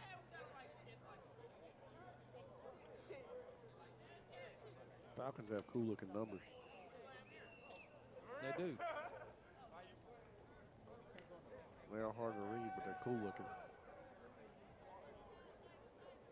So should be first down and 10. Ball should be at the 35-yard line right here for the Outlaws after the kickoff goes out of bounds for the second time in this game. You know, as well as you play defense. Okay, at the 40, my bad. It hadn't really mattered because the way this game has been played on both sides of the ball by the Tigers has been utter domination so far.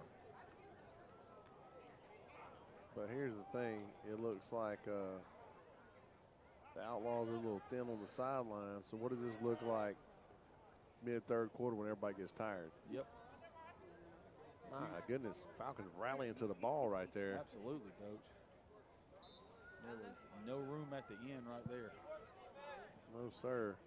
And, I mean, and to throw on the top of the day, if you're not in Atlanta today, it is not a nice day. Getting hit when it's cold is the worst. Especially when you're down by 4 scores. The only thing worse than getting hit when you're cold is getting hit when you're wet and cold. Yes, that is also true. That's pretty rough. This formation is an illegal formation. Not enough people on the line of scrimmage. We're just trying to find anything now, Coach. Yeah, I think just finding a way. Player right there, he's number 1. He's a smaller guy. And, you know, those guys can be utilized rather well in the run game because they get lost in the crowd.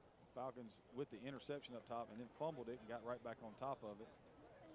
So they'll take over first and 10 at what looks like about the 47-yard line of the Clayton County Spartans. Yes, it is. I was just commenting on the sounds of the crowd. Someone said, blanket's cold. And I said, yes, it is. Low snap. Able to get the ball. But, I mean, by that time, everybody's there. Gain of 2 on the play to bring up third down and 9. Offensive lineman right there, number 41 to race, but didn't take nobody with him. He's upfield, but ain't nobody with him. Nope. That's a problem. If he had the ball, he would have scored. Yeah.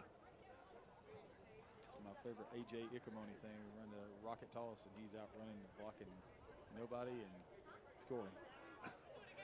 Hey, man, you don't have the ball.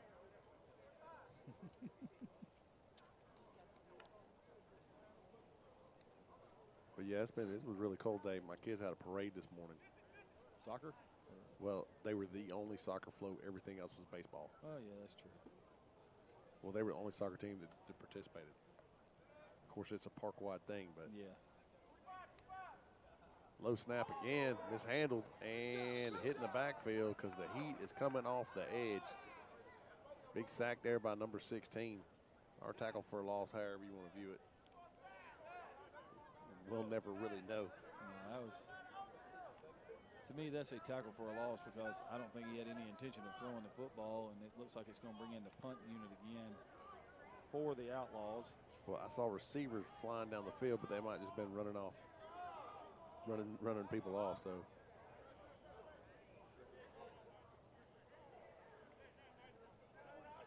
We've got a shoulder right here.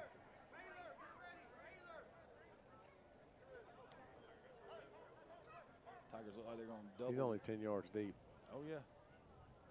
He has to be, Coach. This snap is not going to get back. That's begging to get it blocked, though. Yeah, my back itches all the time, too. Ooh, back flap.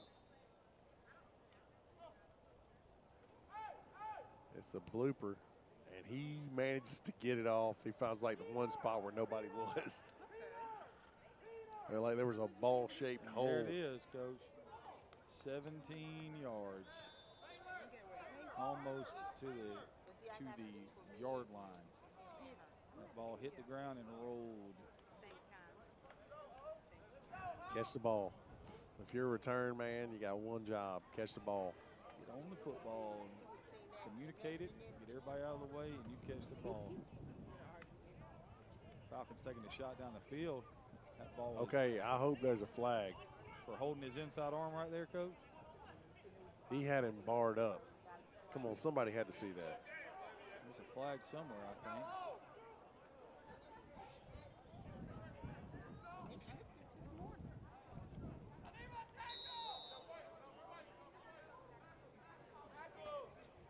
So they're going to talk about it. Looks like the Tigers come out empty right here.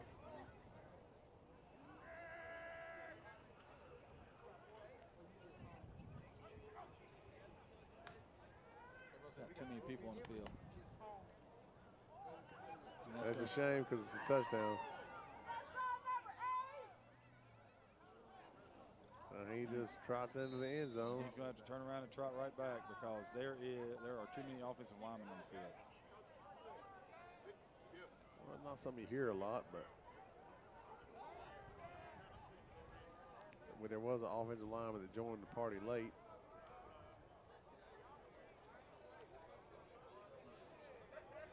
My guess is he's the culprit.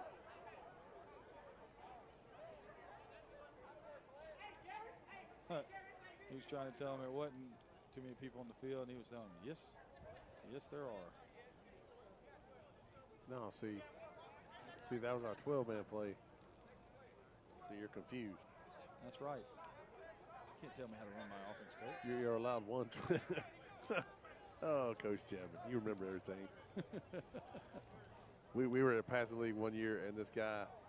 And just so everybody knows, Passing League is 7-on-7. Well, he had a center, a quarterback, and 6 receivers. And I was like, man, you can't do that. Because you can only have 5 eligible receivers in the first place. And he was like, it's my offense. I was like, you can't tell me how to run my offense, Coach. And I was like, okay, man. Because they didn't have a center. That's what it was. They just had somebody flipping him the ball. He was like, yeah, we don't have a center. It's like, it don't work like that, man. And then they ran a 3-3 stack, and they dropped 8 in coverage. And I was like, man, what are y'all doing? I mean, it's already, I know 7-on-7 is skewed to the offense, but dropping 8 on 5 is a little bit overboard. Falcons with the ball at the 35 of the Spartans. Spartans in a proud look. And they prowled all over the quarterback right there, and he got it away. And it'll be complete for a loss of 2. Well, you should have knocked down. It's hard to have the presence of mind to do that. We watch big-time athletes mess that one up. Yep. See the Georgia Thrashers and the Winchester Ducks getting ready to start on your screen right there. Winchester Ducks. We're at Winchester. Massachusetts. Tennessee. That's down at the bottom. Massachusetts. I guarantee you don't want to be up there today. It's as cold as it is here. I can't even begin to think what it feels like up there. Yeah, it started dropping yesterday. It certainly did. The Falcons trying to find pay dirt. Nice job of moving in the pocket right there. Oh, almost caught it off the deflection. That would have been pretty sweet. That should have been a pass interference. He went through the receiver to get to the ball. He didn't mean to. That would have been Coach Hughes' response. Yeah. He didn't mean to. But there's no flag. This will bring up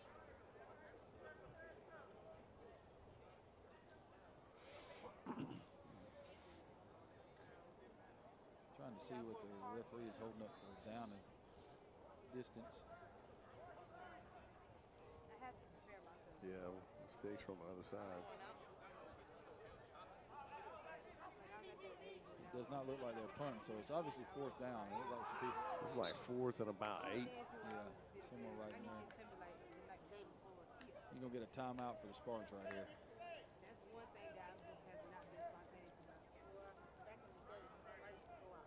It's nice and sunny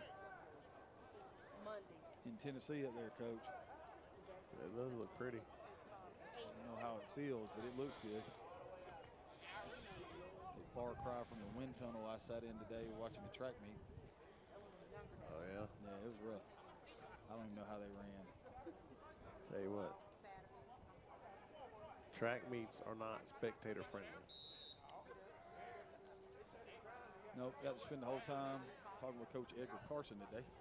Oh, yeah? Lovejoy was at the track meet. It was at Hampton. Okay. I tell you what, the dude that played defensive end against us for Hampton was one of their throwers, and they had a throwers race where they just got all the big guys out there and let them run like a relay race. He was the last leg on the relay race. Wow. For he real? could absolutely fly. I was sitting there considering, why is he not running in the real 4x100? They must be fast now. Right there you see the score updates. The Gators, South Carolina Gators over the South Carolina Elite, 26-6. The Outlaws. Nice throw and catch right there. Atlanta Outlaws up 6-3 over the Georgia Titans. Falcons down 7-0 to the Clayton County Spartans. What a catch on the sideline right there. It'll be 1st and goal at about the 9-yard line. So the Falcons knocking at the door here. Trying to tie this thing up or take the lead.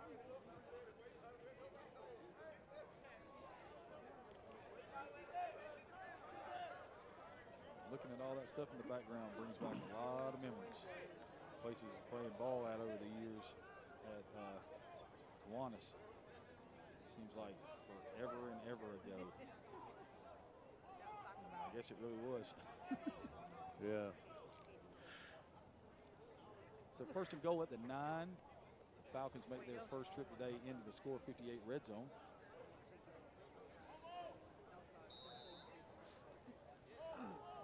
This will get heated up right here. Toss out to the left side. Tries to cut back to the right. Nothing.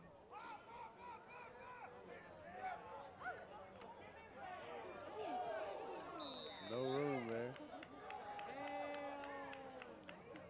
He made a good play. Go to the huddle. His teammates helping. Wisely. Here comes the flag from the outside in. That's so silly, man. You make a good play. Hopefully it's going to be offsetting. Because you make a good play, I mean, just go back to the huddle. Absolutely. They'd actually tackled him for a yard loss right there, so now we'll see what the penalty is. Good job by both teams reining their folks in. Absolutely. I like the Ducks uniforms, Coach. That green and yellow? I like it. I like it a lot. A lot. We got the coin toss happening right here. 7:01 Eastern Standard Time. Thrashers are going to receive. It looks like a Thursday night color rush game in the NFL.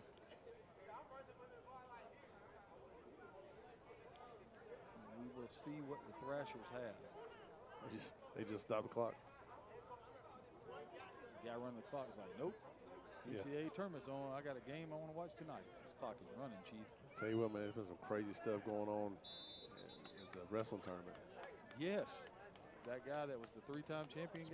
Spencer Lee. Got pinned. Got pinned by a kid he pinned earlier this year. Yeah. He didn't even make the finals. Well, that's what I said is my kids immediately, my phone got blown up. I'm sure it did. And I was like, see, anybody can be called. Anybody. Because that's one of those things we tell them, Anytime. So they got the clock back running. It was offsetting penalties. 2nd and goal from the 10. Here's the toss. Toss out to the right side. Great well play. Played right there. Fought off the block.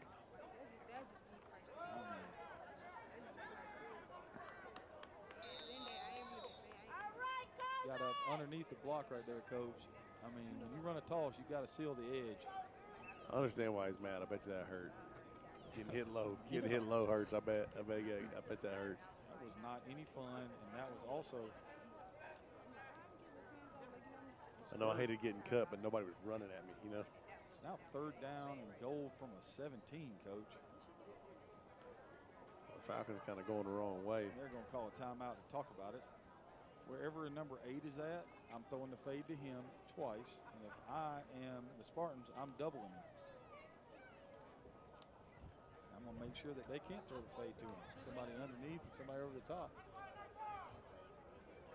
So all you got left there is high and tight. That is correct. Or high right, low left. However you want to look at it. That's correct as well.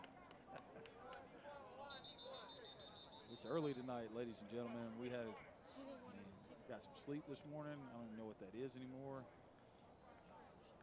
I got a 6 o'clock cooked breakfast. Look at you. Because we had to be at the school at 7:30. Parade left from the school? Yeah, the parade didn't leave till 9 o'clock. Yikes. Imagine, and I just thought about it when we were talking about how bad the weather is and the wind. Today is prom at the high school. Oh, that's going to be comical with the pictures. Mm-hmm.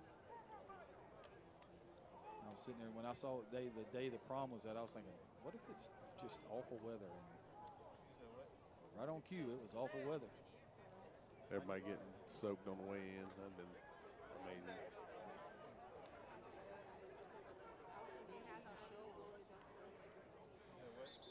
But it's a nice day. I mean, I would have enjoyed this kind of weather to play football. Yes, it would have been a great day to play football. To play baseball, run track, No. do anything else outside. Not any fun. Oh, geez. There's the fade. Heat coming down. And is that a flag that I saw coming in? He caught it anyway. You're going to say he's out of bounds? Brandon! We'll see what the officials have to say. Somebody on the side thinks it's a touchdown. He definitely caught it.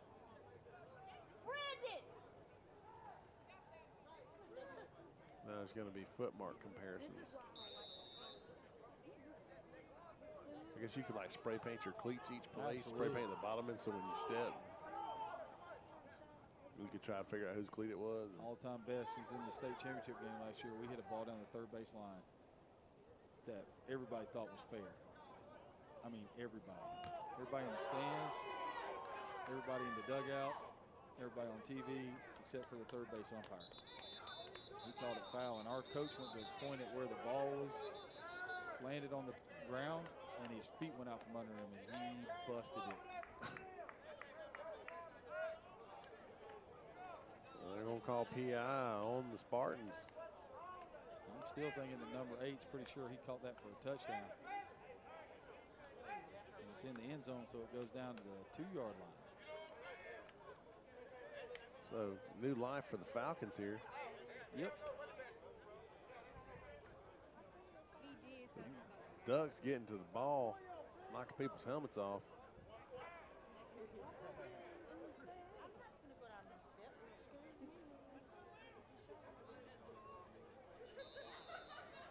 See if the Spartans can bow their backs again right here.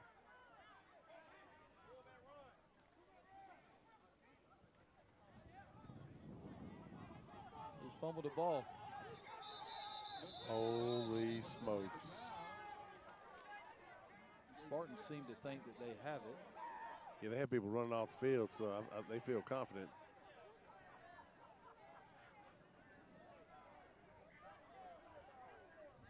And it's not going to be their ball. Matter of fact, it may be a touchdown.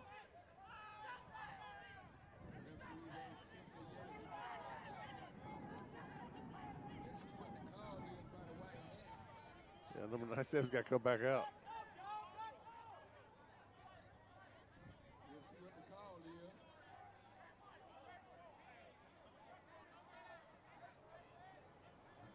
Looks like it's going to be second and goal.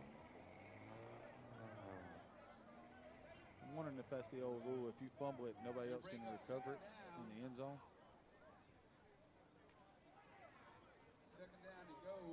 Oh, the Raiders rule? Yeah.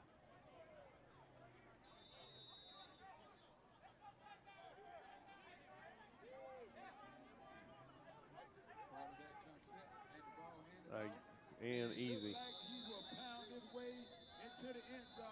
don't know what happened there, but I think the running back took the ball and the quarterback's right hand and just went to the end zone with him.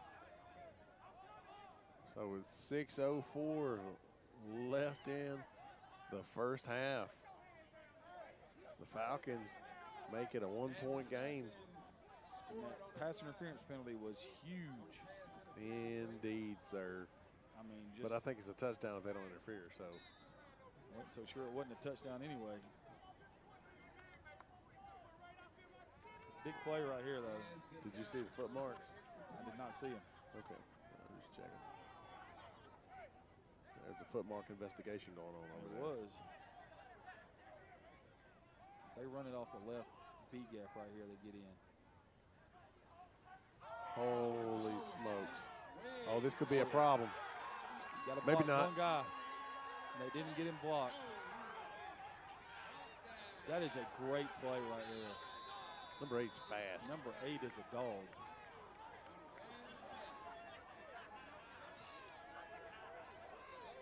I mean, he ran him down like he wasn't even running. I mean, somebody even bumped him. And he still walked him down from about 20 yards out. Yeah, it was just. Had to get one block. If you'd have gotten the block, you probably got the 2 points out of that. But no matter what, Spartans survived, keep the lead on the bad snap on the point after attempt.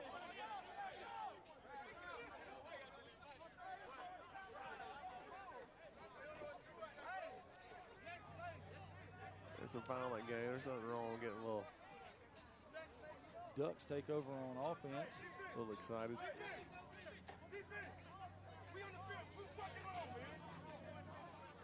So, I think somebody believes the defense is on the field for too long. Well, you know, that is a common problem. If an offense is not sustaining drives, you know, you kind of hang your defense out to dry. Yep. You know, we watched that become a method that teams use now to win games, is they try to see how many snaps they can get. Snap count is a huge thing. You know, there's actually a big push in collegiate football to shorten the regular season games. Yep. Because of this.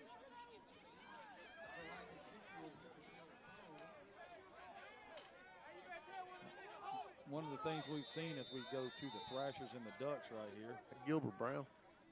It's a big cat, man. That is a huge human being.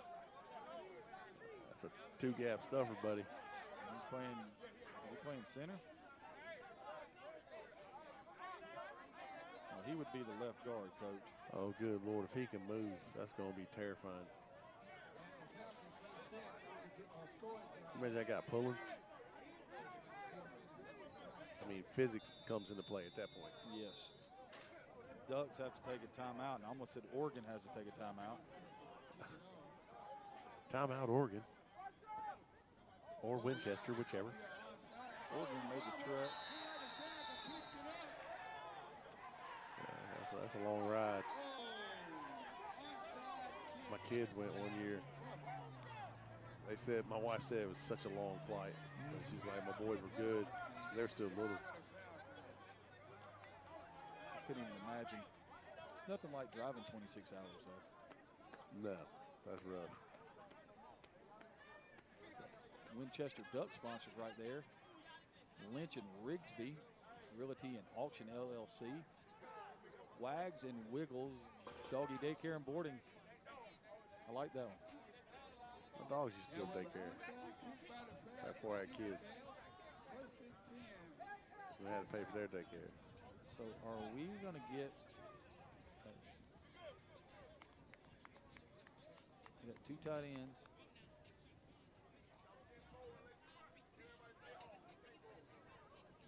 They're playing Here We Come football. Without enough people on the field. That was 10. Well, they're just trying to prove a point.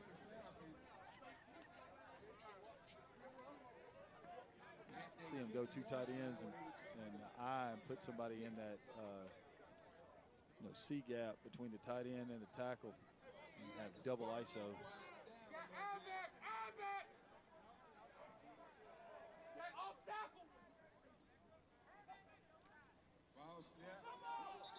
Straight power eye.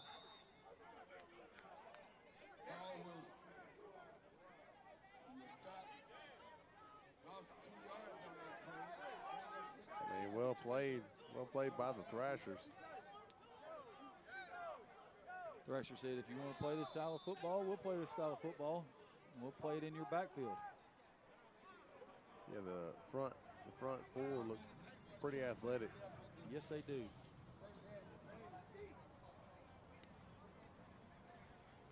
It's that old adage, we're going to stop the run on our way to the passer.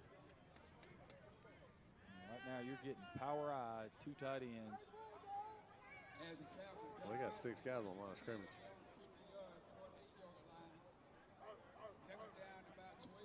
7, 8.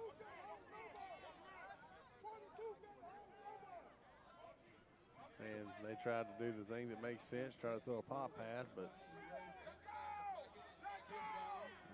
he don't have time.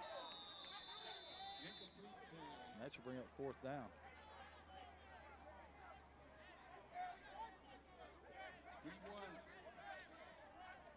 So Ducks looks like they're going to punt right here. Clock's ticking.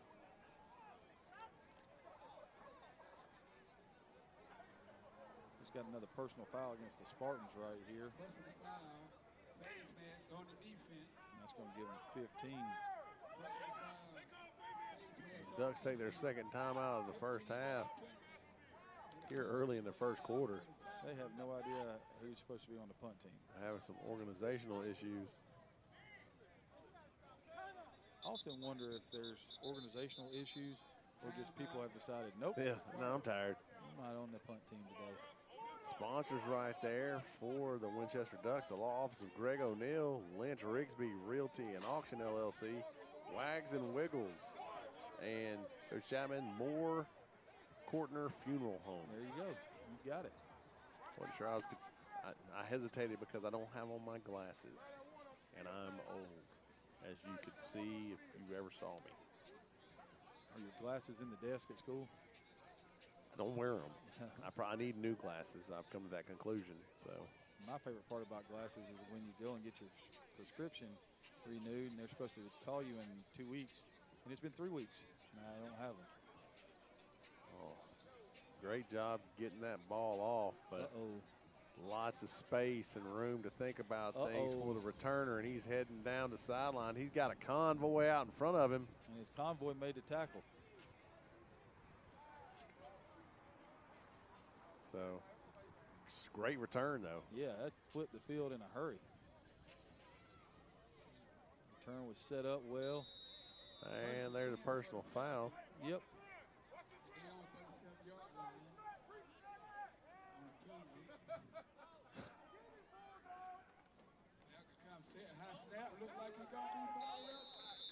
Hopefully they'll get it figured out here.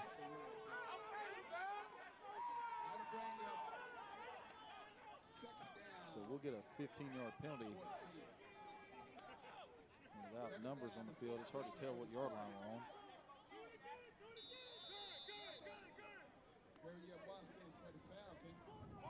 Looks like a little camaraderie there. That's good. Here they come again. Throws it up at the middle of the field. Oh, there we go. Falcons are down inside the 20 again in the score 58 red zone. Uh-oh. Trying to make a push late here in the half. Get on the board right before halftime. It'd be good. Trying to take the lead. They have decided that if it's trouble, they're throwing it deep. Just let him go up and get it. That was actually pretty good defense. Yes, that was really good defense. The ball was kind of lofted up there. They played it well. Thrashers in a pseudo bunch look down here to the right-hand side in a trips.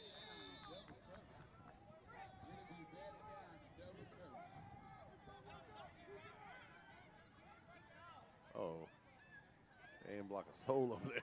Not anybody.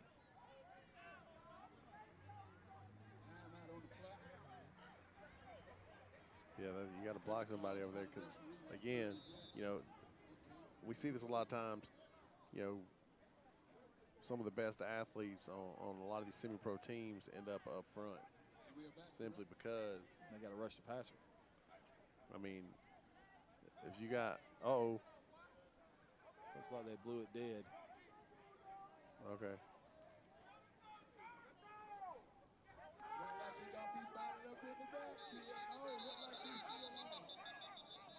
That would have been interesting if that ball would have come out. Yeah, because that would have been a touchdown. Yeah. Well, we think so. Number 8 still on the field. That's true. He would have run everybody down twice.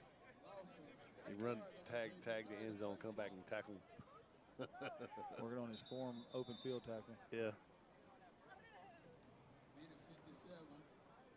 Play action right here for the Thrashers. Lots of time. Just dumps it off about 12 yards down the field. First down. Nice catch right there. I would do that a lot. Especially if I'm going to get that kind of protection. Yeah, I mean, maybe they're a pass pro team. 2-minute warning in Forest Park, Georgia, between the Spartans and the Falcons.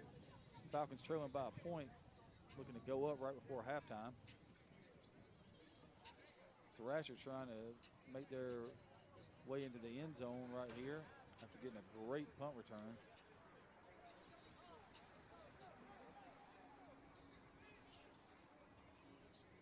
There's the all seam kinds route. of time again, and he stays up. He's going to be close.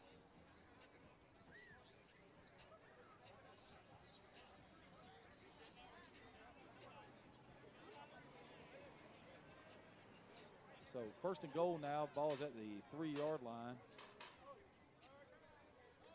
for the Thrashers. He almost looks like, the receiver almost looks like he knows. He knows some people there. Yeah. In the last 2 minutes of play, Falcons ran the ball, lost it down on that play. As the Falcons come set, ball snap, quarterback survey, throws it over Bill again. Score update right there. The Gators up 26-6 over the Elite. The Atlanta Outlaws up 6-3 over the Georgia Titans. The Spartans currently leading the Georgia Falcons 7-6. Atlanta up 26-2 over the Knoxville Outlaws. 26-2, huh? Yep. Home of the safety. You want safeties? We got safeties. So first and goal is going to end up being second and goal from about the 17-yard line after the Thrashers take a huge loss on first down. Certainly not what you were playing, but Falcons and Spartans sitting at fourth down right here. First and goal to go. So you throw the fade to number 8 again.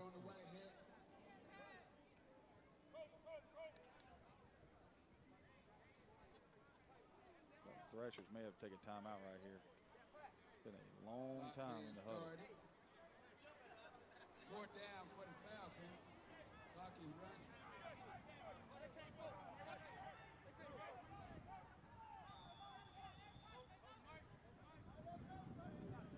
Thrashers getting ready to run second down play. Looks like they're going to get pressure outside from the Ducks.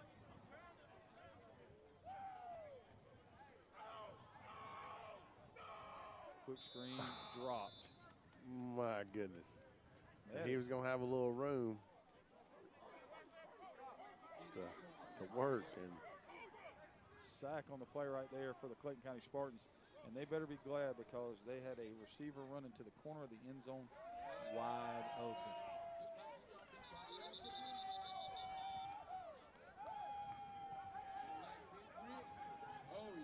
so right now, it looks like the Ducks might be able to bow their backs right here. Third down and goal from about the 17-yard line, maybe the 18. Middle of the field is wide open, Coach. That or just a slant from the outside guy and an out route from the slot. Touchdown. Middle of the field. Nice hit right there in the end zone. Ball is held onto for a touchdown for the Thrashers. Looked like he just kind of ran in like he was going to run a crossing route and then just broke it right up the middle of the field for the touchdown. That was a nasty hit in the end zone, too. Great job of holding on to the football right there. Yeah, he's still thinking about things. A little bit.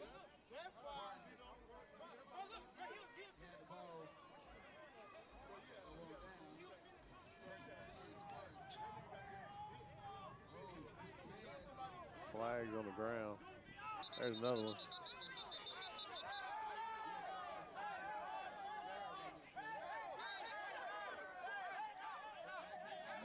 sideline for that.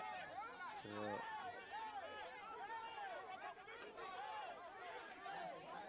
Thrashers going for their 2-point conversion right here. Flip it in the middle of the end zone. It's called easy little pop to the tight end right there, the H-back. Which everybody knows that guy's too small to cover me. It was a great design, great route. Just got inside. Play action draws the linebackers up. Just dump it over their head. Be interesting to see how they sort this out. Is there sorting involved here, there, Adam? What's going on, buddy? Well, I mean, I like to sort. All right, buddy. We're about 25 minutes away from our game of the week. The Atlanta Tigers up 34-2. I decided to say no. I don't want to watch that game anymore. And 7-6, 8-0 is much more focus point here. We got the Ducks and the Thrashers. That's our kind of our mostly game of the week here. Let me make sure we're. Oh no, I give that the full Monty. Did you ever watch the full Monty, gentlemen? No. No, really? No. I enjoy a good naked man any chance I get. Spoken to Adam Collins and Craig Chapman live here. Both of them are Pike County coaches. I'm not. You can go back and forth with me all you can, gentlemen. You saw you walk off the set right now, and that's okay. You'd be like, hey, that's it. I'm done. See ya. I don't know. See ya. Okay, I can't get the final word of see ya on that part. Yeah. But, yeah, we'll all get fired. Tagline. Yeah. But we have some games. We got some finals. If you look upon the scoreboard right here, the Thrashers are up 8-0 over the Ducks. We saw some earlier games here. The Gators took down the Elite. The Outlaws took out the Titans. The Falcons did not take down the Spartans. But right now it's in the second quarter. About to go to halftime. It is. It's about to go to halftime here, 7-6. We'll get an updated score across that. I'll let y'all call that when we're about, give or take, about 15 minutes away from our game of the week. I'm going to come back and interrupt y'all and talk about all the wonderful things we do here on Score 58 Network. Gentlemen, take it away. So Thrashers get the onside kick. Stealing a possession. And I'm going to guess that this is going down the field. Oh, you got to. I mean, you get the free spot right here. This doesn't change time. They're supposed to be playing defense, but you're playing offense. So take a shot. Yes. You're going to get singled up coverage over here. They got everybody else shaded to the other side of the field. Single high safety. And he's shaded to the trips, even though they're into the boundary. It's good formation. It's an interesting alignment by the receiver right here.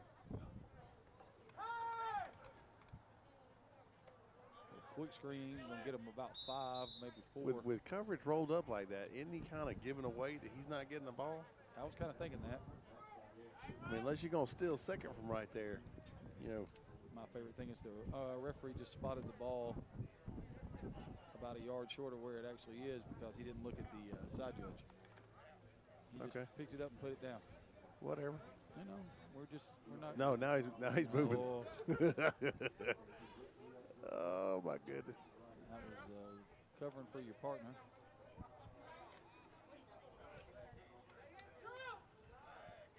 Thrashers got trips out to the wide side of the field this time. It's a give off the left. Ball's out. Ball's out. Nice carry right there by the left guard.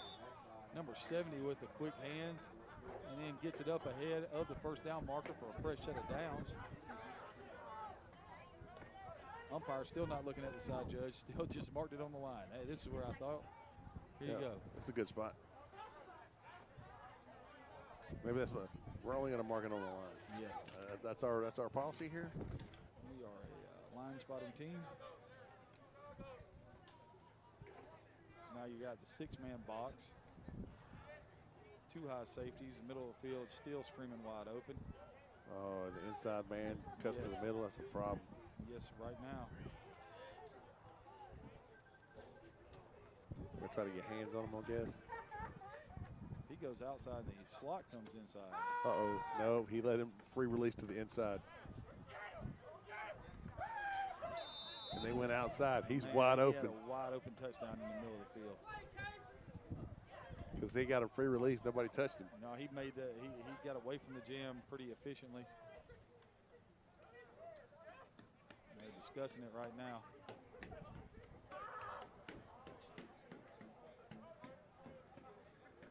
So, second down and 10. Ball is at what looks to be the 40-yard line, Coach. Indeed.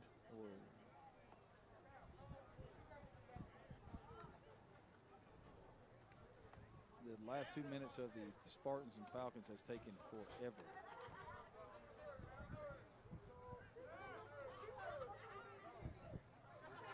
Now this screams one of two things right here. Go right over here. Either that or it's going to be something out breaking, like a stop right on the sideline. It was just, They were all over that. Yes, they were. But the receiver up top jogged off the line, so we knew we wasn't getting it.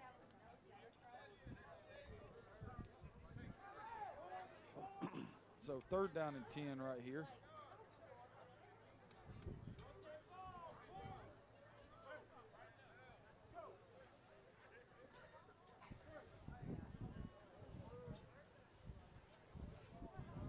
Thrashers have been putting up big points in their games, Coach. They've looked good so far. And I will go to my grave believing that if you can throw it efficiently, then you can score on anybody.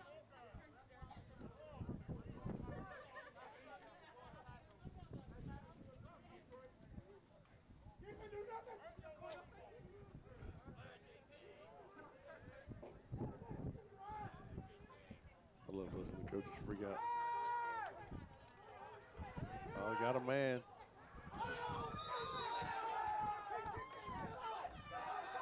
That was a great play. I think the ball was a little underthrown. So it'll be fourth down right here. He had a step, but you got to put it out in front of him. Yep.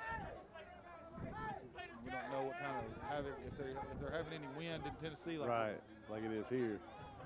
It is kicking up pretty hard. It's kicking up.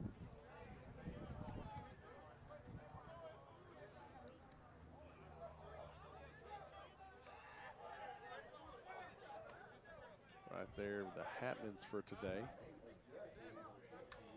The orange zone, baby. You are in it right now. The fourth and 10. Tries to go up underneath. It would have been enough for the first down. Just couldn't make the catch. And that Looks like people from the stands are throwing flags. Flag. You see that one that shot up? It's kind of funny. Like I said, that's the longest 2 minutes in sports right there.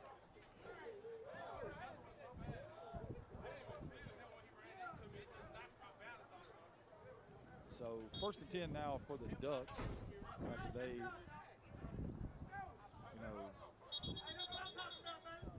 are able to get off the field after the onside kick. And they get a 12-minute in the huddle penalty. Well, I will tell you sometimes it's easier to play with 12. Although I can distinctly remember a game where we played 3 plays on defense with 12, and they got 2 first downs. So it was going good that night, huh? Well, you were there.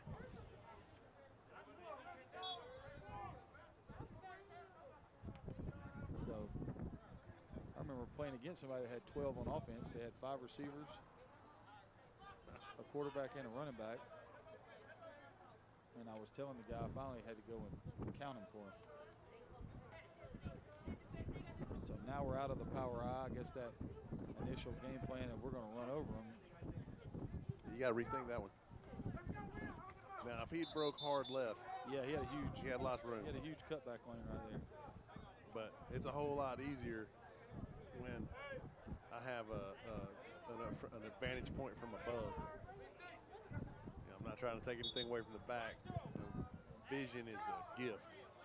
I agree with you on that part. Vision is a wonderful thing, but he was taken down by, if I'm not mistaken, Thanos. So I don't want to say that anything saying that it's a gift or not. Was it was it before or after he destroyed the stones? Okay, I'm not willing to talk to you about my stones right now. They're sore. Okay, so I'm just trying to deal with it. Brother, we're live on the air. And it's been a long day, and you're here at 7:30, and I've been going since about 2:45. Okay, so we've got a live Gamer of the Week, 8 o'clock. We'll go live across the board. Our focus will only truly be on the Cardinals versus the Chiefs. Yeah, the Cardinals versus the Chiefs, Long County Chiefs, man. My brain went fly right there, man. I was like, hey, I'm fly for a white guy, but I'm not ready for this. So, Craig, be quiet, brother. Awesome. I know, but you didn't hold it in right there. We do have some games going on right now, but we'll get all that squared away here.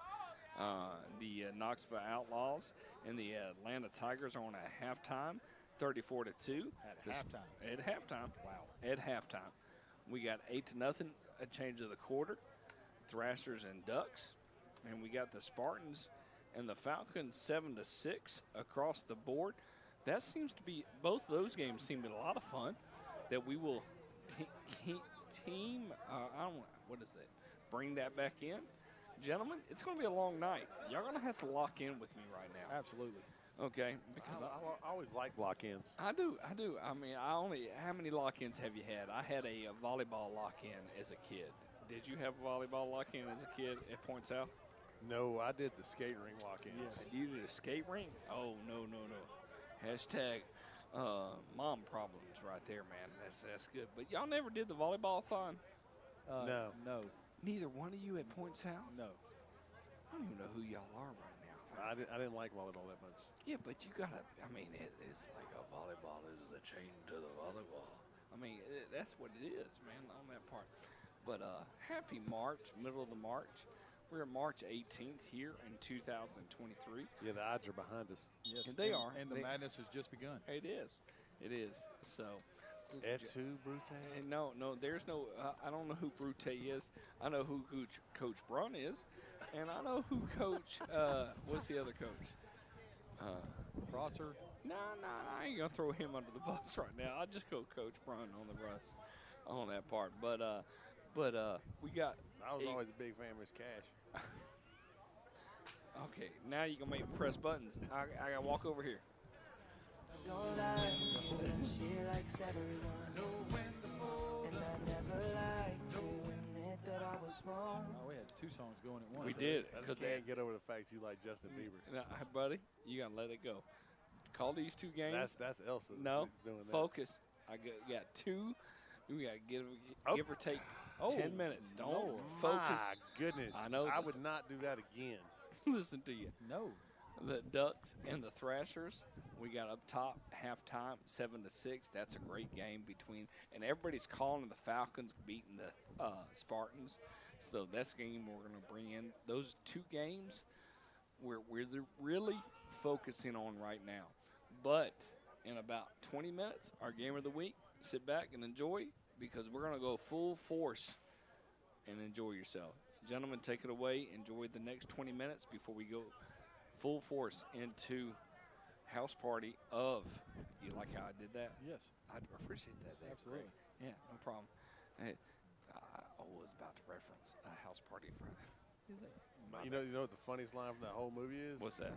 Out there playing that Public Enema. What was that cat's name? No, I understand that. But what was his name? You know what I'm talking about. You talking about Bernie? He's a comedian. It wasn't Bernie. Golly, what was that guy's name? You're going to have to get that on that part. He's the one that did Bebe's Kids. Oh, That was no, him. He passed away. I know he's not with us anymore. Yeah, no. But he was hilarious. That ain't going to work, buddy. No, I get that on that part. My best line of that part is, I did it. I cried 2 tears in a bucket. So when he hit him over the head with a record. So, gentlemen, take it away. I'll be quiet, and I'll go refill my glass and get ready for the final game of the night. Sounds good, man. So the Ducks right here, I found out that the Thrashers are not to be messed with. You cannot get outside of them, and if you're going to drop back and throw it, you better throw it because you're not scrambling. No, get the ball out of your hand. Don't worry, be happy. It's a lot hard easier to be happy when you get hit. Yeah, that quarterback for the Ducks is like, no more. Personal protector didn't really do a whole lot right there. No, he personally backed all the way up into the punter. He's lucky they're not having to do a ballectomy. I was about to say, where is he spotting this ball at? I think that's a pretty good spot. Yeah, but he walked up like 5 more yards, and I was like, there's no way that's where the ball went out of bounds at. So another short field right here for the Thrashers. And I know that they got away with it last time after the onside kick, but you don't want to give them a ball, Nah, giving people chances is never good. Like when you start at your own 28 or at the 28 going in, the plus 28, you'll have a chance to be very, very, very successful in offense.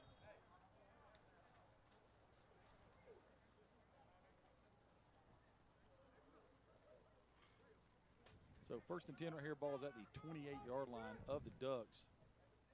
Thrashers looking to go up by 2 scores right here.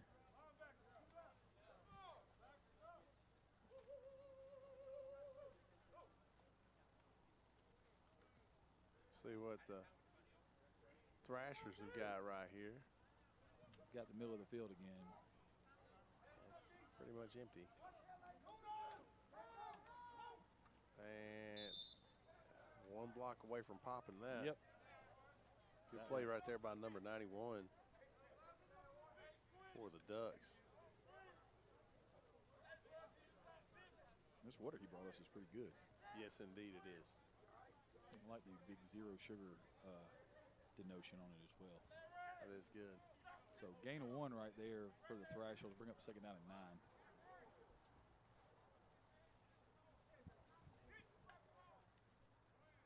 Be interesting to see if they run that same action right here, Coach, and then one of these guys from the slot being in the middle of the field.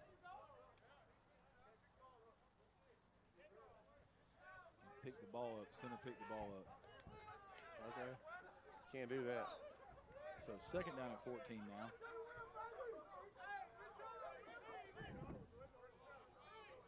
So again, the Thrashers kind of shooting themselves in the foot here with a short field. Let's see if they throw the screen again, Coach.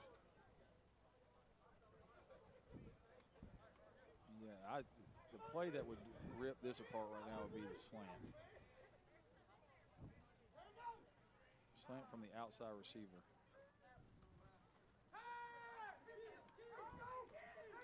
Good job scrambling out of trouble. Going to gain about, say, stepped out after a gain of right at 1. So 3rd down and 13.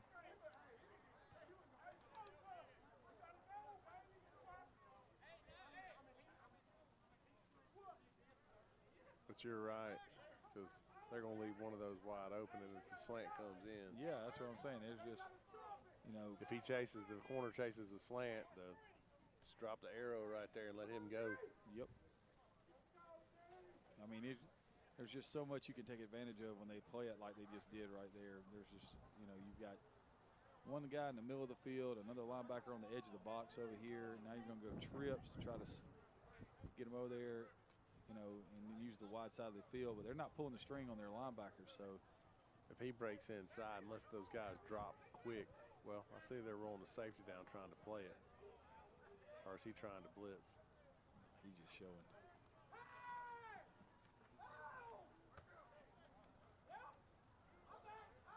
Uh-oh. I think he may have lost the 1st down when he turned around and ran back.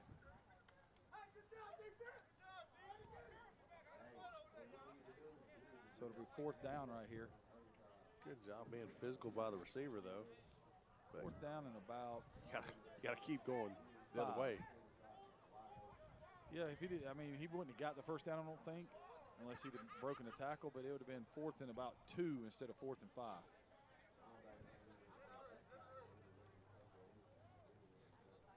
They've proven they've got the ability to protect and throw the ball pretty well, so those are big things. The quarterbacks had several drops today. Yeah, you got a zone coverage look right here. Just run the inside guy up right here.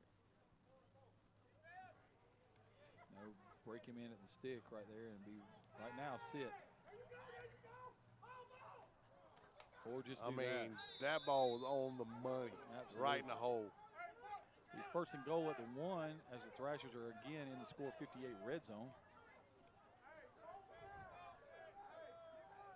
You gotta hope you can get in running the ball right here. This is a perfect place to run zone read.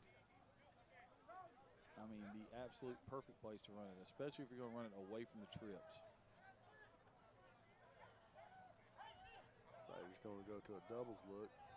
They got trips to the field, Coach. They got trips out to the right side? Yes, they are trips. I just can't see the third receiver. Nobody's covering them. They're all sides.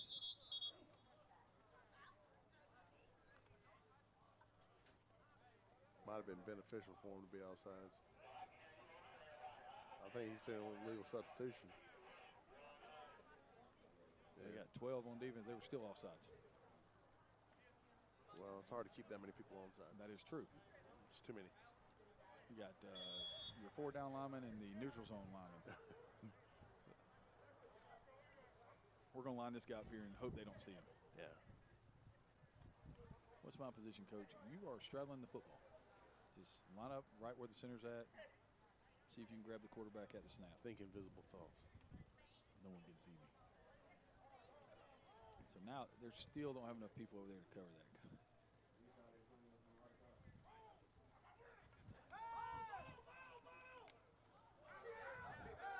Touchdown.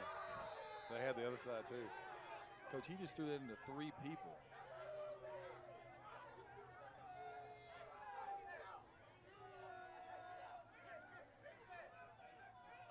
Nicely done. Oh, I think they're going to get them for excessive celebration. Nope, they're getting it on the bench. He kicked somebody on the no. On the Ducks. He told him to get gone. He said, get to stepping.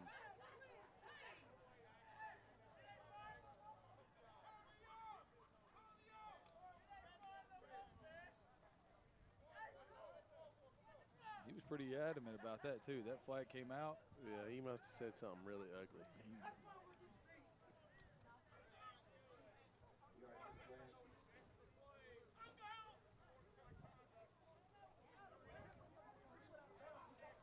Wow.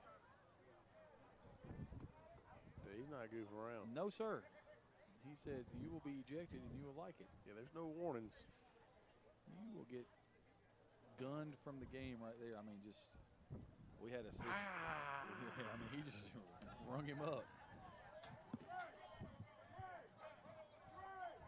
So now the try for 2 right here. Thrashers up 14-0. They take advantage of the short field they got after the shanked punt.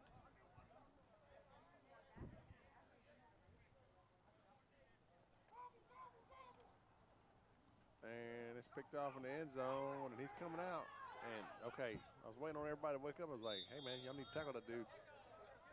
And I'm pretty sure that was supposed to be a screen because the receiver was blocking the guy in the end zone. Quarterback threw it to him. He never turned around. He had to actually put hands on the guy that was trying to intercept the ball. Offensive pass interference. It absolutely was. Interesting. So 14-0 now for the Thrashers after the failed 2-point conversion. And we'll get the kickoff again, and we'll see if they onside kick again. I'm still interested in who got thrown out. And why. Hey, if anybody knows, send us an email.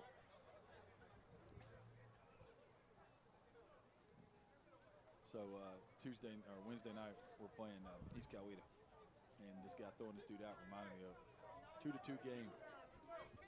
bottom of the 8th, the last inning we can play. Got nobody on, 2 outs, 3-2 count. The guy throws a pitch. It's a ball. Catcher goes down and try to block it, and he gets hit where you don't want to get hit. So while there is a stoppage in play to take care of this young man, my guys started yelling something, and it wasn't something they should be yelling. So I called him down. It's like, nope, I'm not going to do that. Umpire looks at me and goes, thank you, Coach. And I said, no problem. I walked back to the third base box. All of our guys are in the dugout. There's a kid sitting with his foot about 3 inches out of the dugout. And he rips his mask off and starts yelling at me. That is a written warning. If I see another kid out of the dugout, I'm kicking him out of the game. I was like, don't we have something better to do at 2-2 in the bottom of the 8th? I was like, talking about knowing every rule and exerting it to the max. Yeah, that dude didn't want to return that ball at all. Yeah, I don't blame him. The Thrashers kind of flying around hitting people. Yes. He caught the football and he was, he Nope. says, no, not today.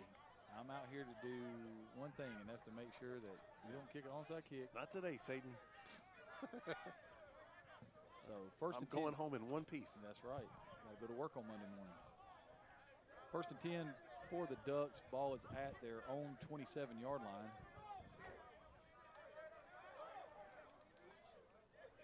And so we've seen the Ducks in a power ride look, coaching in a spread look, and nothing to this point in the game has come close to being successful. So where do you go from now? At this point? Well, the problem is you know, unless you've had time to put in your second offense. Yes, there it is. Unless you've had time to do that, I mean, what you need right now is deception, because they're moving so fast. You need misdirection and deception. And if you're unable to muster that, which, in my opinion, really the only thing out of the eye that does that is the option. Or the counter. Yeah, I mean, given. But, you know, you're kind of out of gas. And at the coaching clinic we went to a couple weeks ago, found a way to run the buck sweep out of the eye. Nice. It was really interesting. And it gives a little different look. I was very intrigued. It's always cool to see the different ways people do things. All right, so you've got 4 solid over here. They made a play action fake to nobody. And my word,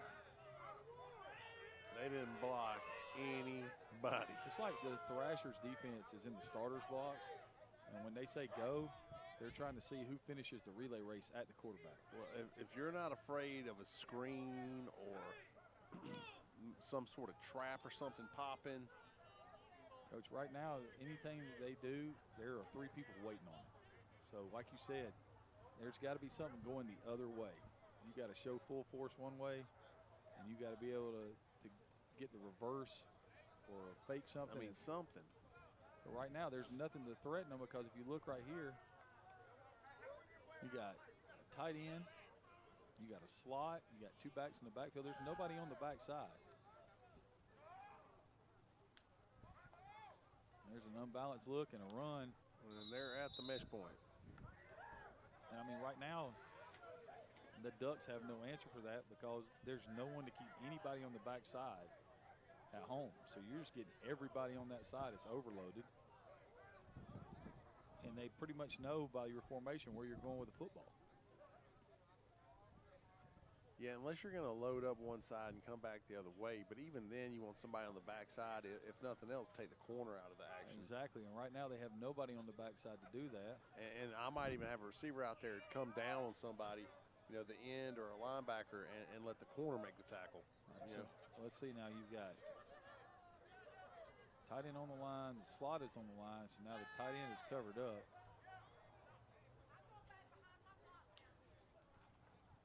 Now he looked to the left where he had nobody at. Yeah, I was.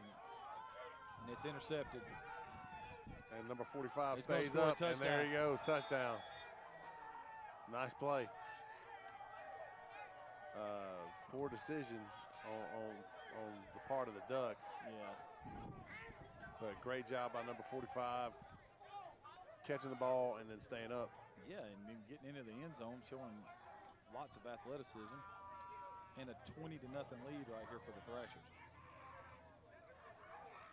And what started out as a really close game has quickly turned in the last 5 minutes. This is starting to show shades of a potential blowout.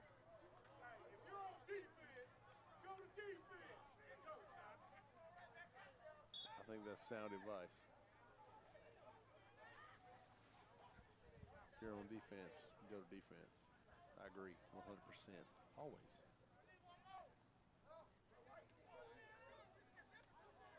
Looking to get 2 more. Already up 20-0. Now they've gone empty, and they've got 1 covering 2 out there. Quarterback draw screams 2 points right here. Jet. Throw it to him. Great. Really nice design right there. That is a nice design. 22-0 now for the Thrashers. And, you know, it is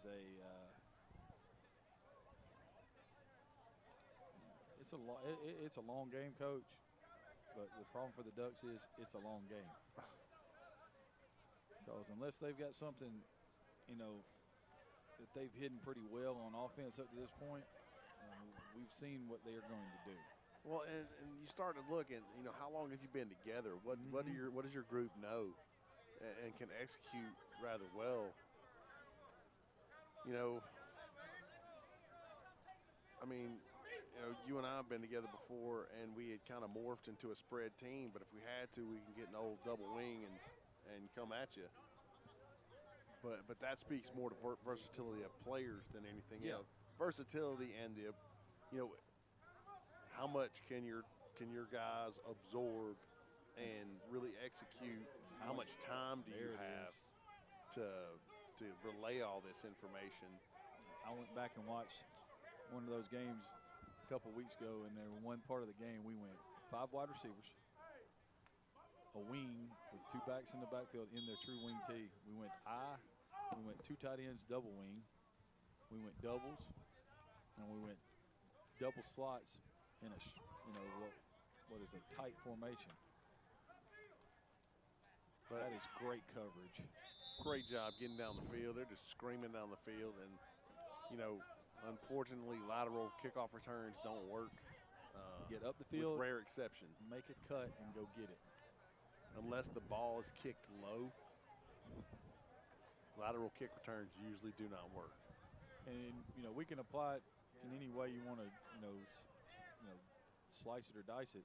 But even if they kick it low, the best thing to do is attack it, because if you kick it low, first of all, you know, they don't have time to get way down the field. And second of all, your blocks get set up, and then you make one cut and you've run by that initial wave, that first wave, and you may be running to the end zone.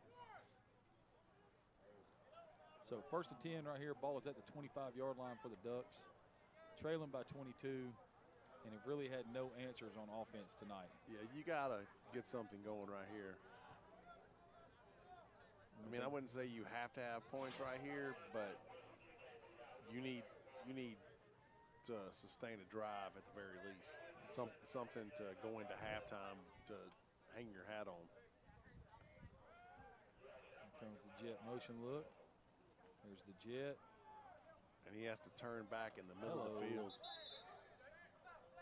Gained about 2 right there, so bring up 2nd down and 8. That's interesting, though, Coach. It looked like they brought the guy in motion to the tight end side where there was a tight end, a slot, and then a split end, so the tight end is ineligible. So, you know, the best thing about that would, I don't know if they've got it in their playbook, but you want to run that and then let the quarterback keep it and run up inside, because everybody's running to the outside. Well, that would have been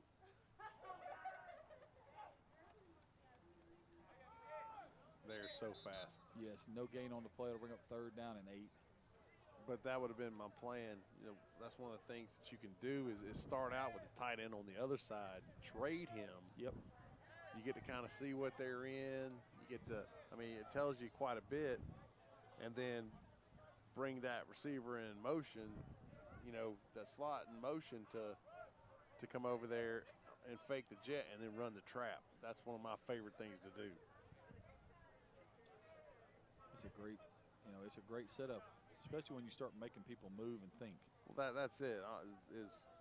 Is you know, we spend a lot of time with the young pups teaching them how to move and where to go and how to. We play with a bunch of different formations and, you know, just trying to gain an advantage before we snap the ball. Right in the middle of the field. Ouch.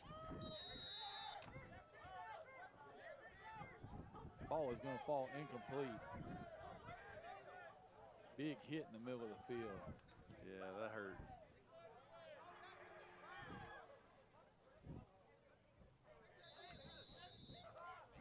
They call that an interception?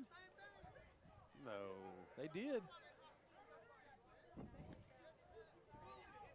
They said he caught it, Coach. I just saw that.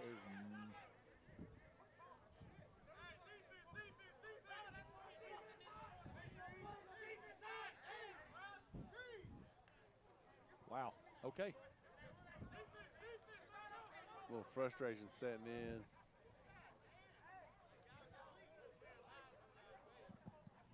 It's going to be Thrashers with the ball again.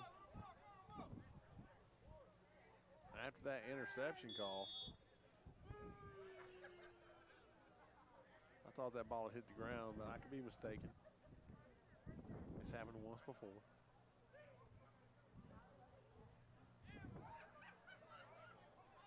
Thrashers taking a ton of time in the huddle before they walk out. I'm assuming they're going to take a shot here.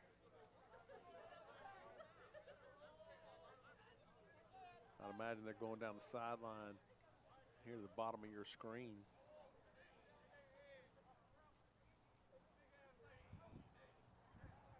There's our snap. He looks left, comes back right, comes back left, fires, and has a receiver. That ball is caught.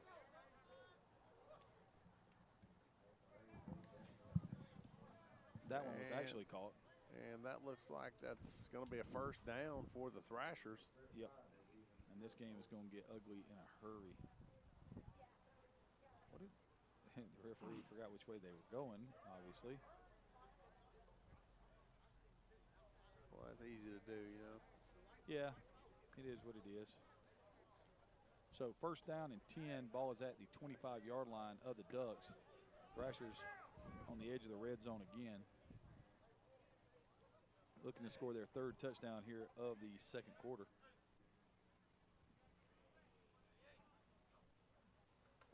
Good protection. Right down the seam. And touchdown. I mean, they were running right together, and he was still wide open. I mean, it's gotten to the point now where they got middle conscious because the first touchdown was right down the middle. Then they attacked the middle of the field. And now they had 2 safeties on the field that time, Coach, and they ran a guy down the inside slot, and he stayed on top of him.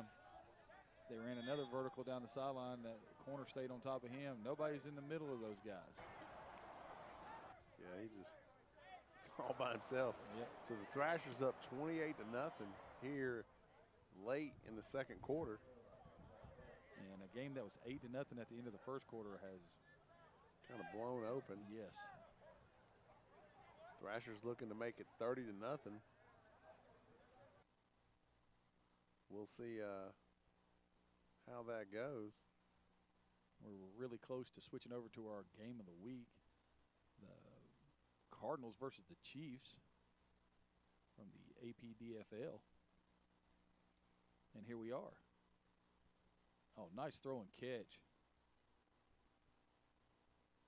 That's some speed out there. And that was number 4 right there on the catch. That's Kenyon Randolph. 6'3", 185 pounds out of Delta State and Fairmont State. Obviously, it was a double stick situation because that was a long reception. Should not be a first down, Coach. Indeed. Chiefs in the gun, trips to the field. Got him to jump off sides right there. Gonna steal 5 free ones. And a first down. And this game right here looks like it might be a little bit different.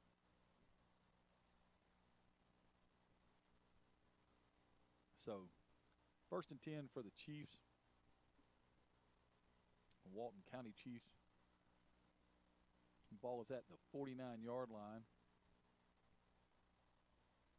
And this is our Score 58 game of the week. Snap. Good pocket right there, Wow. and just A rocket. fires across the middle. All the way down to about the 24-yard line, 23-yard line. That's number 4 again, Kenyon Randolph. It seems to me that number 4 may be the preferred person to throw the football to. Jace Fielder kind of delivering the ball right there, number 12. And on the money, delivering the ball. Middle of the field may come into play with all that sand. Yeah, that always scares me. Look, Walton County, very, very, looking very organized here. Lots of pressure right there. And helmets and hand warmers and everything else are vanishing on that play, Coach. Looks like 45, 21, and 33 there. 21, Jacob Nebraska. 33, Tremaine Hopkins. And 45, Stephen Wright, all there, splitting that sack up 3 ways. So they all get a third of a sack. Third of a sack. That'll bring up 2nd down, and from the looks of it, about 14 yards. So the quarterback has to leave the field. Yeah, here comes the other quarterback in. Helmet came off. Got to leave the If there's field. no penalty, you got to leave.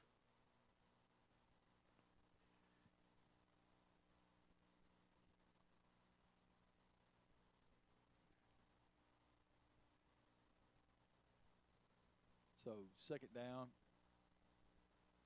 inside give. He's going to get about 5 or 6 right there. It's going to bring it into 3rd down and right at 7. Walton executing pretty well other than giving up the sack. The Cardinals out of Bayou Lacombe. You say that so well. I do what I can.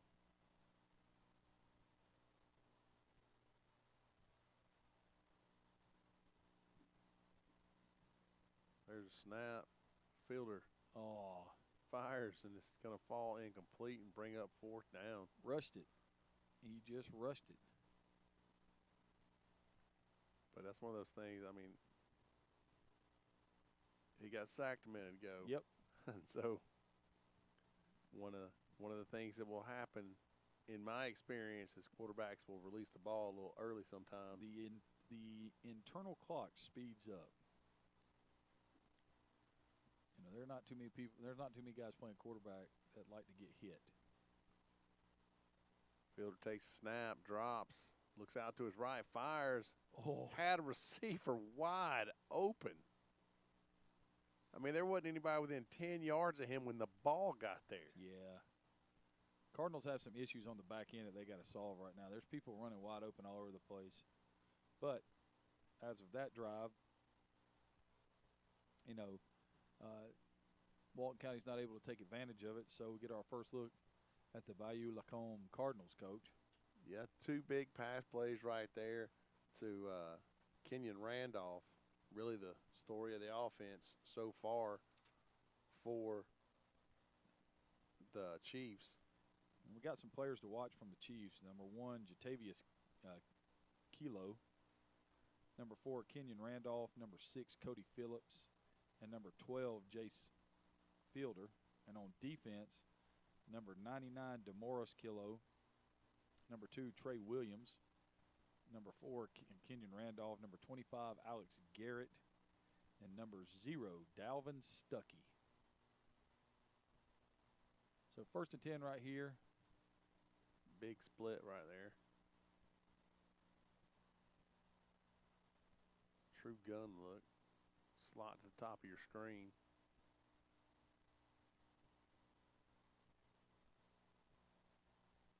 Throw the slant on time. If I'm not mistaken, that was Everson that fired that ball to Xavier Chapman. We are not of relation. Okay. But it was a heck of a play. Love the helmets. It was indeed Everson firing that football. Chapman with the 9-yard pickup on the completion on the slant. Bring up 2nd down and 1. Same look, slot, true gun. And you see a difference right now tonight, Coach, in this game at the pace that both teams are playing. Drops, gets Same pressure, play. escapes, steps up in the pocket, fires down the right side. That's caught. Great job by the receiver playing the ball right there. Ball caught by number 12, Austin Jackson, the 4th. Coverage on the play by number 15, Capri Jones. And just like that, the Cardinals down the field in a hurry. Sitting at the 20-yard line, making their entrance into the Score 58 red zone tonight. Yeah, so far this has been really well played. You know, the only thing with the reason why the Chiefs stalled out is simply because the sack. You know, the sack, that's, you know, it's a drive killer. This got a chance to be fun. It's like we may be in for hopefully a track meet, Coach.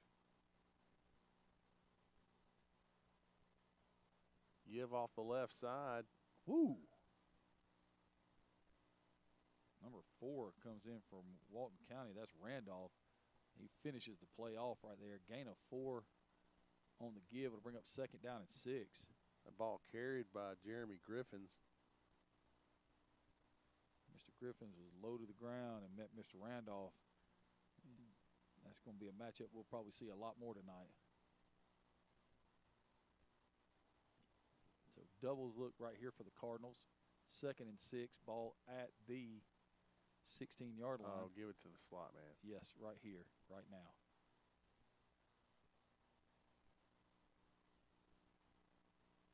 Don't bubble, don't do anything. Just stand up and throw it to him. And, oh, man. Huge play right there for the Chiefs. That's number 2, Trayon Williams. Yeah, that hurt, though. He immediately tapped out. That's one of those deals, you know, you always think it's the guy that gets hit that gets hurt. It's the landing, man. But if you land on your head, it is uncomfortable. Loss of 10 on the play. Doesn't bring up 3rd down and 16 right here, Coach. Of course, before science, they would tell us things like, you just got your bell rung. You're all right. That's pre-science football coaching. That was back when we played. Yes. Your head hits the ground and you forget everything about what you're doing. You're like, where am I? What's my name? Stack formation, trips into the boundary right here. Whole lot to work with on the field. Pressure really coming off the edges. Able to evade it, Everson. That's a great job of coming back to the football and right there. That's the 2nd time he's done that this evening. That ball caught by number 12, Austin Jackson, the 4th. Austin Jackson, the 4th, gains 9, and it'll bring it at 4th and 7 right here. But just an outstanding job of coming back to the ball. But we're about to possibly witness a sack ruining another drive. Yeah, and that's the thing. I mean, you know, talk to you know, defenses nowadays in football are at a distinct disadvantage because all of the rules favor the offense. That's why guys that can get to the quarterback should make a lot of money, and they become a big deal in your game. So empty look right here, and there it is again. Everson just running for his life, able to evade that. Not going to get away. That was a great job right there by number 20, Tyrone Gale. And number 2. And Gale kept the force and allowed, like, the initial pressure came from Williams, Coach. But when he got away, Gale kept the outside leverage and let Williams get back into the play. So right now, Williams, number 2, Williams, has got a sack and a half. I mean, there's only been one series. That's usually not a good sign. That just means that, we got 59 yards for one team in 6 plays. And 39 yards for a team in 7 plays. One team's got 2 first downs, the other one's got 1. And the pace of this game is something that I can really get with. So trips to the field again for Walton County right here. And there it is again. I mean, great heads-up play. That was outstanding. And that's a face mask, so that's going to tack on 15. Great job. Number 24 right there, Owen Chambers. He couldn't stay on the block, but he had the presence of mind to present himself right there so that fielder could get him the football, and he turned what was going to be an 8 or 9 yard loss into about a 7-yard gain, and then put the face mask on top of that, and a play that looked like disaster turns into a huge gain and a first down. Well, fielder rolled into the – absolutely did. He rolled into the block, and I'd have been so mad. Where are you going? That's all about But, feel. then he redeemed himself with some Favre-esque. Yes. You know. That's a great description. It was very Favre-esque. You're like, oh, he's fixing to get hit in the mouth. Got the ball out. It was a great job of being ready for it. So 1st and 10. It's a little team chemistry is what that is. Yep, being together and knowing what's going on. Awareness. Fielder gives off the right side, trying to get the edge and going to be unable to. Great open field tackle right there. Ball carried by number 2. No, 24. That's what I said, 24. I'll listen. Owen Chambers. And then brought down by number 21, Jacob Nebraska. Hit him behind the line of scrimmage, or it was at the line of scrimmage? I think they're going to give him 1, so it'll bring up 2nd down and 9. So it's simply a tackle for Mr. Nebraska, but he's got a tackle and a 1/3 of a sack. That's right. 4-2-5 look right here, and here comes what looks like to be cross dog fire. Way off the slot. They bailed. Great job of getting the football out right there. And good job by getting Fumble. down to. And it's picked up. Rumbling down the sideline. That's big number 45. He step out of bounds? I believe so. Oh, they marked Stephen Wright. They marked him down. See who calls that fumble, Coach Chapman? All right, they're going to call it a no fumble right there, Coach. What? They're saying he was down. I think the pass was complete to Randolph again, and it was a great job by Fielder to get him the ball, but somebody came in from the inside when he was fighting for extra yards and knocked the football out, and it looked like it was clear that the ball was knocked out. Well, the official's trying to sort it out right now, huddled up.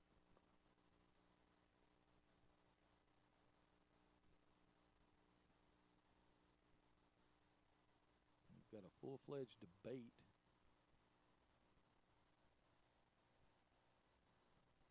So they are going to give the ball to the Cardinals, and as it should have been. I mean, that was a great job. Picked up by number 45 right there, Stephen Wright, who also had a 1/3 of a sack, didn't he? He did.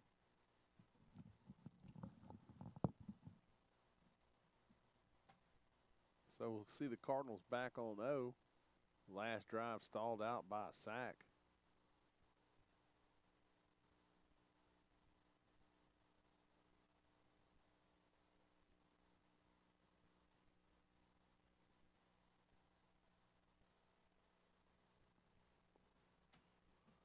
All right, so, well,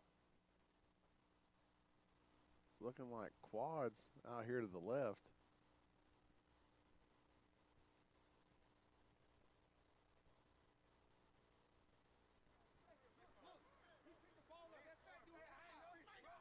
And they're going to have to burn a timeout trying to get things straightened out. So the Cardinals take their first time out of the first half. Right now, 0-0.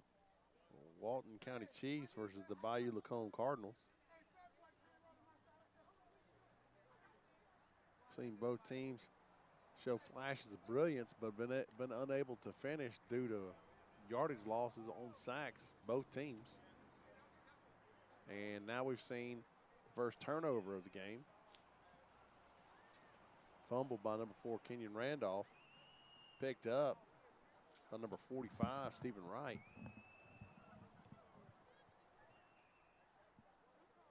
And now they're going to come back. I don't know. Hopefully they've got things ironed out. Did I hear you say they lined up in quads, Coach? They did. They called timeout? They did.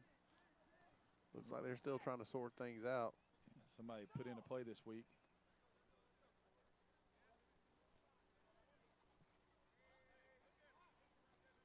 And there it is. I'm guessing screen to the left. They only got 3 guys out here to cover 4. So we'll see. It's empty. Hello. Oh, my word. Gee. I mean. He should go back and fight the quarterback. Or number 2. Oh, yeah. He did run right past number 2. Huge, huge hit right there by number 25, Alexander Garrett, just laying the law. He walked back there and he said, I am the law. Man. I mean, he separated that cat from his soul. That'll get you out of that formation real quick. Yeah, number 84 is going to go talk to some people. Because he got straight up rocked. Yeah, he ran through him, Coach. I mean, that's a SPBU super pass breakup. Because, golly, that make you rethink playing football right there. Now you're like, well, I mean, I kind of liked it, but you know. Yeah, until this one play one night, just decided that it was not for me. Yeah, I'm gonna go get my car. Watch from my couch. Yeah, I'll see y'all later on. Get on Score Sports 58. Yeah, all the old dudes that don't want to play no more. That's where they go or can't play no more. Now they don't have enough people in the field because they took a receiver out. Is that him again? No, it's number 24 this time. Okay, I was about to say somebody needs to get him off the field. Still covering it. Here we go. Get somebody out here. Everson drops, rolls to his right under pressure, steps up, fires. Oh. And the ball comes up short. Pass intended for number 24, Jermaine Mitchell. Pass was defended by number 5, Stephen Myrick. But, you know, it's one of those deals where he just kind of one-hopped it to him. If Mitchell had attacked the ball, it would have been. Yeah, he would have had a shot. I think Myrick was running as fast as he could to try to mirror the quarterback. If he's probably not running and he's just playing in his drop zone, he probably picks that off. So 3rd down right here, and this has been an exciting first quarter for there to be no points, Coach. We've seen just about everything. See, the amount of space they're giving the slot is just blowing my mind. I would stay in doubles just because of the amount of space they're getting.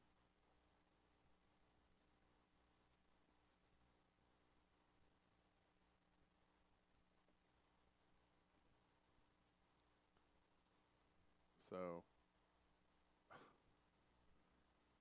you know, like you said, it's been an exciting game. You know, both teams kind of having success and then stalling out. But on this particular drive, we've seen the Walton County Chiefs defense kind of assert itself. And, you know, a defense led by Alexander Garrett, who tried to tear somebody's head off just a second ago. Yeah, it was a nasty hit, Coach. I mean, it's one of those deals, like that's one of those deals where we're going to watch the replay. Yeah, and we did. And so,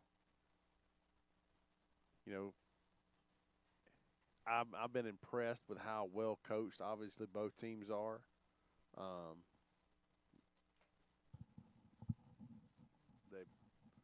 They both had good schemes and just sheer athleticism has been pressuring off the edges. Yeah, I mean, and you can see the the organization of both teams, even though they had to call the timeout on the quads. Yeah, that's one of those things where sometimes, if you're doing something new or something different, or you have to sub somebody in, to a system that's, kind of set, it's hard.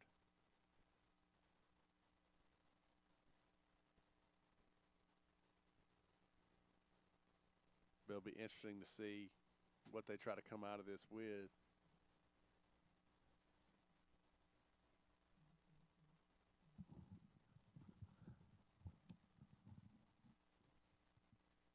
But so far, been a really good game. Been fun to watch.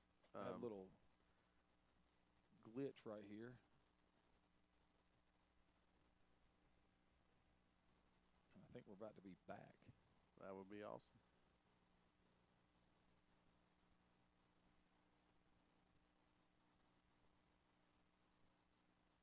All right, so right now it looks really evenly matched. Yeah, I mean, we saw some early chinks in the armor with the Cardinals back end, but when you've got that much pressure coming off the edges up front, I mean, there's really only so much you can do. And I think one of the things that's an advantage Cardinals as opposed to the Chiefs is the fact that Everson appears so mobile, whereas Fielder does not.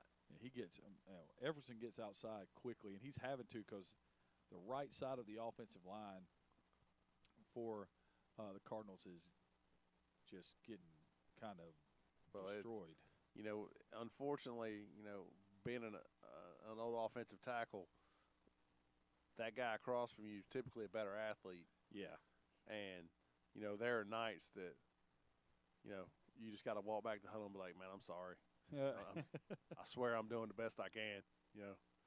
I'm not doing this on purpose. That guy would just stand still and leave me alone. I reach for him and he's all over me. He's pulling a Steven Seagal when I reach. When he's slapped me 30 different times and he's passed me. He's got some Aikido stuff happening.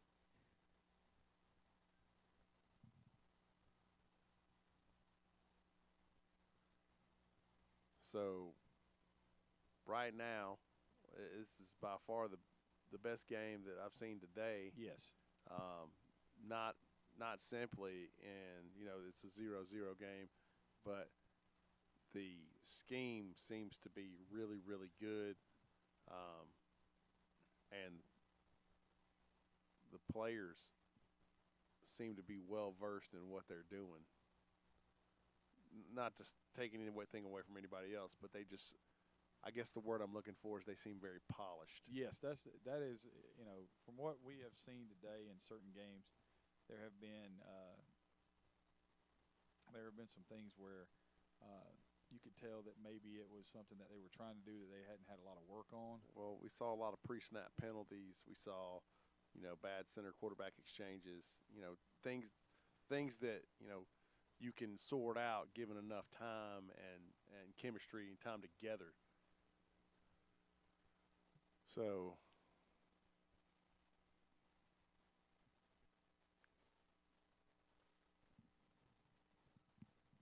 no, but it's been a fun day today.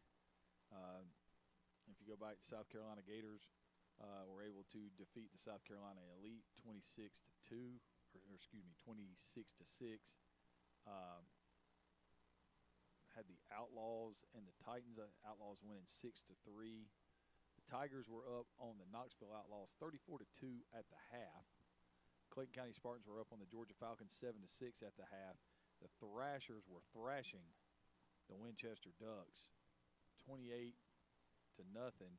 when we switched over to this game. And as you can see, there's just over a minute left to go in the first quarter. With the Cardinals and the Chiefs score tied 0-0. And we're figuring out some things here in the studio, and we'll get it back to live action just as soon as we can.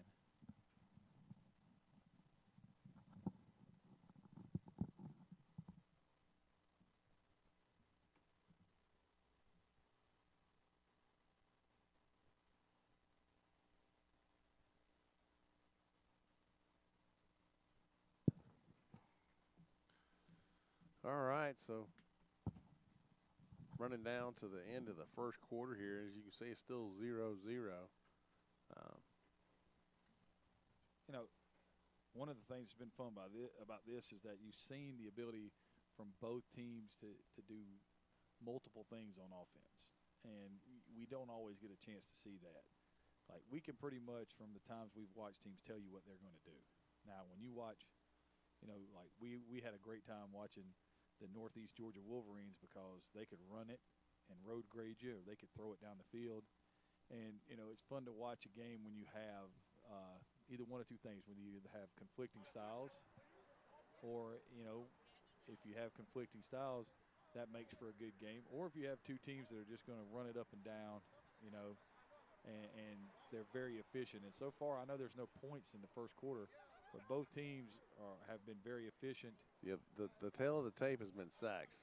Yeah, and the turnover. Right. Because, you know, right now it's not like there's been a dominant defense on the field, but they have made dominant plays when necessary. I do apologize for all the technical issues. That's what happens when my head hits the counter. We have to deal with things like this, man. I apologize, gentlemen. We know you'll get it fixed, big guy. I know, but I was like, you're like, hey. I'm like, hey. We're starting the second quarter here. And hold on 1 second. Okay. All right. I'll be back with y'all in just a minute. So we'll sit here holding on. Yeah. So one thing I noticed while looking at this, didn't look like they were, at this game, they're not experiencing the same weather we are. No. Because I can tell It you. looked very calm. Yeah, and it didn't. I didn't see a bunch of, you know, smoke coming out of people's faces because a lot of long underwear. Yeah, because I can tell you right now, you walk outside the door at this place, sun's going down. It ain't gonna be friendly. No, it's gonna have a bite to it. I saw what the temperature tomorrow is supposed to not even reach any of the mid 40s. I was like, come on, man. We were in 80 degrees. It was 80 degrees in January. We were having freaking tornadoes, and now it's snowing. Well, that's our motto here. What did you say? It was snowing? Not yet. Okay, my bad. I was watching a good episode of some snow on that part, gentlemen. That was called sleep. No. Hey, man, don't be. Hey, buddy, relax. Okay, yeah, both hey, y'all. Man, I ain't got to see you all week. I know y'all throwing shade all across the board here, man. On this part, this is 0-0 ball game. This is a great game. It is. And it's 1 versus 2. Realistically, it's the top games. It shows. It is. Yeah, I mean, it is. The Thrashers and the Ducks looked like they called it at halftime, 36-0, and they said, "Tap out, we're done." No mas. Listen to you, no mas, on that part. So that's no problem. We'll respond and react here, and I love that y'all both didn't tell me y'all looking at one screen, but the other screen's not up and running here. It is not. I know, and I appreciate that, but y'all got to tell me that. Well, I mean, we knew you were working. We just I know. I appreciate that on that part where I'm like, oh, y'all didn't tell me. Here we go. Brother, I love y'all, brother. And there's a flag that flew straight up. And wow, that should have been picked.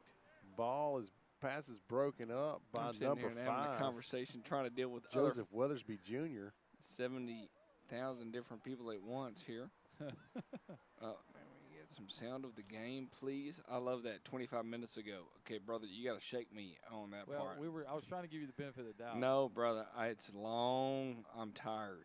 We've been going since about 2 o'clock, man. I'm tired. So to be at 8 o'clock at night, I apologize. I'm trying to build up a stamina. Is that pop? No. No, it's definitely not. No, I know. Ineligible.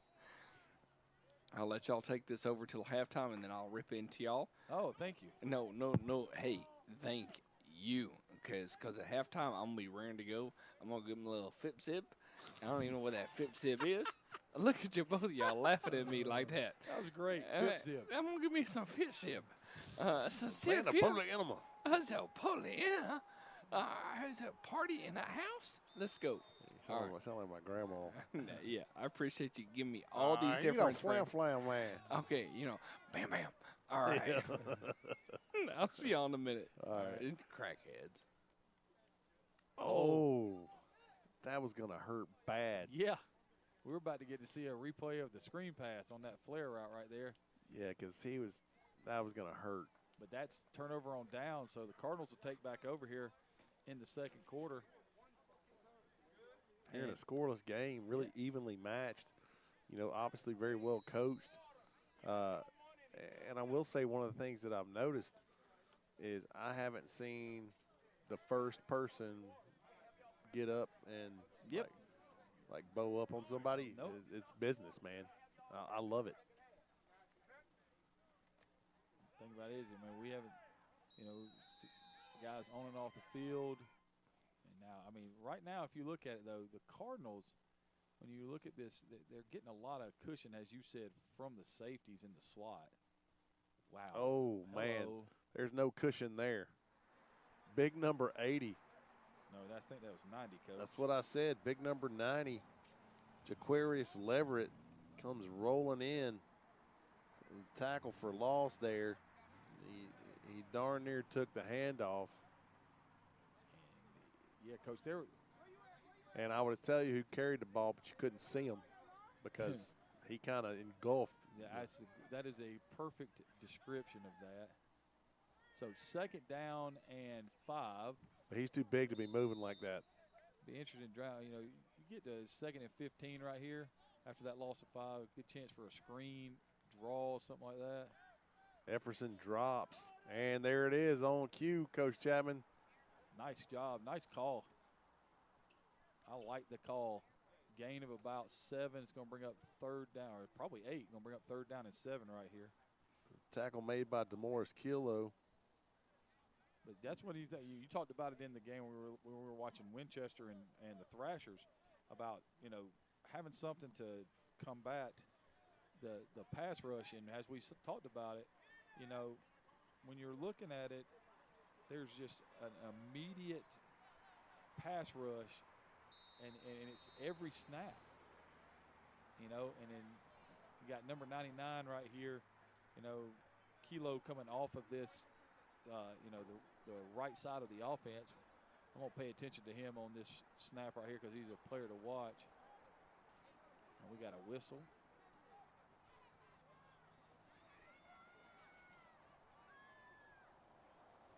Delay right here, Coach. I'm going to get a false start. Or no, we are delay. Yeah, they seem to be baffled by the call. So that'll bring it back to 3rd and about 12 right here.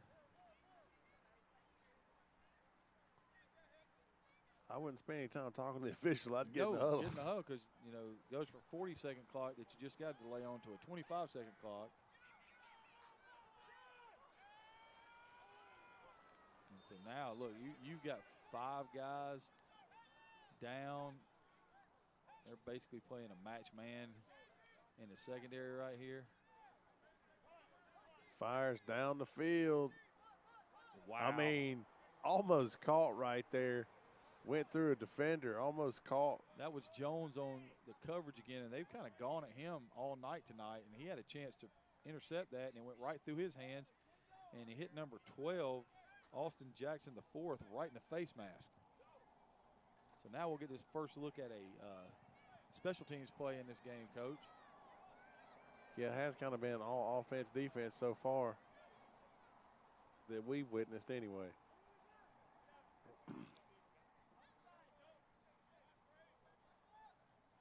But, it's interesting if you're going to play at this sort of level with this sort of polish, you've got to be all about business. Yep. So there's you don't have time to put effort into anything else. So we're lined up here for the punt. Oh, no. Hello. And punter wisely just dives on it. Gets helped up right there. That was number 54, Jalen Winchester. Who just saved a touchdown. And special teams rears its ugly head again, Coach. Well, that's the thing. I bet you they spend a lot of time on offense. And Walton County's got a chance with a short field right here to be the first team to break into the scoring column. If you're Walton County right here, like in my head, I have to score. I got to get points out of this. This is they handed you a present. You have got to score. You know, it's one of those things that,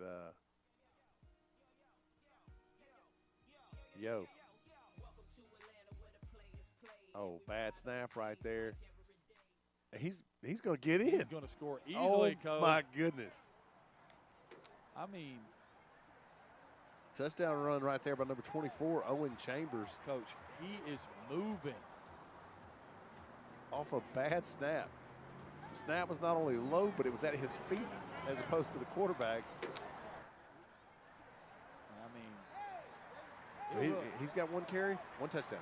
It was like it was designed. We're going to snap this bad, and it's going to give you delay for just a second and then take off. And everybody's going to run the other way. I mean, that was just like he picked it up, and you're thinking, okay, this is a train wreck, and it turns into a touchdown. And so, you know, I just went from screaming ball to no. Yes, that's exactly what. So the APDFL does play college rules, so blocked.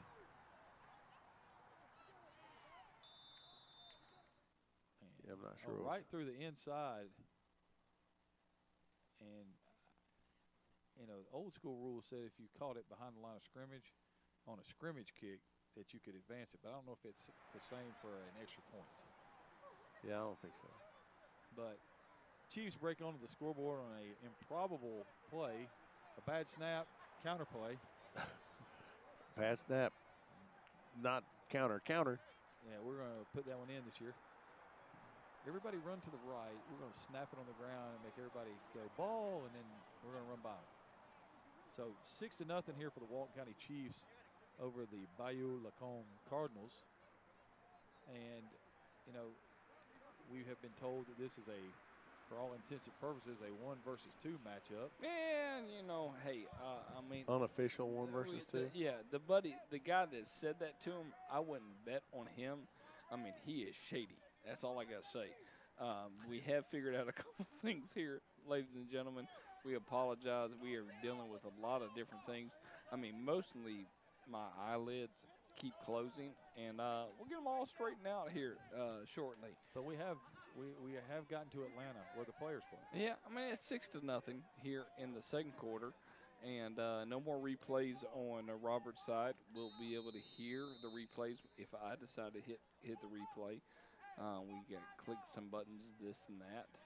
But overall wise, we'll give a recap of the whole night and what took place. And hello. Oh, goodness gracious. There's some people getting dropped off in this game. And tell you one thing, the Cardinals in red, the Chiefs in white. I'm Bo McMichael with Adam Collins and Craig Chapman here live on the Score 58 Network. Glad to have you with us here on the APDFL Game of the Week. Good times across the board. I mean, this has been a really crisp and well-played game. For second quarter, everybody, I mean, buddy, we had a couple of games like they said no mas, and they tapped out. What happened in the Clayton County Spartans? Brother, we're not going to have to talk about it. Okay. I figured that was where we were going. I appreciate you saying that. I'm like, I don't have enough information, but it was no mas. I figured when I saw the meeting at the middle of the field. Yeah, and they were like, hey, hard times, let's go. We're giving a no mas on this part. So, gentlemen, I'm going to let y'all take it away here. Heading home, ETA, midnight, Maya Barrett, Georgia Thrashers, and the Winchester Ducks. So she headed up to Winchester to film 2 quarters of a game at this point. Frustrating. Wow. Gain of 4 on the play right there. Bring up second down to 6. That's Efferson to Jackson.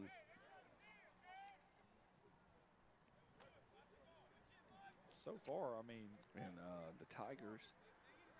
And who the Tigers place? they beat the Outlaws. The Outlaws. I mean, Yeah, it mercifully. They should have outlawed that game. Boom, boom, boom. I'll be here all night. Picked. No, not picked. I had a nose hair one time that needed to be picked that bad. I tell you one thing, halftime, gentlemen, since nothing else is going on, we're gonna get fired. Let's don't. Yeah. No, we're I just signed my contract. Let's don't get fired. buddy, we're gonna break it loose. I love the push-ups, knowing that he could have took the pick. And That did was that. Keeson Cannon out of UCLA. And y'all got both rosters. I love y'all. I'm like giving hugs away from y'all right now. It's good. Yeah, I saw that happen one night in an ACC game. The linebacker from Miami dropped the pick and did push-ups on the field, and they threw a flag on him and gave him 15 yards for unsportsmanlike conduct. That seems excessive. Yes. I mean, certainly the officials have been around the game long enough to understand what was happening. Oh, nice job of rolling. Oh, he almost caught that twice. Yes. He almost caught that twice. That was, again, Austin Jackson, the fourth. He's been targeted a number of times. Yeah, and did you see the play down here? Coach, they ran the back out of the backfield, and the defensive end peeled and covers him. And I'm sure they were expecting that to be, we're going to run this guy on a flare route. We're going to get a pass rush. We're going to run this post. We'll get 2-on-1 on the post, and we'll have nobody covering the back. Nice job by the Chiefs to unfold their defense.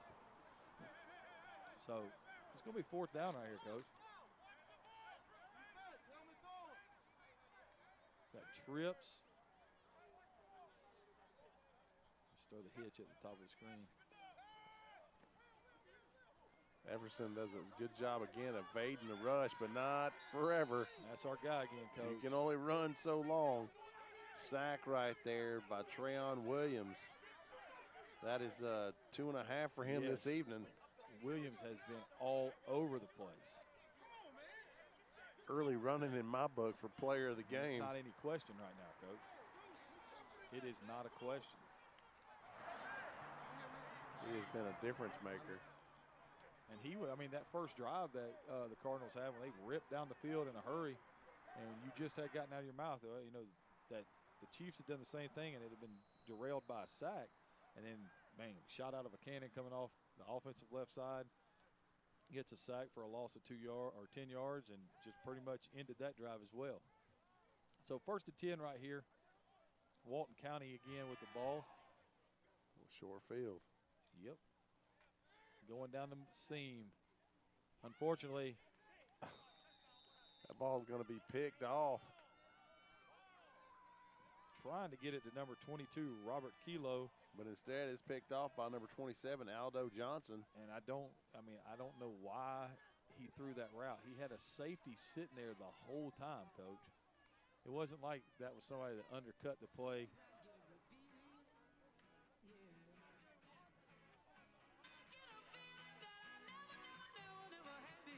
So, you get a turnover on downs and you give it right back to the Cardinals with the Chiefs up 6-0.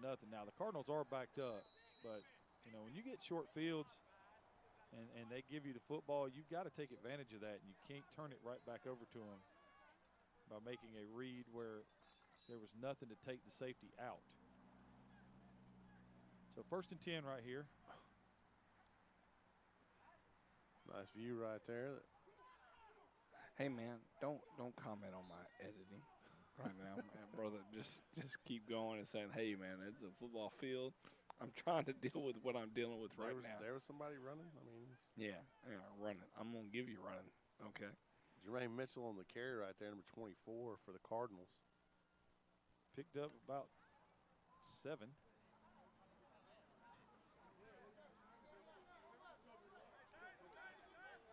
Hey, gentlemen, are we still in the first quarter? We are in the second quarter. Okay, I'm just making sure. Okay, so I see first quarter on the on my clock, so I'm just asking. Funky stack down here. Yeah, this is the last time they did this, they went back up to the top side. You got the guy on the sideline again. That was where they came back the last time because they wanted to throw left. That's Jackson again on the reception, number 12, Jackson. Going after, Jones again. So that's another first down. So they are going right at number 15, Capri Jones, to the point where they're switching. Are they taking him out of the game?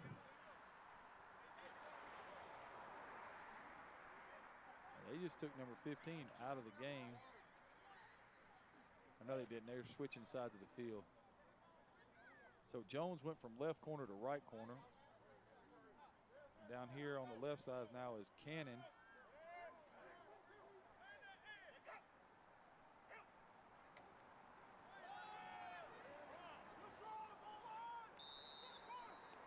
Gain of 3 right there on first down to bring up second down and 7.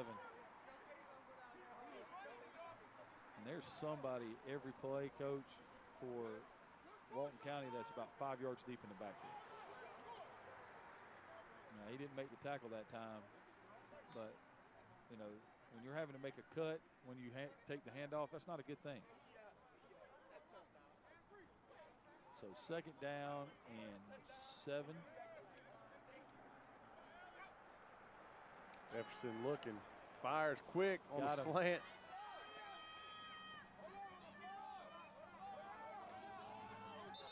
Ball caught by number 11, Xavier Chapman. There first for the Chiefs was number 17, Keeson Canyon. Gain of 19 in the first down.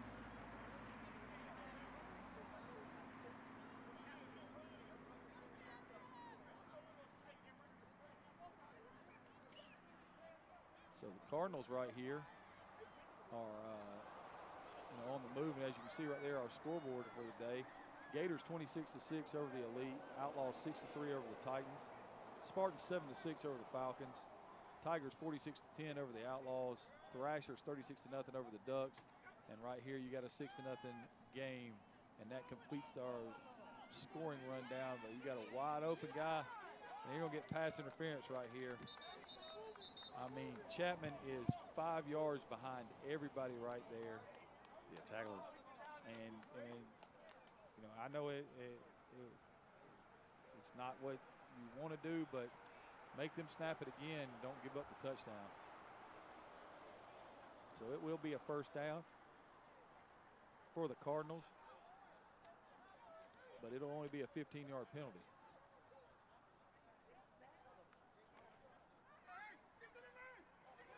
They have no idea where they're setting up at.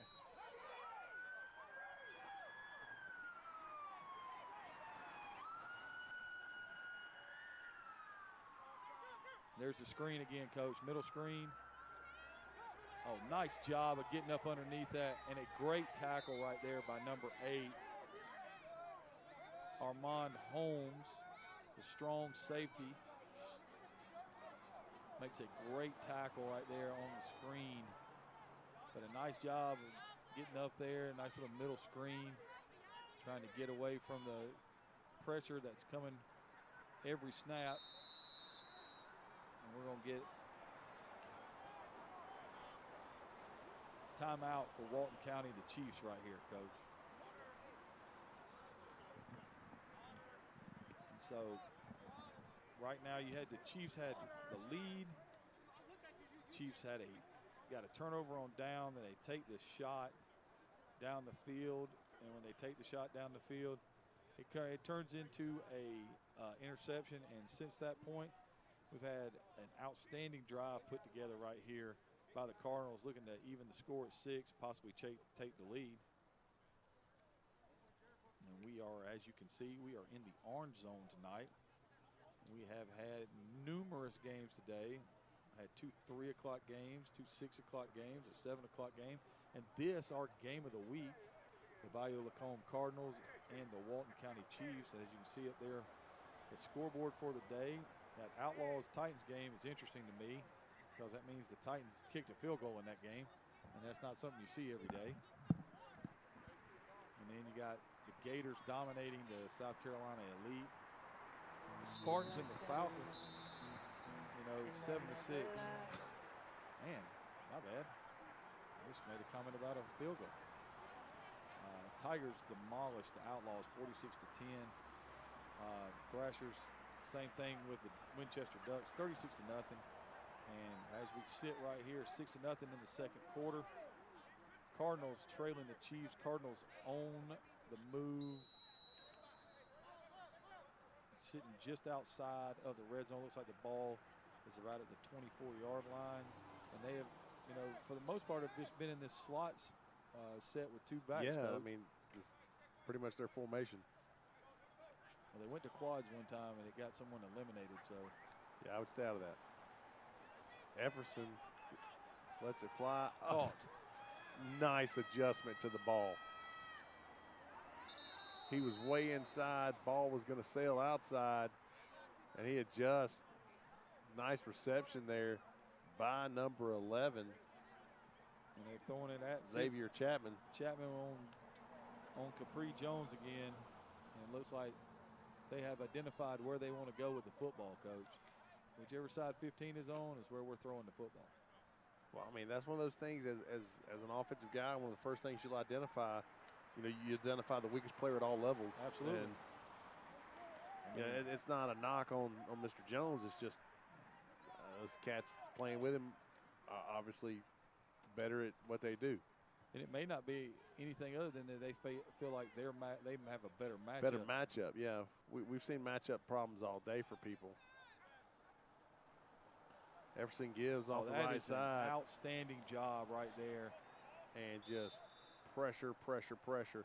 23 didn't make the play, but he did. And Dalvin Stuckey, number 0, got through and just got flat, Coach. He didn't just keep running into the backfield. He gets across the line of scrimmage, and he got flat, so there was no cutback lane for the running back right there. Just an outstanding job, and that's what you want your D-line to do. Dalvin, squeeze it down. 6'4", 330 out of University of West Georgia. So you're saying he's a large man. Indeed. All right, so second down right here. And second and goal as they're in the score 58 red zone. Uh-oh, back. Got the back out of the backfield. Didn't matter. That time, number 12, that's Jackson the 4th again, Coach. And if they win the game, he's going to say, I want that player of the game moniker because they keep throwing me the football. Well, I think if they had thrown it to the back early. Yeah, because they had a natural pick set up out there. If they'd given it to him as soon as he hit the line of scrimmage. He was just running. Yeah. So third and goal right here. Ball's at the 3-yard line. And now we're going to see if this field comes into play any at all. It might not be really easy to cut on that sand. I'd stay away from the left side.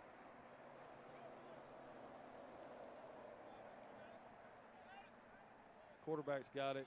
And that is great defense. Oh, man. Fantastic job right there by number 2. Trayon Williams. Williams said, hey, guess what? I've got, 2.5 sacks? Now he's got a deflected pass. Pass broken up. I don't understand. That's in my book. That's as good as a sack. Yep, absolutely. And it's 4th and goal, Coach. I thought if he had just I thought he was going to just run. Lowered his head and tried to get in. I thought he was going to run for the touchdown, but he understood who was out there mirroring him on the field. I'm sure our friend Mr. McMichael is in there watching this. Is really happy to see a center wearing number 58. Everson keeps it. Oh, he threw Throws the out. A dot, Coach. I mean, absolute dot. Good job right there in coverage by Jatavius Kilo out of Winter Haven High School. I'm guessing that's Winter Haven, Florida. I would guess so, Coach. I wouldn't know, but I would just, if I was taking a guess, that's what I would say. That's going to be a turnover on downs. It is, man, and that should have been a touchdown. Knocking at the door and turned away.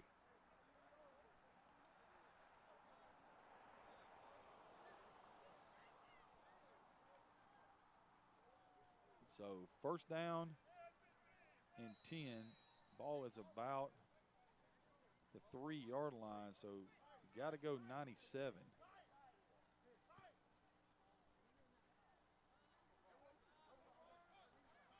All right, Probably is illegal. Oh, my word. He didn't get much of it. I think he lost a yard. Number 45, Brandon Fugate. I'm sorry, I apologize. Number 45, Stephen Wright, just bearing down right there on the tackle for loss. Huge play right there for the Cardinal defense after the turnover on downs. If you're going to turn over on downs, that needs to be your next play. Just a huge tackle for loss. So they declined. There was obviously a penalty of some sort. Well, because that was illegal. Too many men. Didn't seem to help. Yeah, I guess they broke the huddle with 12, maybe, Coach. My thought process right here, you've got a flank set, and they've got 7 in the box, correct? Which means now you're going to get the 8th dropping down right here. He's going to play the slant lane.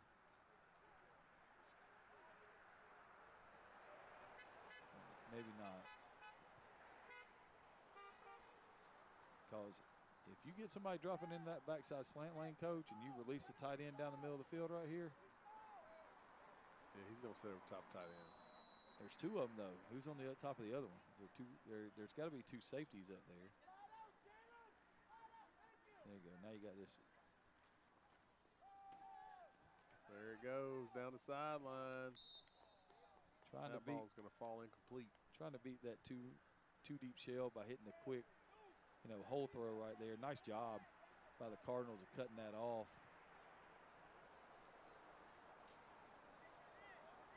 See if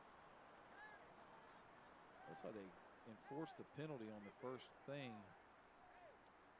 or maybe they didn't. Maybe they just played the play. If they didn't take the penalty, it's 3rd down. If they took the penalty, it's 2nd down. But either way, you're in trouble right here. Yeah, you're in the shadow. You're on end zone here.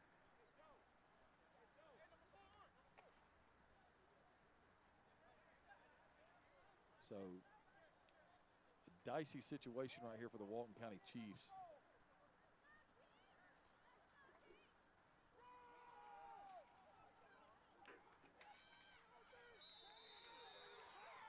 Is it? They're going to mark him down at the 1.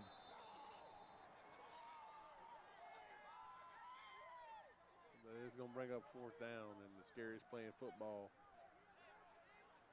where you're going to have to stand 9 yards from the ball. So the Cardinals take a timeout right here. They're coming to get it. Very smart.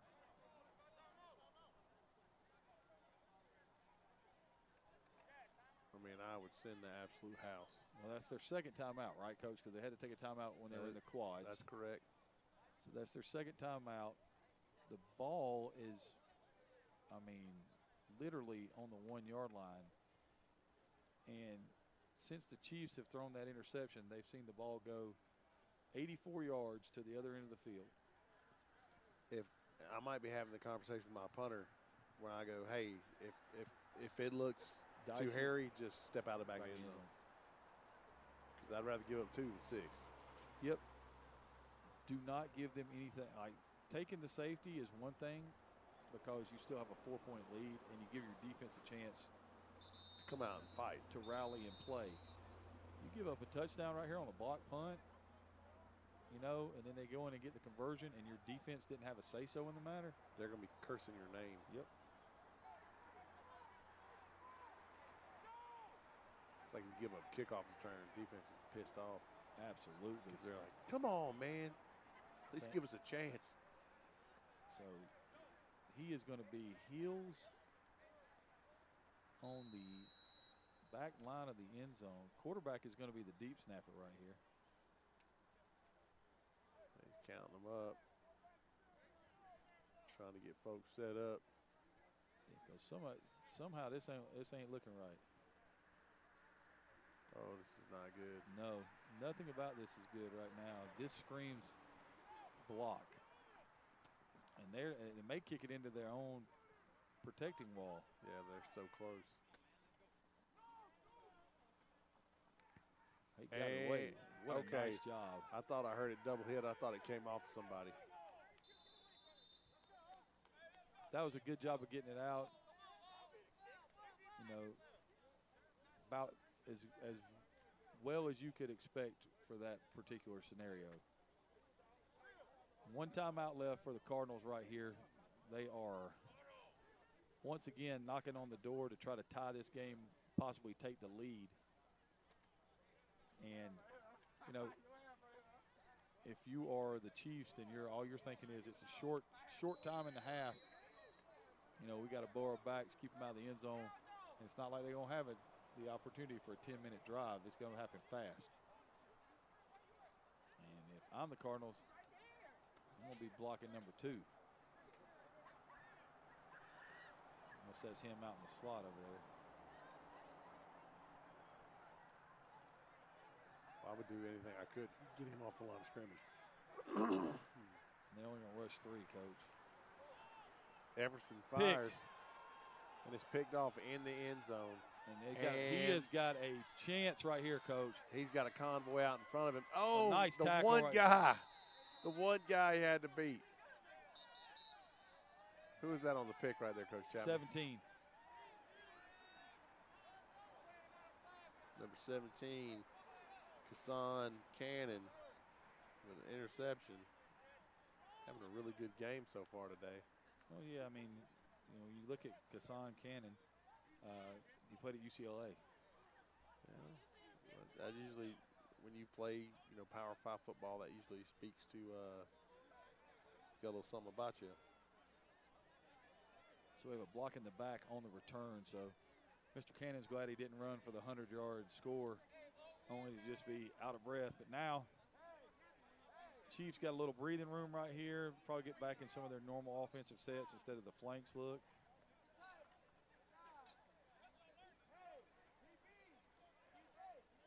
All right, so it's a short time and a half, obviously.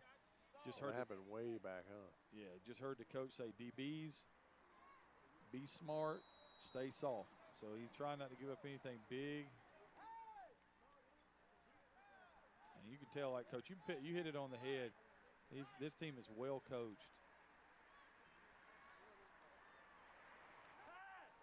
Field flips it out from the left side.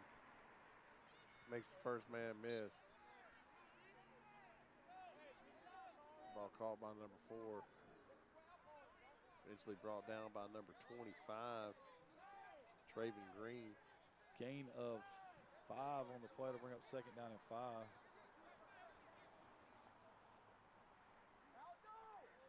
They stay in that trips look, Coach. He's in the middle of the field. And ball's going to fall incomplete. He wasn't the one I was talking about, Coach.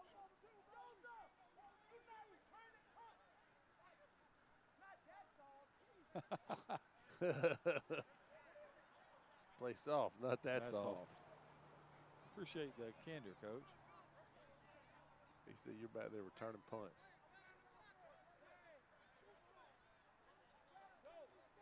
And they ran like a dig or a drag with a post in behind it, and the post in behind it was open because, as Coach was pointing out, their safety was out of the picture deep. So 3rd down and 5 right here.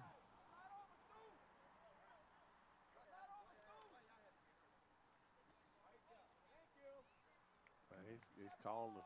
He's calling it, isn't he? Well, he knew they were. That's the last play of the half.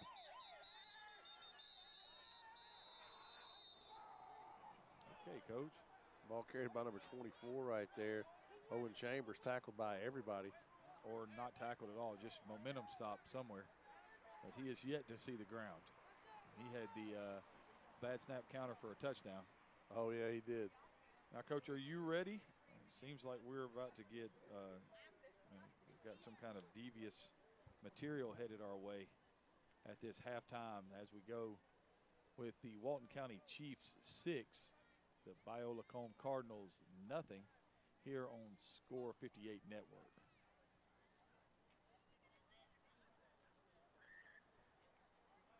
They're playing in Defuniak Springs, Florida. You ever heard of that, Coach? I am unfamiliar with the Funiac. Okay, it's a cool name. It is a cool name.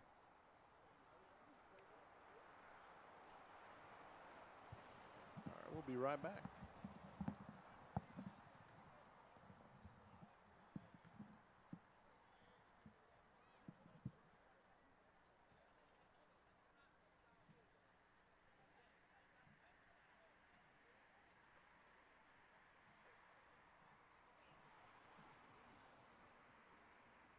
I love when you say it's halftime, and we have halftime. I mean, Adam, are you there? No, you're not there. What about you, Craig? Are you there?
All right, ladies and gentlemen, let's get ready for some Saturday night football. Here we go. 3, 2, 1. Welcome, one and all. Let's go. It's time to get it started. It's time to stand to your feet. Competition sits at the door, hoping to serve you defeat. Coaches, get out your playbooks. Players, get pads and cleats. Fans, get out your merchandise. Make it loud as they need. Refs, get out your whistles. It's time to get it ready. Run up and down silence. Make sure the call is steady. Minutes before the action and the matchups announced. It's time to go to war, not giving it out. It's game time. And it's Saturday night. Where the only shots taken is on the field tonight. It's game time. And it's Saturday night, where the only shots taken is on the field tonight. Are you playing at home or trying to win on the road? Did your fans follow you or did you come out alone? You made it here with your team with all the fan support. Are you getting a W or an L you report? If you win or you lose, you gotta learn every day. When you get on the field and hear game noise on each play, it's the fight to the finish and the battle of titans, where all the competition keep the senses all heightened. It's game time. And it's Saturday night, where the only shots taken is on the field tonight. It's game time. And it's Saturday night, where the only shots taken is on the field tonight.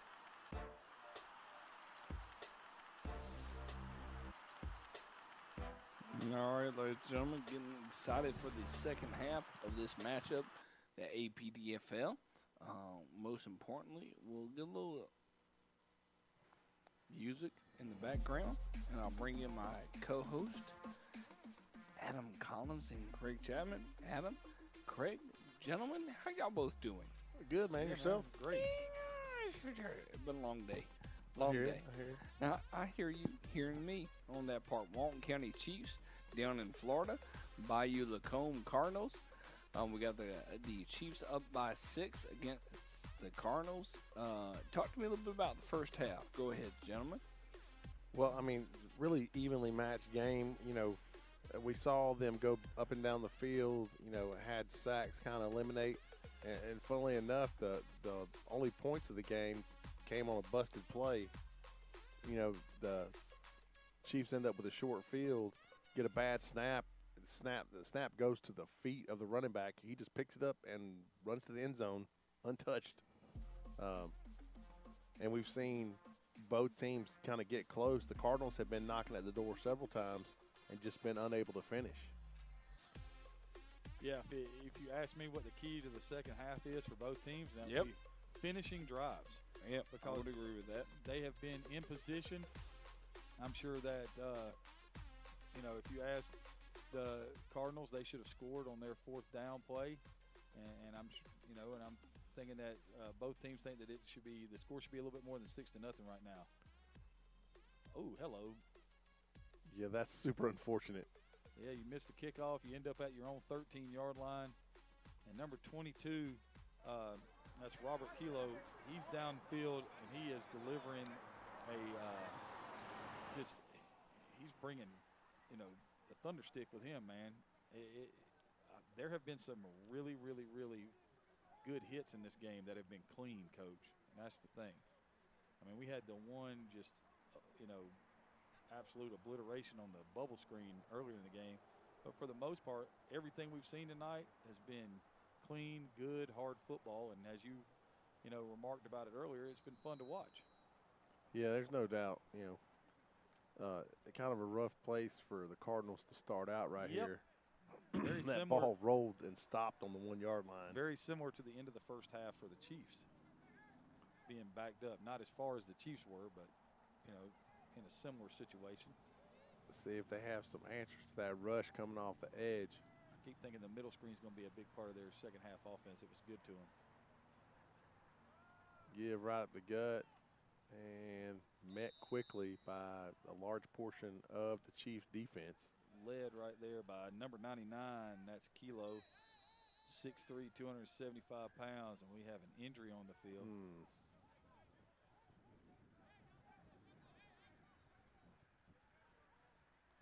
That's number 2, Jeremy Griffins, who's down.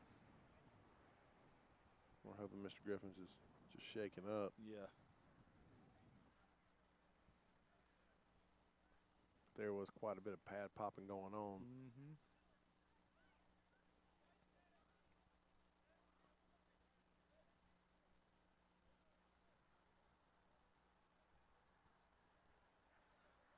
This don't look really good, Coach. No. Nobody ever wants to see this. Well, that's a good sign. Okay, yeah. I mean, the best thing you can hope for right here is he got well, I saw him grab the pants and start pulling up. Maybe he got the air knocked out of him. Hopefully that's all it is.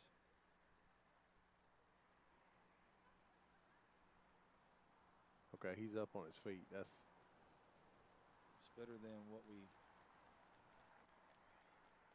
Yeah, the way he was laying, I was like, okay, is he out? Because he was just kind of slumped. But, you know, sometimes you'll lay like that when you get hit really hard and you're kind of doing that personal inventory. Where you're like, okay, am I hurt? Yes. That is not a fun feeling or thought for anyone when that happens. I broke a kid's leg one time at practice, and when we went down, like I jumped up and I was like feeling my legs, and I was like, okay, I'm good. And he's laying on the ground rolling around. I was like, he's not. You know? That is not what you wanted. I was like, man, I'm so sorry. I didn't mean to.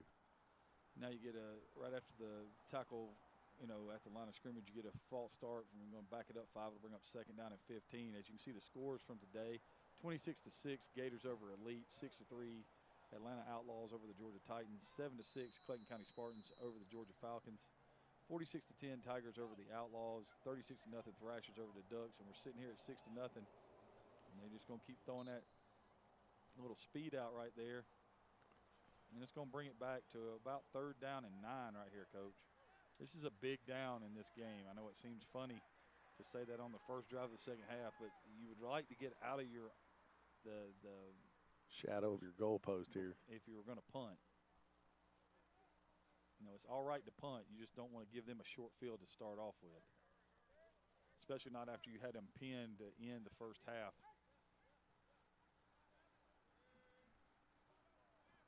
I would be really cognizant of where number 12 is at right here. Got him to jump. Well, they blew it dead, though. So what looked like 3rd and 10 after I saw the sticks is going to end up being 3rd and 5 right here. Yeah, defense definitely jumped. You can't call this on the offense when they jump and simulate the snap.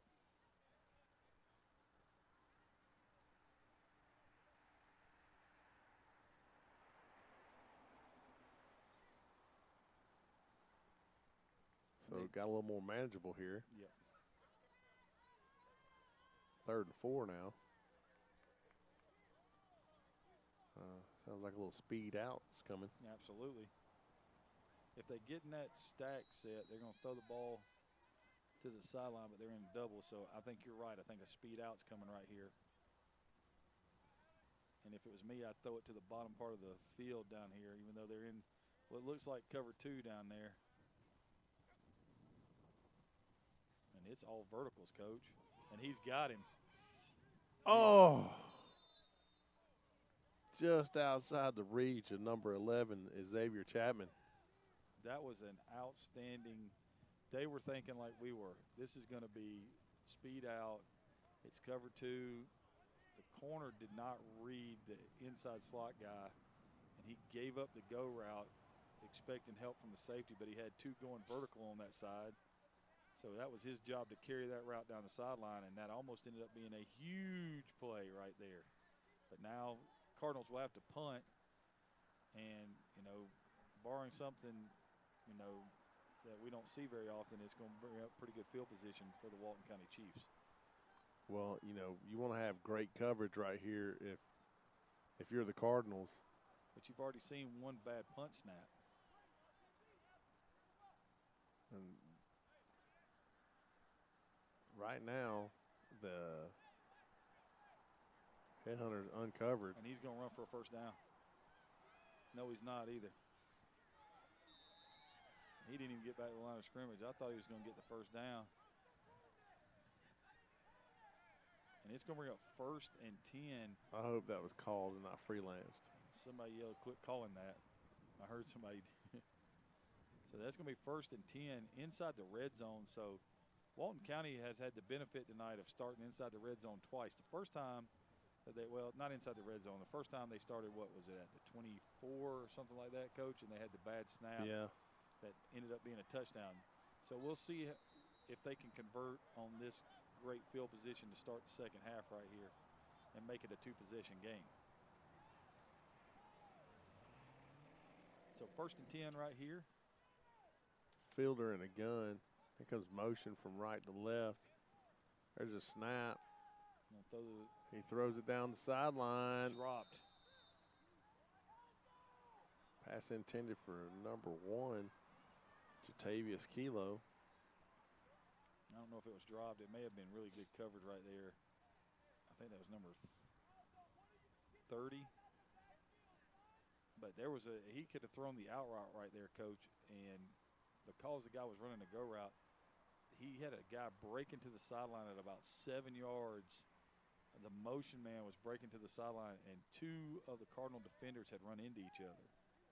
And if he throws that out route, he probably has a chance to score. But we've seen them stall in this area of the field all night. Fielder fires quick across the middle. It's going to be close to a first down right there. That ball's caught by number 4, Kenyon Randolph. He's had a really nice night tonight. He's tackled by number 5, Joseph Weathersby Jr.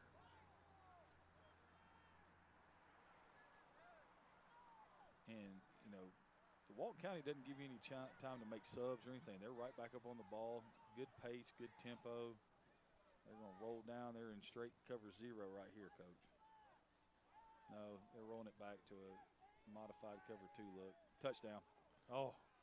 Just a little bit out in front of, again, number 4, Randolph. I mean, it was there. It was. Football was laying in the back of the end zone. Nobody went to go get it. They're going to kick a field goal. Is that what they just said? Well, I mean, it gives you a 2-possession lead. Yeah, it does. I heard field goal. It can't be 4th and very much. Well, I hope it works out better than the extra point. The extra point was not good. Because they came right down Main Street, blocked that one. And if they block this one, they got a chance to tie the game up.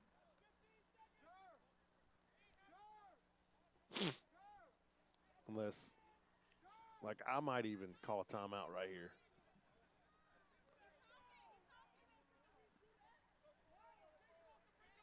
Unless they're faking it. I don't think they're faking it. Here it comes, buddy. It's blocked, and it's picked up at the 2. Trying to turn the corner right there. He can't get away yet. He'll get it back to about the line of scrimmage. Tackled by his long T-shirt hanging out. So 1st and 10, the Cardinals take over, and a great job by the defense. I believe if I were calling the plays, we would have ran that. We would have tried to get the first down right there, especially after I saw what happened on the extra point, as you pointed out, Coach.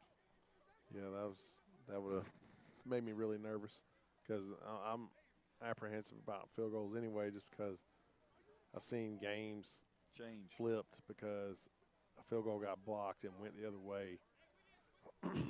And it can just like turn the entire tide of a game. Block kicks are really hard to recover from. Yep. And, we talk about all the time that, 90% of the time, if you block a kick, you win the game.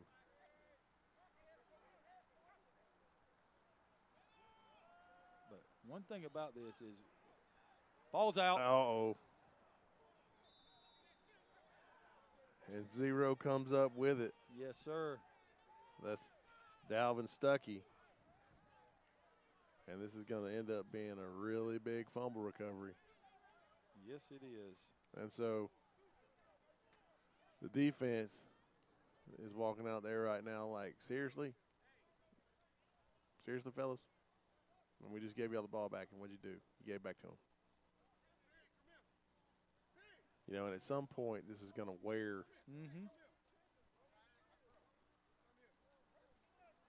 on this Cardinal defense. And the problem right now is that the Cardinals really can't run the football against these guys, Coach. All of their plays have been made in the passing game. And now you're putting your defense with their back to the wall again. Fielder, low snap to Fielder. He just pulls it, takes off, and he makes something out of nothing right there, Coach. He slides, gets a couple maybe. They'll bring up second down and about 7. They're inside the red zone again. And this has been a theme for the night. Teams getting close and coming away with nothing. Yeah, I wouldn't kick a field goal this time. What I would do, however, is I would run the same play I tried to run the last time and sneak Randolph back into the middle of the end zone right here. But now they've got that linebacker underneath him. So you got to get 52 to move some way. Now they're going to throw the hide route. And it was there on him. It went off the shoulder pad. And that was a really smart throw because he had a defender from the outside waiting on him. So if he catches that, he's able to avoid the hit that's coming. But right now you're in third down again.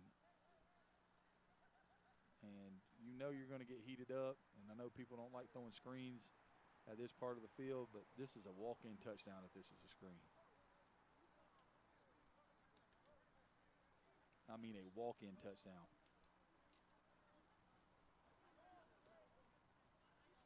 Fielder takes a snap, gets heat off the edge immediately, tries to tuck it and go.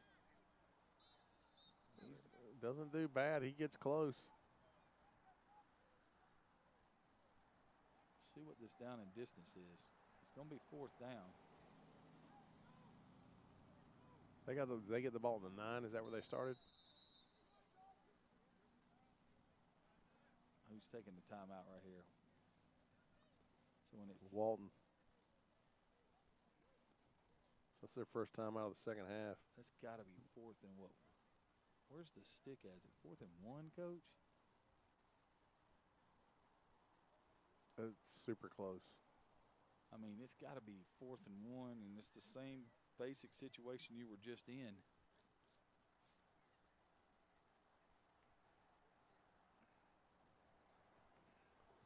Yeah, what you go with right here? You go quarterback, sneak it. I would line up and you hadn't been under center all night. Yeah, so definitely not.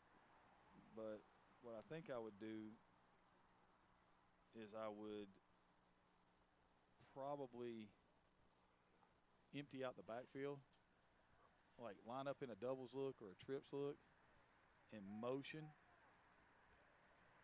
to the multiple. I line up in a doubles look and motion to the wide side of the field and see what they do. And if they run somebody with them, then the quarterback is going to run quarterback draw. If they don't motion anybody with them, then I'm going to have just a quick sit route at the goal line.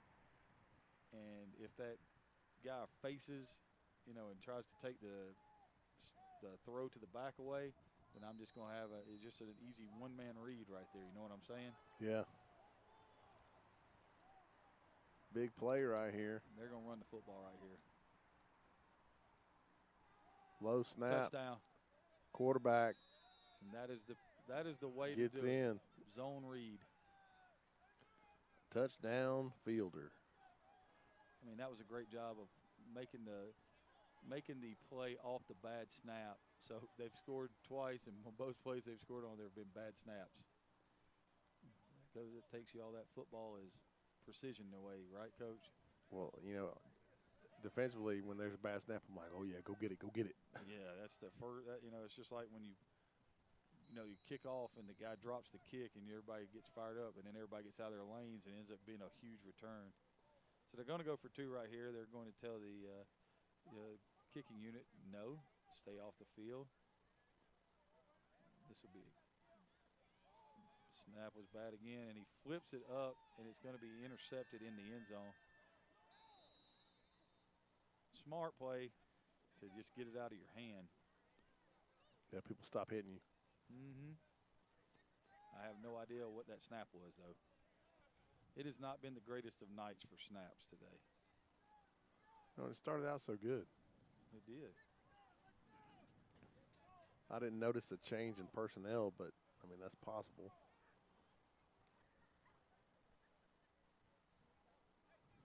So here, probably midway through the third quarter. Yeah, you got two-possession game now, so the Cardinals, well, I'm going to say this and everybody will laugh, but it probably does them a favor because now they're going to not want to throw the ball or run the ball anymore because they've tried to run the football and they have had zero success, Coach, as in none. So what I'm thinking is going to happen right here is you're fixing to get a bunch of short, quick throws, and then they're going to try to hit them over the top. That's kind of what they did last time.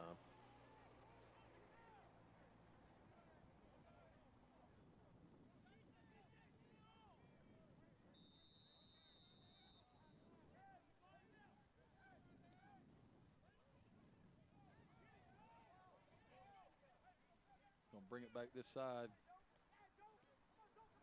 Oh, good tackle right there. Nice open field play. That's number 5 again, Coach. It was. He has been everywhere.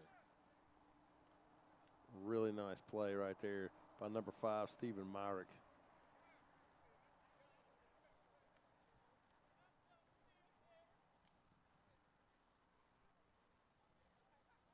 So now, I mean, if you're the Cardinals, you kind of got to answer here. You do, right now. You know, or risk losing the troops. Yeah, because it gets, I mean, one thing you don't want to have happen right here is to turn it over again because your defense has been on the field a substantial part of this third quarter. And you've done nothing on offense really to write home about. There's the speed out. They passed it off perfectly.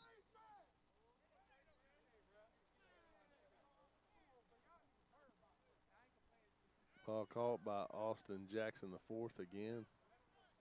Gain of about 3 on the play. It'll bring up 2nd down and 7. Tackled by Keeson Cannon. Now, if I'm Walton County, I'm very cognizant of what they just ran. And I'm thinking now here comes all 4 verticals. And I'm coming right down here because that's where they went last time. They tried to hit Chapman up the sideline. And they just overthrew him a little bit. So he was open. You see Cannon giving a little, there's the speed out, little curl flat action.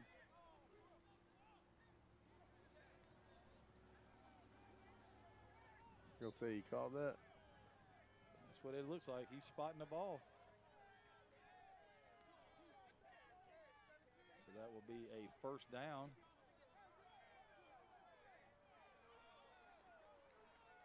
So it'll be 1st and 10 right there. Nice gain of about 14 on the play, Coach. Great catch. Absolutely.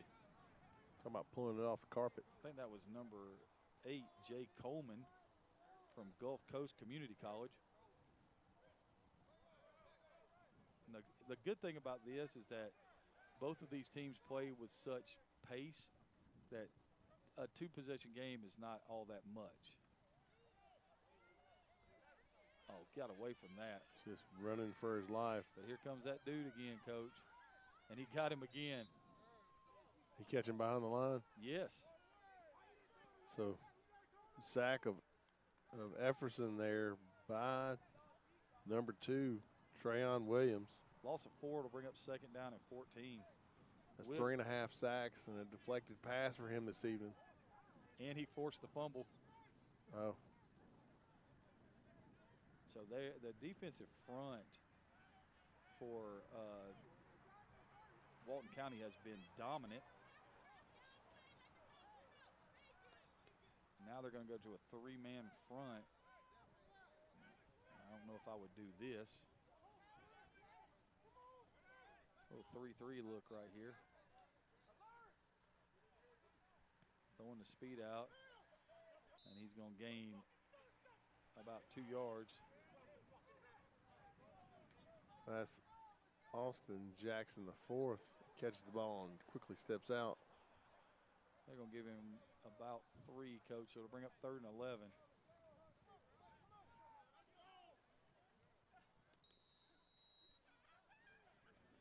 And we have a stoppage in the clock right here. Looks like Williams is having to come off the field.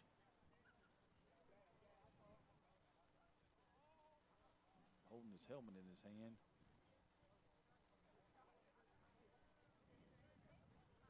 He's not moving all that fast, Coach. He is walking over to a spot that's looks like he may need some attention. You got trips to the field right here. I'm wondering if they're going to try to run the number 2 receiver down and sit him at the sticks. That would make sense. Push middle on the inside. Oh, nice catch. Ooh. How'd the ball end up over there? He got knocked out.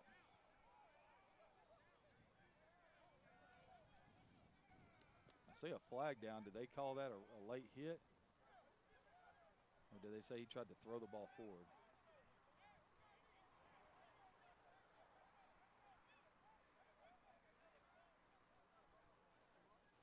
Officials trying to sort it out here.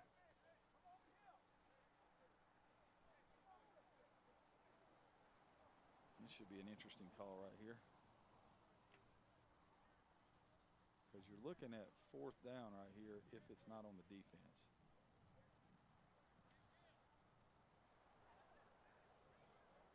Now this will be an interesting call. Illegal forward pass, saying he threw the ball forward. Yikes. And that is a loss of down and a 5-yard penalty. So that's going to leave a mark. It's 4th and 10 now. I think they're going to go for this right here, Coach. Well, their defense has played really, really well with their backs to the wall. I mean, that kind of emboldens you as a coordinator, I guess, the offensive coordinator. Well, I mean, and to the point where you're being down 2 scores. Yeah, you got to kind of. So maybe they feel like.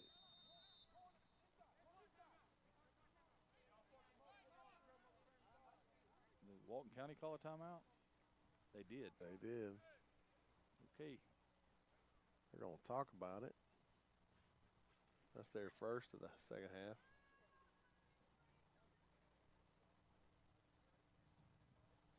Interesting that you would call a timeout right there. I guess you want to make sure that it's 4th down. You don't want to jump off sides and give them 5 free. Right. And then you want to make sure that everybody understands the coverage. I can see both those things being pretty valuable.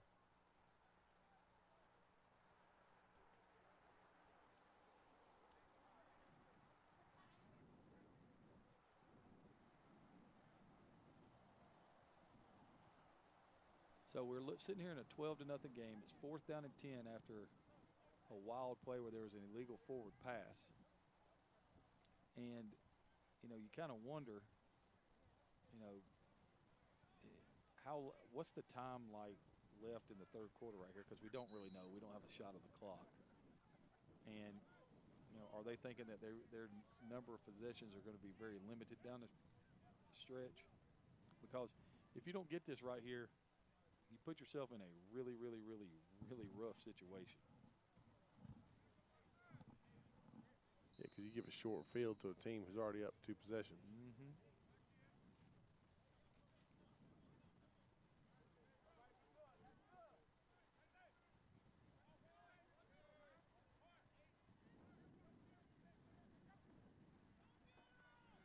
Epperson fires across the middle. And it's caught 1st down. Huge throw. Ball caught by number 11, Chapman. Gain of 15 on the play, and you know the Cardinals get what they need. And they had about 3 guys they could throw that to, Coach. They had the wheel route going up the sideline. You know, they had everything they wanted right there, and I mean everything they wanted.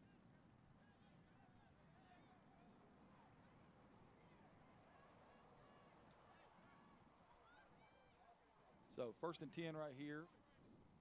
Cardinals get the 1st down that they need. keep themselves alive. There's a snap. Everson fires. They had a play right there, Coach. If Chapman catches that and gets back out here to where the blocks are, he has a play. Yeah. Now, number 10, Brandon Avery, the free safety from Notre Dame College, was coming inside out, and he might have had a chance to get him before he got there. But if he gets back to the outside right there, that play could go for a long, long way. Yeah, that's one of those things where it looked like maybe he was just sweaty hands or something. He was thinking about what he was going to do with the football before he left without it. Yes, sir. Got to catch the ball first.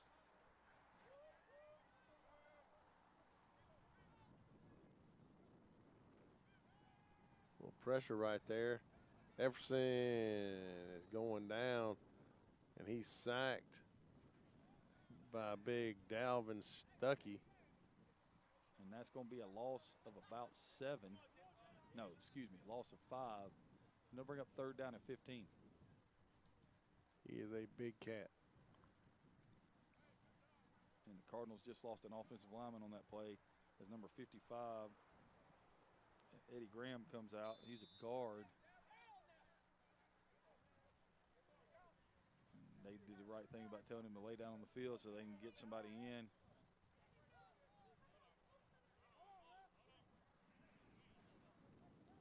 So, you know, right now you're going to get the, you know, you got 2 downs to get 15 yards right here, Coach. You know they're going to go for it. You know, if I'm, here's the difference. If I am Walton County, last time we played it safe and we dropped everybody into coverage and we gave them time to make a throw, you know, kind of bring it. Like right now I'm thinking I'm coming off of both edges right here. They didn't go to the 3-man line. The safety, however, is 1,000 yards deep. Uh-oh. And Dalvin Stuckey again. Back-to-back sacks. Yep. You know who else was there? Oh, yeah. Mm-hmm. That's number 2, Trayon Williams. He was going to sack him if Stuckey didn't. Yeah, because when he turned to run away from Stuckey, number 2 was like, hey, come on over here. And then he tried to stop. Stuckey catches him, and now the punt team will come on for the Cardinal at the end of, you know, we got to be very late in the 3rd quarter as of right now. And the Chiefs' defense has just been outstanding tonight. You know, the Cardinals had a great chance to score in the first half, didn't catch the football on an outstanding throw. It was a tough catch, but it was just a great throw. And since that point in time,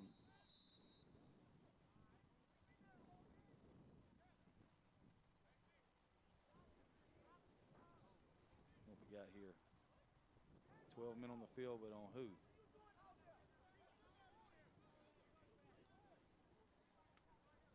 Still 4th down, going to back them up a little bit. Yep. You heard somebody on the coaching staff saying, what are you doing out there? That is never where you want to be when you look up like, hey, why is he on the punt team? So my favorite is when you look up and somebody's tagged somebody out, you're like, no. Why? You know, they make players making in-game decisions that you should make. Good protection right there, able to get the ball off. And pretty good punt. And great coverage downfield. Oh, yes. He's going to be at the at the 5-yard line, Coach? I think so. What a great punt right there. Absolutely perfect. Tackle made by number 13, Jayshon Lee. Lee with a big-time play. They're going to mark him at the 7, it looks like, Coach. Lee had the return where he picked the ball up at the 1-yard line on kickoff. So he makes up for that. He returns the favor. So Coach Chapman, how many games did you call today? Just the ones that you've been here for. Oh, that was it, because I had 40th birthday party and a track meet. 40th birthday party. That was for my sister-in-law. She had a really nice birthday party today. Okay. And we get a whistle right here to stop action on 1st down and 10. I went to an 8th birthday party. A little bit different there. It is. Lots of Nerf guns. That sounds like fun. There is no flag on the play.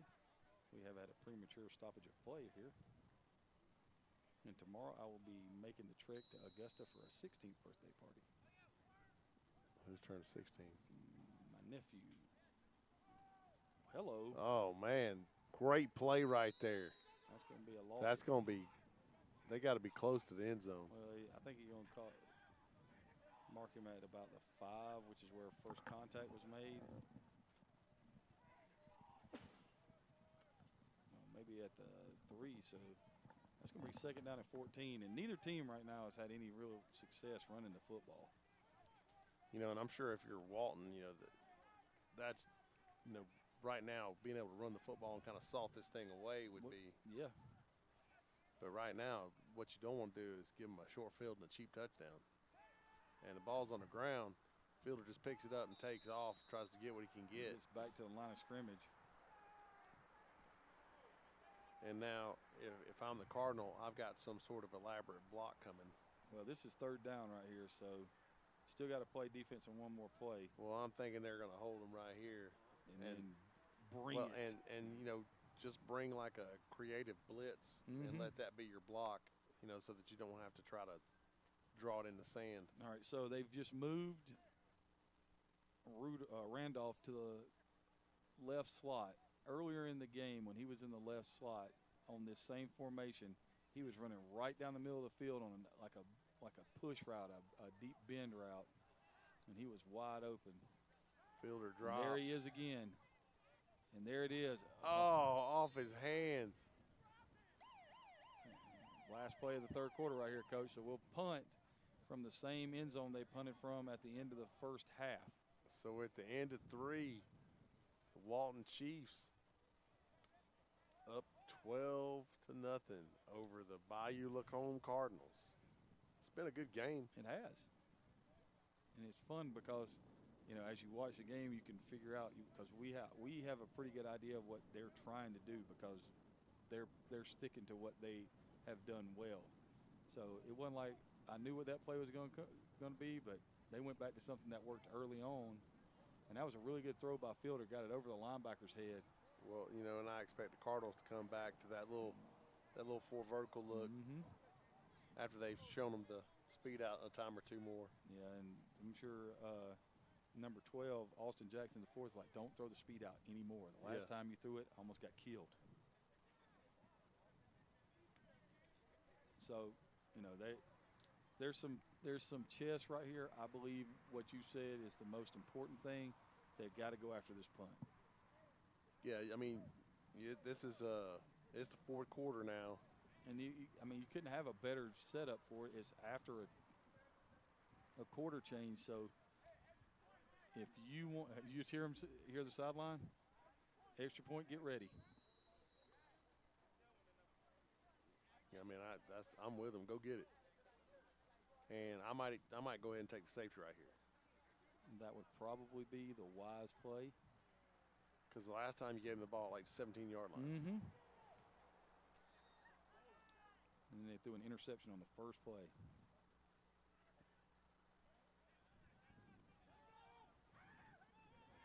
Oh, he's not down. They're going to call catch interference? Yes, they should.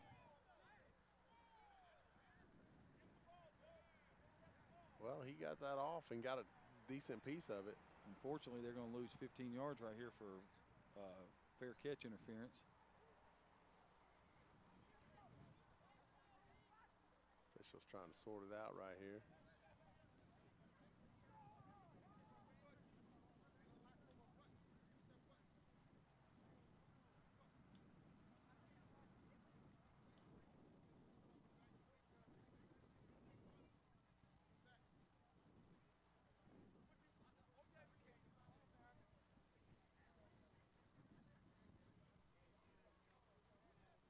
Personal foul against the Chiefs. First down for the Cardinal. Gonna be a short field.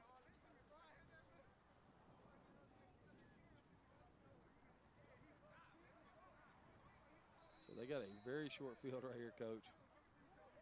I mean, a very short field. think this is going to be the drive that changes the game right here. Oh. And there he is again.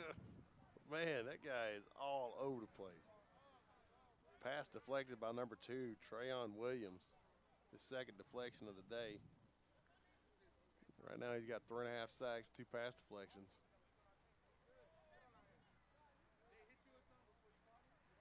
And again, you know, where I come from, pass deflections are sacks. Yeah, because you just cost them a down. It is, I mean, it's been amazing how many times you think the Cardinals are about to break through, and then Williams or Stuckey makes a play. Yeah, they're pretty explosive. It looked like they started early. Tried to go back to the slant. Same pass they threw the interception on in the first half. Passes behind him and bring up 3rd down and 10.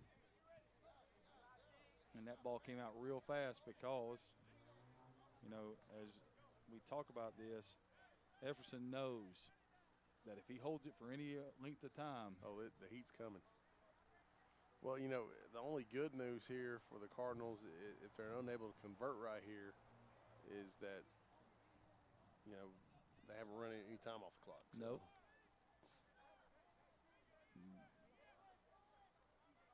Because at this point, you could still potentially have 2 more possessions. Yes. Because neither team can run the football.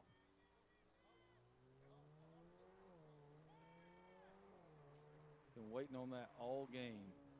Oh, nicely done. 1st down. Out there, the Chapman on just a simple hitch route. And now they're down inside the, 5, Coach, at the 4? You got offensive lineman coming off the field again.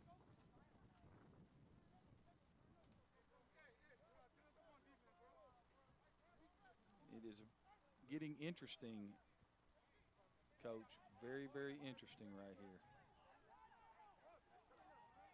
Yeah, if they get in right here, it changes the game. It does. And, you know, forces Walton, instead of trying to salt the game away, now you got to try to score again. Oh, ball is up. Oh. Guess who picked it off? Are you kidding? Trey Williams, Coach. Okay. I mean, we should go ahead and just name him player of the game no matter what else happens. I mean, he's got a forced fumble. He's got an interception. He's got 3.5 sacks and 2 deflected passes. I mean, what more you want him to do?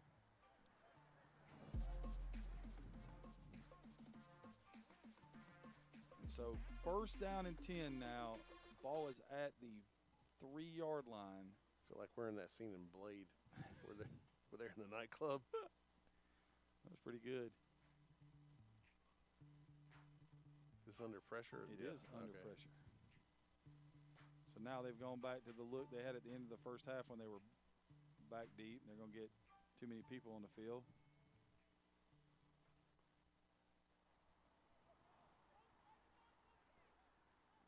So really in a where they're backed up. Oh, right look here. at this. Uh-oh. Better not let him get outside. Oh, no. And he's going to get them out all the way up to about the 29-yard line. Okay, the 27-yard line, 28. Really nice run right there by number 24, Owen Chambers. Chambers has had he's made 2 huge plays. Yeah, getting out of the end zone right there was big. Just a great cut, run through a tackle, get to the edge, pick up a block from your wide receiver. You know, we've been talking about nobody can run the ball, and then there they go, they pop one. And that was a huge one. You know, the only critique there would have been stay in bounds. Yeah. Bad snap, handed off. He finds a little ground there, though. Picks up 3. 2nd and 7. The center quarterback exchange is absolutely destroying any Walton County's semblance offense. of timing.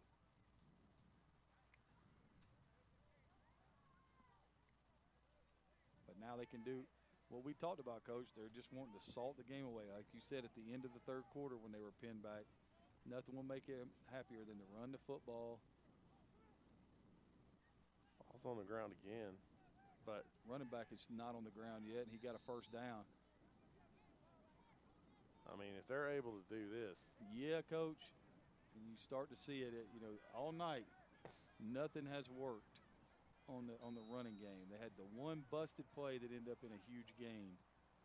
But now, I mean, the number of plays that the defense has had to play for Bayou Lacombe is going to end up probably being the story of this fourth quarter.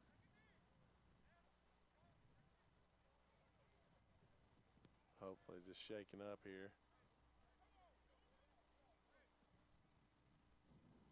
But, they've been out there quite a bit. They have.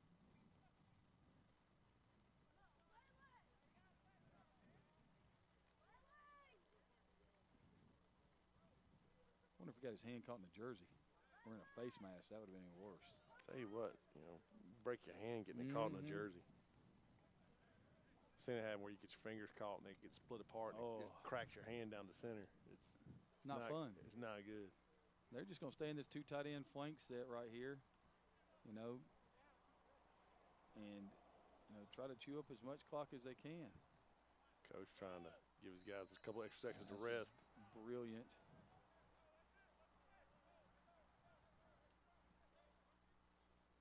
They've got everybody up in the box now. And there it is. They've been looking for number 1 all evening. Fall down. Fall down. There you go, Coach. Yeah, I'm number 1. I'm going, blow the whistle. Blow the whistle. What a great call. This is shaping up to be an outstanding drive. Tatavius Kilo right there. I mean, if this drive produces points, I mean, that's ball game. Yeah, and I mean, just the fact that they flipped the field might be ball game. If I know they're in no huddle, but I'd be, be taking my time right here. Well, I think they can smell the blood in the water. Yeah, see, they're just grinding now. It's starting to show up. That's about fatigue. 7 more, bring up second down and 3. Fatigue. No, they're going to mark him at 6, so bring up second down and 4.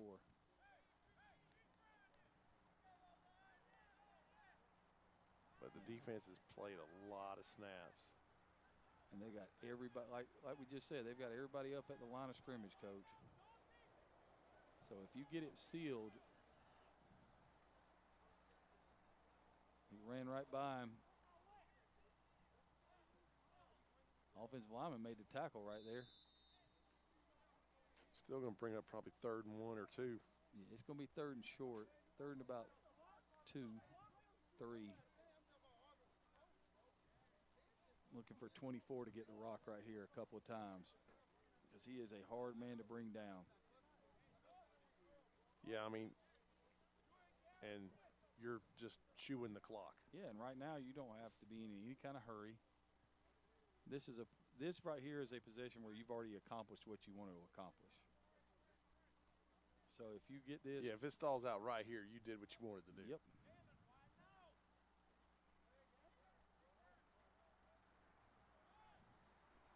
Going to be a first down. Yep. And he marked it right there at the sticks. Going to be a little bit short. He's going to move it back. So it'll be 4th and less than 1.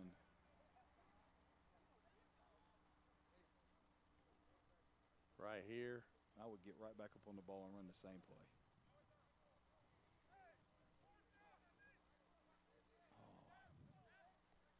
I'm wondering if they're thinking quarterback like zone read right here. Because that's what they ran on the goal line in a similar situation.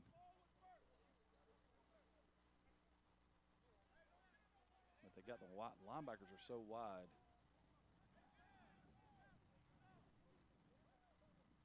He got it. He may be in the end zone. Look who it is. Oh, man. Okay, just to add it to his accolades. Trayon Williams now has a touchdown.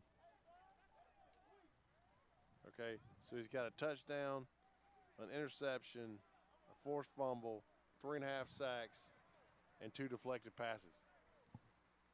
And probably the cap. And a partridge in a pear tree. 18-0 now, Walton County Chiefs over the Bayou Lacombe Cardinals. And that was a masterful drive. I mean, just well 97 executed. yards. And a really good job. Like, to me, that was salting it away. You know, 3-possession lead at this point in the game is virtually a nail in the coffin.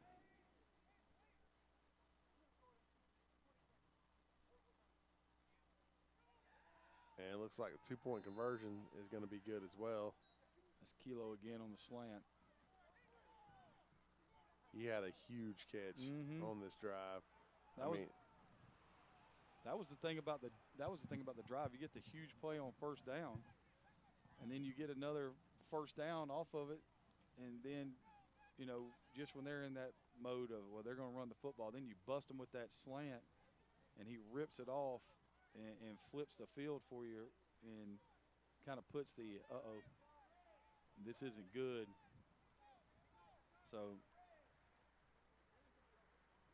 So here, early in the fourth quarter, the Walton County Chiefs up 20-0 over the Bayou Lacombe Cardinals. And it is looking bleak for the Cardinals at this point. Right now, in order for them, if they're going to jump back in this thing, they need a big special teams play, and the Chiefs need to donate. Well, they need 2 big special teams play, Coach. They need to, you know, for the lack of a better statement, they need to return the kickoff for a touchdown, and then they need to get an onside kick. I mean, if we're being honest about this, well, you got to blame it on something, Coach. Rain don't mind, rain don't care.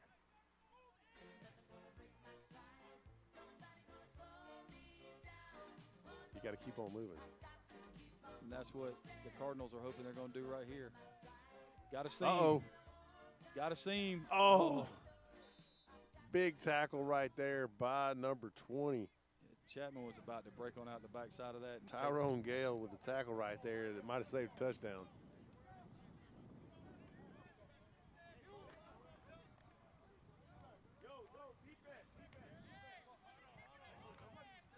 But the problem hasn't been the Cardinals moving the ball. They've been able to do that rather effectively. The problem has been finishing. Chapman's down on the knee. That's not good. Yeah, that tackle. That might be a hip or something like that. Yeah, he's having a hard time. I think they told him to get on the ground so they could get somebody else in the game without the play clock running. So we're ready for play right here.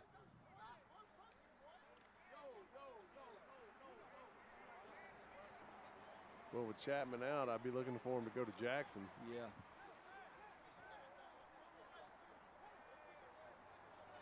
And they're going to play off right here.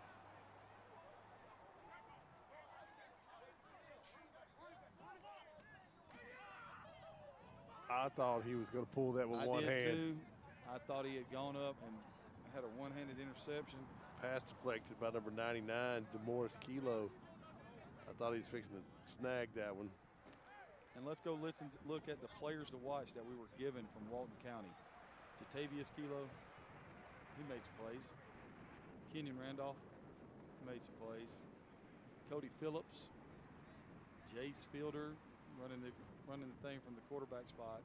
Then you have DeMorris Kilo, number 99, Trey Williams, number 2, Alex Garrett, and Dalvin Stuckey. We've called all those guys' names at some point in time tonight. Yeah, Coach has got a pretty good beat on who their dogs are. Absolutely.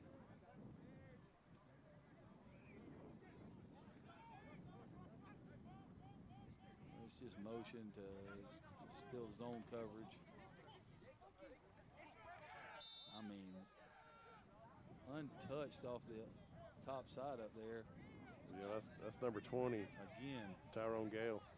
Gale's had a nice game too. A really nice game.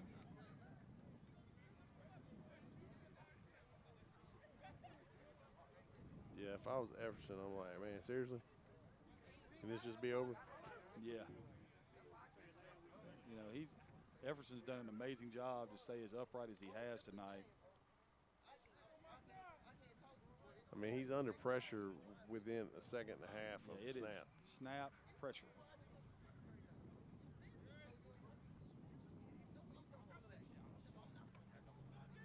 And we say that, and he gets decent protection, but then doesn't step into his throw.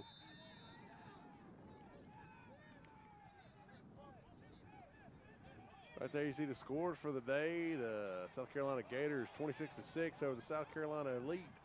The Atlanta Outlaws 6-3 over the Georgia Titans. The Georgia Falcons fall to the Clayton County Spartans 6-7. The Atlanta Tigers destroy the Knoxville Outlaws 46-10.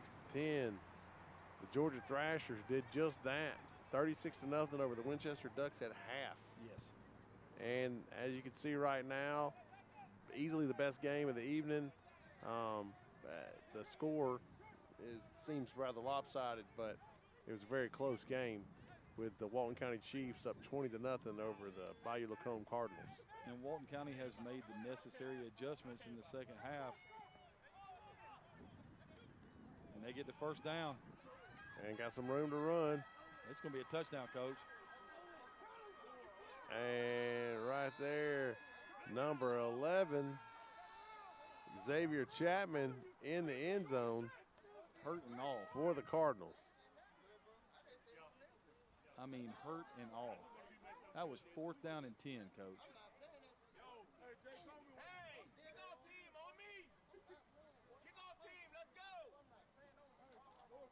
So that makes the score 20-6, and it's not over yet, Coach. They didn't get they did get a big special teams play. It wasn't a return, but the huge play on 4th down, you know, they scored quick. They didn't use up a lot of time. And, you know, you're sitting here looking right now.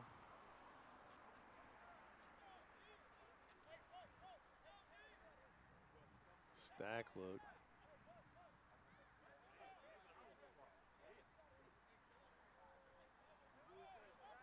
This has been throw it to number 12 the whole time in this. Pretty sure that was a pass interference, but they didn't call it. So now you're going to get the onside kick right here. Yeah, because if you give them the ball back and give them a chance to drive the ball and run the rock, if they can come out and run the ball again like they did during the last drive, or force, you know, the Cardinals into, you know, a quasi, you know, punt block defense, then, you know, where they're going to have, you know, just pitch and catch, you know, on the slant, then, you know, it's the touchdown's inconsequential. Well, there's 5:31 left to play. And so. Yeah, you got to onside it right here. I agree. You got to get 2 possessions out of this. You might need to onside it twice. You're going to have to. You don't have. How many timeouts have they used this half, Coach? Oh, 2. Yeah. No, 1. Sorry, 1.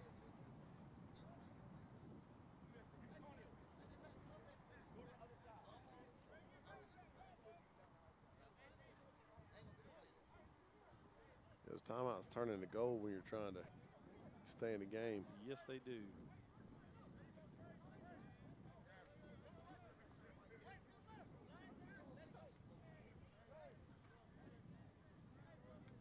Cardinals line up for the onside kick.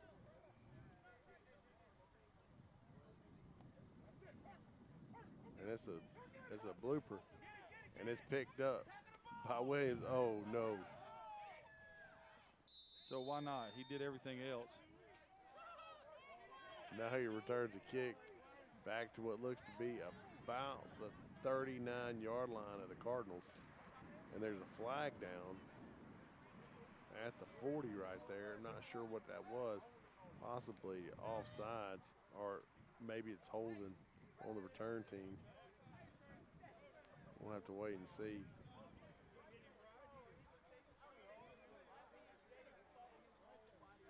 See what the White Hat has to say about it. Nope. Even worse. Personal foul. That is not on the Cardinals. That does not help your cause. You know, this is almost you're hoping that you don't bust one early. And so, you know, I go ahead and burn my timeouts on this possession in hopes that I can score and then onside it and get the ball back. You're going to have to, because I'm pretty certain they're going to take the air out of the ball. And that is a great job of the running back right there. He lost a yard on that play. There's the timeout. That's timeout number 2 right there, Coach. But he thought maybe I can get to the sideline, but then you run the risk of running out of bounds. So you make them use up a timeout. You run the ball on this down, make them use up a timeout. Run the ball on 3rd down, and then let the clock run. And then run the ball again. And then on 4th and if you don't get it, you just give them the ball. I'm like, okay, here you go. On 4th down, it don't really much matter. You run the play clock all the way down, and if you want to throw it, you throw it. You just don't really want to throw it because you put it in harm's way. And that's that's a guy that throws it, in his sleep. It would be one of those things where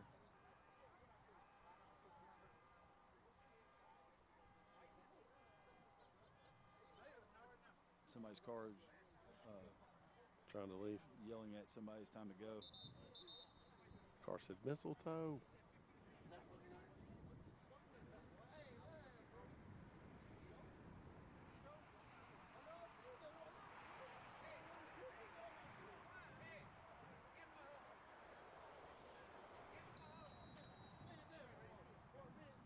So 2nd down and 11 right here for Walton County. I would expect to see the same play call.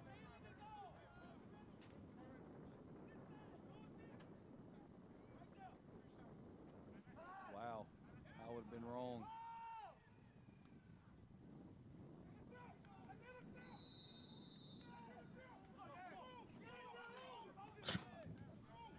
Yep.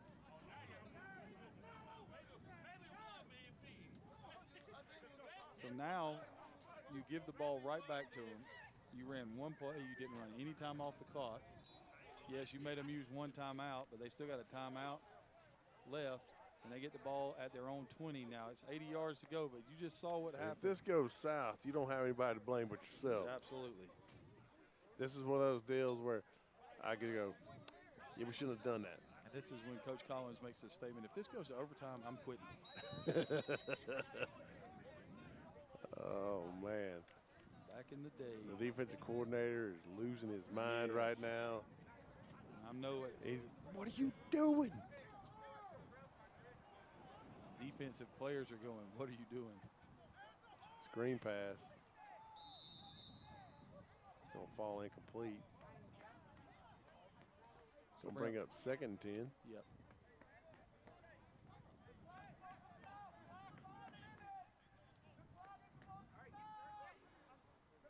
Yeah, that was – I understand the philosophy that you might think that, okay, we're going to catch them off guard here. We're going to go ahead and score. And most offensive coordinators will tell you that the safest throw is to throw it down the field because you can throw it up and to the outside and where only your guy can get it. And true, that ball got deflected up, but why even take the risk right there? You got a 2-score lead. And you got 2 downs to get a 1st down. You want to make them burn the timeout. Because you know they're fixing to throw it every snap. And there it goes. It's caught. No, it's he not. dropped it. That was a great effort right there. Number 8, Coleman coming back to get the football. Good job by number 15, Capri Jones, to stay in it right there.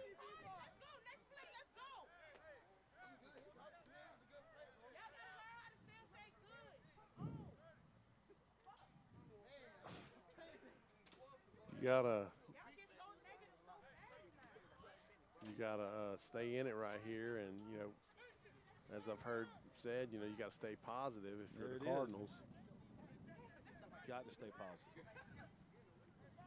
You got no chance if you don't. You better figure out who's blocking number 2, and you better get the guy on the ground. So now he stayed inbound, so the clock will continue to run. That was Chapman again on the completion. It's going to be 4th and short. It is. And this is the ball game right here, Coach. Do you, because when the running back went out of the game, we haven't seen him come back in yet, right, Coach? That's correct. So, you know, would you try to throw the screen again? Because it's been successful every time you've done it. Even when they dropped it right there, it was going to be successful. Probably. Dropped in. They probably got somebody sitting on the screen this time. No, they brought everybody. No. He got away from Efferson, just great job. Was that? It was. Trey Williams again. That was deflected by Trayon Williams. And with any luck, the Chiefs will grind this out, make the Cardinals call their last time out immediately. Yep. And then run the ball 3 more times. If to no avail, play some more defense. Coach, would you put his stats on there so that we can? I will. I mean, it's an incredible game. There's the handoff. Gets up inside. Going to gain about 7 right there. It'll bring up 2nd down and 3. No timeout from Bio-Lacombe right there. So the clock will run. And if you're Walton County right now,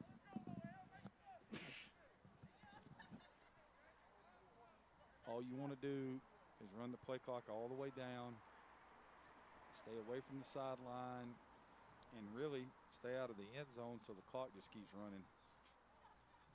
They're doing the right thing right here.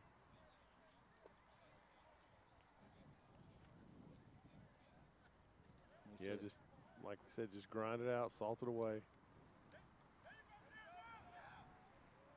And they get the 1st down right there.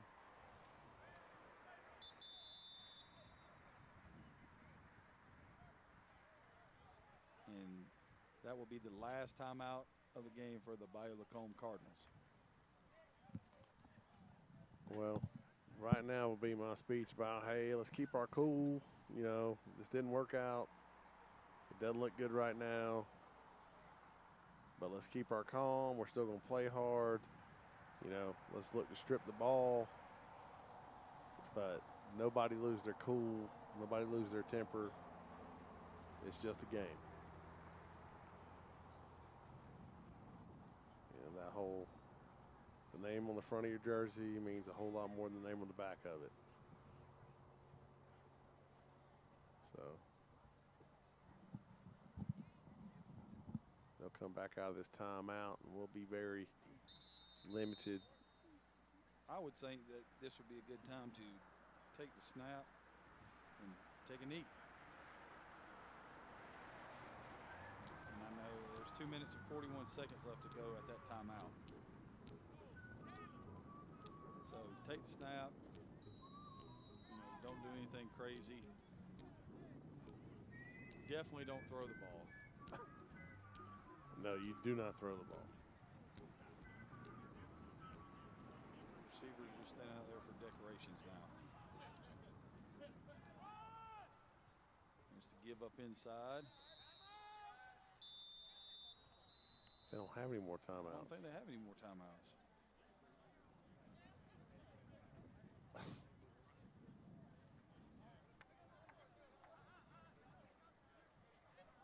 Okay, so now they're out of timeouts. Okay. The first one didn't count. It's that bonus timeout.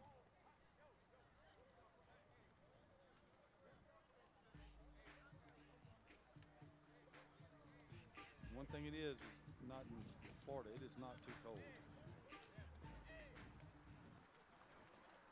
Gentlemen, I enjoy every time Craig wakes me up and says, hey, Bo, we got this going on here and here.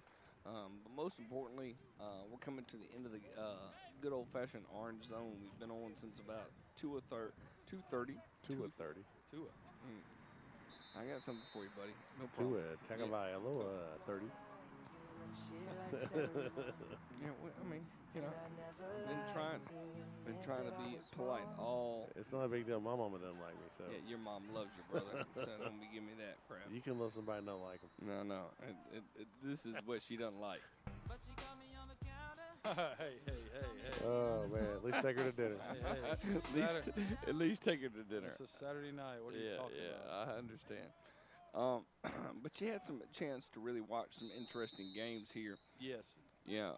Overall wise, excluding this particular game here, talk to me about, did we learn anything across the semi-pro world here? Because I mean, to me sometimes it's all about learning what I mean. We're looking here on the left-hand side. You're right, my left.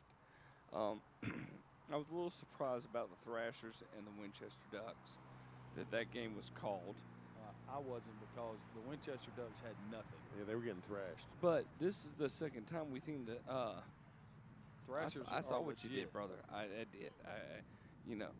Pardon the pun on that part, but I mean that's the second game for the Thrashers, and they are just looking unstoppable. Yep.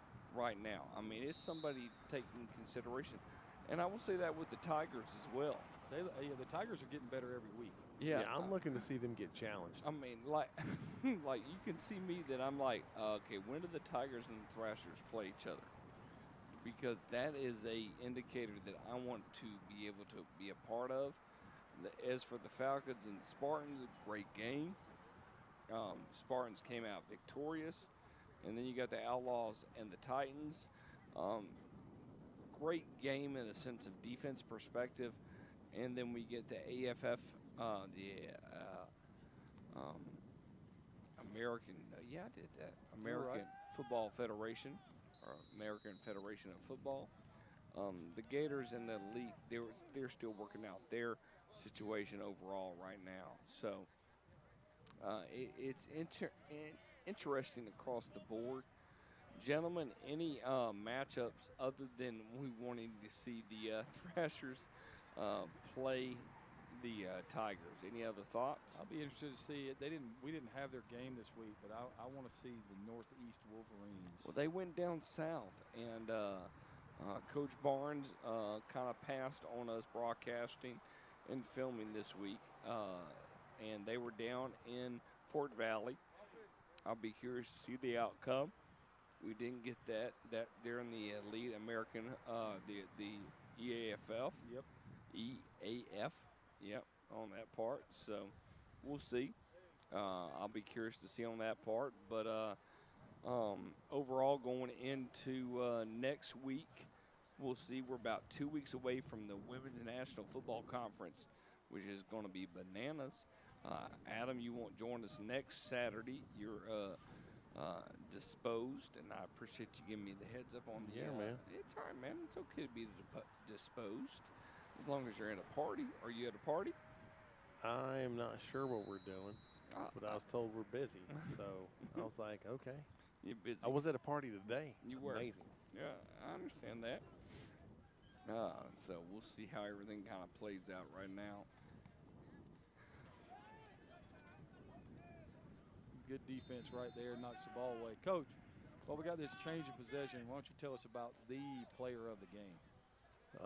Hands down, player of the game, number 2 for the Walton Chiefs, Trayon Williams. Trayon had a touchdown, forced fumble, an interception, 3.5 sacks, and 3 deflected passes. So you're telling me he was just sitting on the bench hanging out, right? Yeah, he didn't get a lot of action. I feel like that was the case. That's why he's the player of the game. He dominated. Well, he made the plays of the game, in my opinion. He had the touchdown that sealed it. He had the sack that ended the Cardinals' first drive for all extensive purposes. And every time that there's been a big play to be made, he has been the guy to make it. So, I mean, just an outstanding, like Coach said. Had a pick in the end zone. Yeah. When he came from the line of scrimmage. He was trailing the play, and the ball got batted up, and he caught it. We're like, all right. And that led to the 97-yard drive that he finished with a 30-yard touchdown run. He had an onside kick recovery. I forgot about that. He had an onside kick recovery that he returned down to the 39-yard line of the Cardinals. Yeah, and then they got a 15-yard penalty off of it. Because he got hit late out of bounds. Well, ladies and gentlemen, I appreciate everybody tuning in here for the Orange Zone. Craig, Adam, y'all did a great job this evening. I appreciate y'all kind of keeping everything in check here across the board. We look forward to bringing Adam back in about 2 weeks. Craig, hopefully I'll see you next Saturday. Yes, sir. Yeah, and then we'll get a couple other enjoyments. Got 2 seconds left on the clock because that's just part of life that we live in right now. So if anybody can score 2 touchdowns in 2 seconds, that would be a record. it would definitely make, yeah, exactly. It would make ESPN based on that. Absolutely, and everybody would have to have a clinic speech on it. Of how that actually happened. Yeah, to do that on that part. Got to make sure the flux capacitor is working for that one. Yeah, buddy, I mean, you can ask Doc Brown as much as you need to, but I don't know if that's possible. We're like, we calling this play Doc Brown. We're not even calling it flux capacitor. We're going to call it Doc Brown. 1.21 gigawatts. There you go. Yeah. To you, both of y'all. I appreciate y'all testing my brain power on a Saturday. And that is the final buzzer. So regardless, that's a touchdown. I don't think so. Listen to you, Craig and Adam. Oh, he took the ball. Guess who took it away? Okay. Now you're gonna watch now it. Trayon Williams has a strip where he just he just needed and my word, he is. But that's wonderful. He's great the best ball player I've seen this season. But that's a ball player to knee it down and know that, hey, let's end this game and move on. He's league MVP. I'm calling it. Okay. Listen to you. Saturday night Buddy. game of the week. Get someone league MVP. Here it is. All right, there. That's the power of Score Sports. Here you go. And there's my ticket. All right. Well, ladies and gentlemen, we appreciate everybody tuning in here to the Orange Zone. I'm Adam Collins. I got Craig Chapman and Bo McMichael all by my side right now. They look beautiful in that part. So I appreciate everything across the board. Thank you so much for tuning in here on a wonderful Saturday evening. Take care of yourselves, and good night.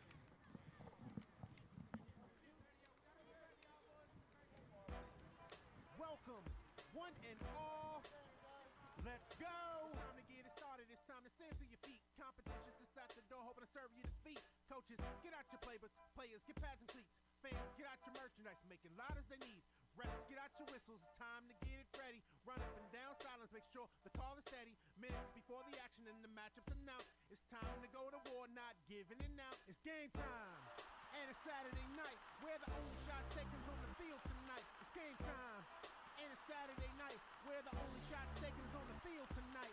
Are you playing at home or trying to win on the road? Did your fans follow you or did you come out alone? You made it here with your team with all the fan support. Are you getting a W or an L you report? If you win or you lose, you gotta learn every day. When you get on the field, to hear game noise on each play. It's the fight to the